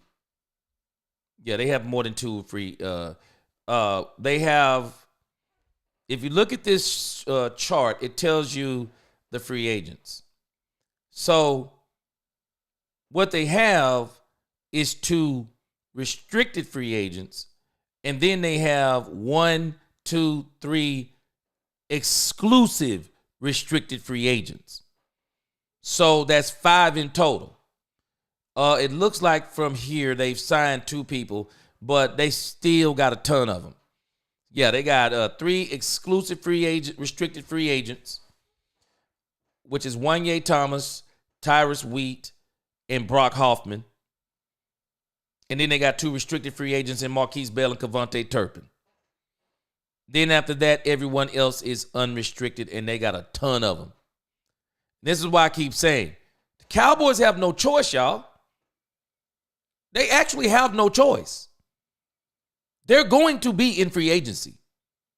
They're going to have to play in free agency. Who's the backup quarterback they're going to bring in? I mean, what are they going to do with that? Not really worried about the punter. You can get those. But you look at, they got Kendricks, Jordan Lewis, Rush, not worried about. Linval Joseph, Goodwin.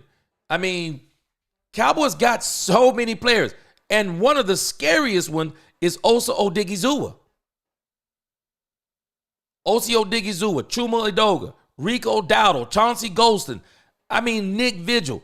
The Cowboys got serious issues. And watch this part. This isn't even counting some of the players who are under contract they may release. They may actually release some of the players that's under contract. Terrence Steele comes to mind. People have been talking about Terrence Steele. The safeties. I mean, the Cowboys got some. They're not going to have a choice but to play in free agency. They don't have a choice. Now it just depends on how are they going to do it.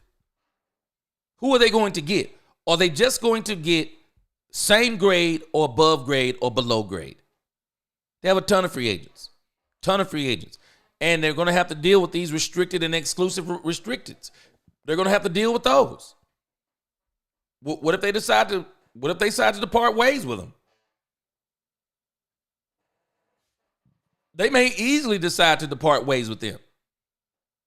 No, the Cowboys, I'm telling you, they created this situation last year. They put themselves in a situation to where they have no absolute choice. They have no choice. None whatsoever. They're going to have to do something in free agency. They do. Skull, I'm sorry. Quinn Ewers, man, stop playing. I know you don't believe that. Duke said they will spend in free agency, but it will be after the draft. Let me see here.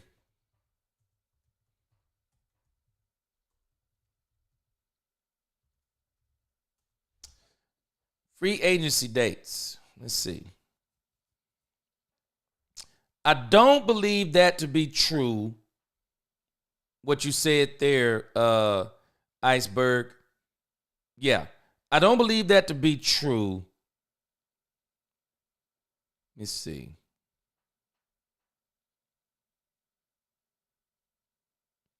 Yeah.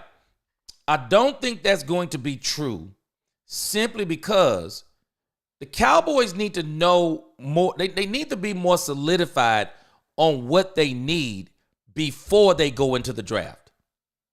They need to be more solidified because it makes no sense to try to get in the trade. If you're going to trade after the draft, then you're not going to get the players you need.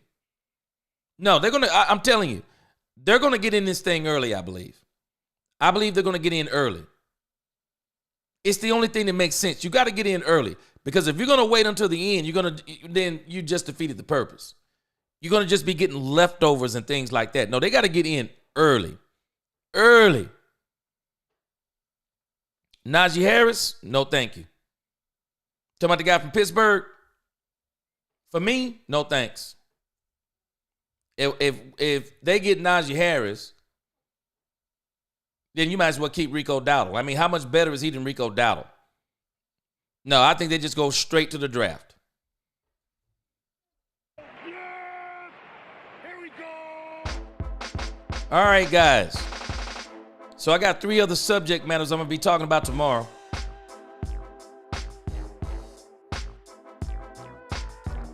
Still got to talk about the Eberflus hiring, Nick Sorensen.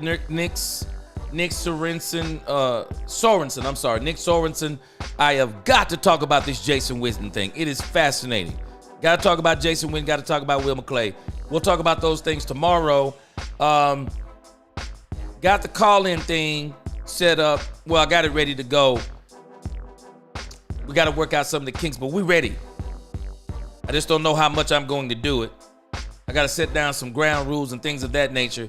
But, yeah, we will be having our first call-in show for show this week. Andre Robinson, what's going on? Big and L's are very competitive. A bruised ego is motivation. The Jones family dislike ridicule and being upstage, especially by Philly and Washington. I think that's what we're dealing with, Andre. That's exactly where I'm coming from. This team is going to do something different. And I'm excited for it. And I'm going to keep the positive vibes going. Positive vibes. Yeah, Purple Soul, we ain't dealing with no more Dak Prescott conversations. We heard everything we need to hear about Dak Prescott. Brian Schottenheimer said Dak is one of the best in the business. And he ought to know. So I'm convinced. And been convinced before he said it. But again, I'm excited about this season. I'm just telling you, man, if y'all don't want to hear positive vibes with the Cowboys, all I can tell you is, well, I don't know where you gonna go. But you ain't gonna like what I'm gonna be talking about. Beast mode, yes sir. Cowboys after dark, you better believe it. Yeah, I do this probably once or twice a week. Yes sir, Cowboys Uncut. I like them names you talking about too. Eagles got helped by the refs too. Man, well I guess we got, so now we gonna determine who the refs want to win. Yes, sir. But hey, man, let me tell y'all something. Man, y'all stay positive as Cowboy fans. Y'all stay positive. I'm telling you. I think we are watching something. I think we are watching something that is so exciting and we don't even understand it. We are going to say we saw when Jerry and Steven finally changed their minds and did what they were supposed to do. And these jokers are going to do some things. Miss Matrix, what's going on? I am telling us. Oh, I like the defensive coordinator. We'll talk about him again tomorrow. Yeah, we'll talk about him again tomorrow for sure.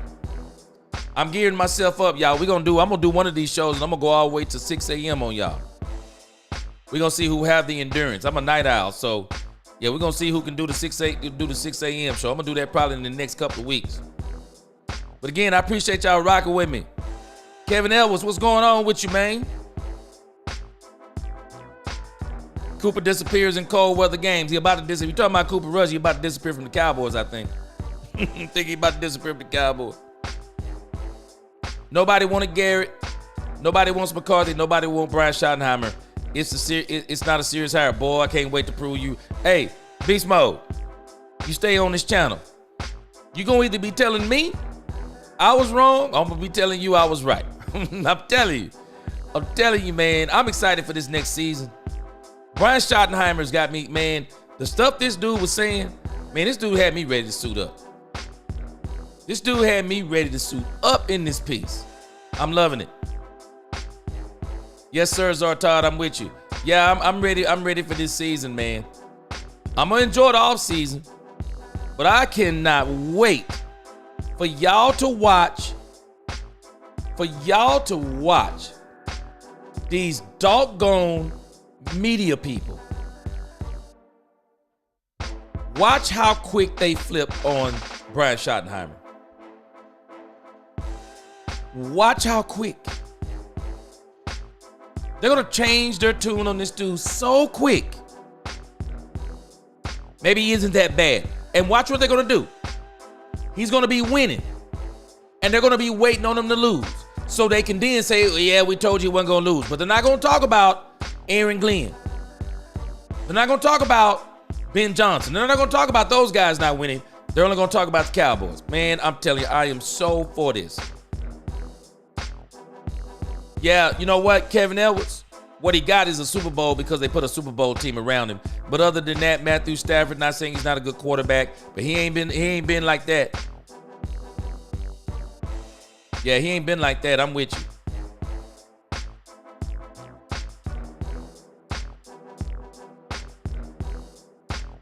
Yep. I'm with you on that too. Yes, sir.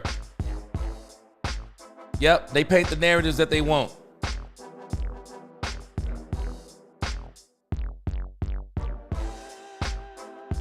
Yes, sir. Now, I'm gonna warn y'all in the beginning of the call-in show. I will be kind of selective on this. I've been trying to figure out maybe starting this out with the members of the channel, so we can make sure that we can kind of set some ground rules and help everybody understand what we need to be doing. Because I don't want people doing all the cursing and fighting and debating and all this stuff. I don't want all that stuff. You know, this is a safe space. Want people to just be able to state their position, and that's it. Man, Daniel M, I love the fact they were at the press conference, bro. I bet you that meant everything to Schottenheimer, man. I bet you that meant everything to Schottenheimer. Yes. So tired of up the river 2000 with the media pundits talking, y'all. Yeah, they were different. Yeah, by Bill Belichick. Yep, how'd that work out? Yes, sir. Yes, sir. Man, I'm ready. I'm ready. Y'all stay positive, Cowboy fans. I'll see y'all tomorrow. Make sure you like, share, subscribe on your way out. Become a member if you haven't, man. Help me build this channel. Tomorrow, I forgot, I don't typically come on Wednesdays. If I do, it might be something early. But hopefully when I come back Thursday, we're going to look different in here. We're going to be under construction for the next couple of weeks, but we'll definitely look different in here when we come back. And we getting ready to build this thing. I'm going to show y'all the video. We're getting ready to build this whole top part up in here into this studio, man. We're going to be doing some big things. Cowboys, and we're going to be doing some other things too. Yes, sir. Yeah, man. You know what, dang it, I didn't get to finish that thought. That's one of the reasons why I got confidence in Schottenheimer, because, man, the fact that this dude, he's made it about something other than football. He wants to do what his dad didn't do. Oh, I love that. Man, you want to talk about a story, Daniel M? I'm going to just tell you straight up. Brian Schottenheimer wins the Super Bowl. And this man holds that trophy up and say he did it for his dad. Boy, I'm going to be crying like a baby. I'm going to be crying like a baby, Daniel M, because I lost my mom a few years ago.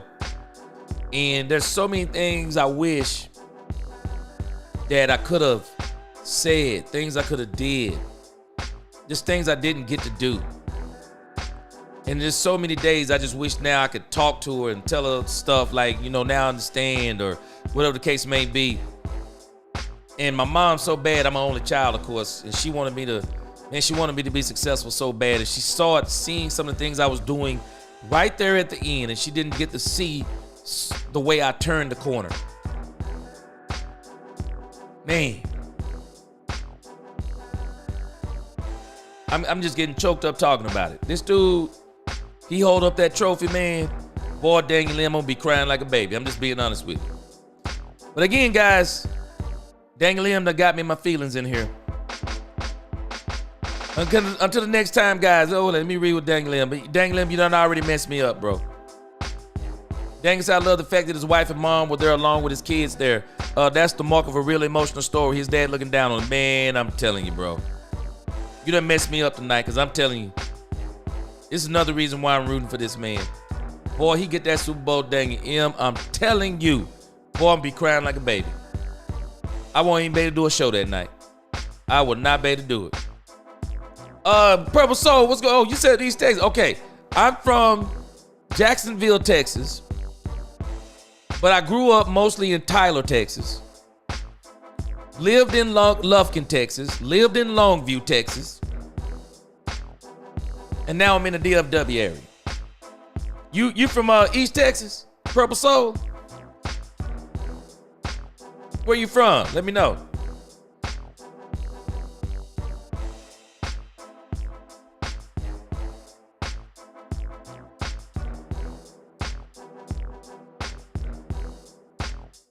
But yeah, I'm telling you, man, Derek M, boy, I'm going to be messed up. This man wins this Super Bowl. I'm going to be messed up. Yeah, man, I am. Oh, okay. Yeah, I used to live in Longview. Woo, boy, back in the day. I don't know what it's like now. Hey, man, hey, sister, it was murder capital. It was murder capital of East Texas when I was over there. Nice place to live. It has changed so much. But man, it was dangerous when I was over there. Oh, I see you. Yeah, I used to preach out in Kilgore. Out in New Hope. Deep in the woods. Okay. Yeah. Yeah, we from them same stomping grounds then. All right then. Love my East Texas. Love all y'all, but yeah, you know how it is, man. It's East Texas. It's nothing like it. I love East Texas. I'm in the DFW area. One of these days, I'm gonna get back to East Texas. I love the Tyler, Longview, all of that area. You know, Patrick Mahomes from the White House area. I just love East Texas. DFW too busy for me. I don't like all the traffic and all that stuff. But I absolutely love East Texas. I do. I want to get back there eventually. I do. So, all right, guys. Again, I'll see y'all tomorrow, if the Lord is willing.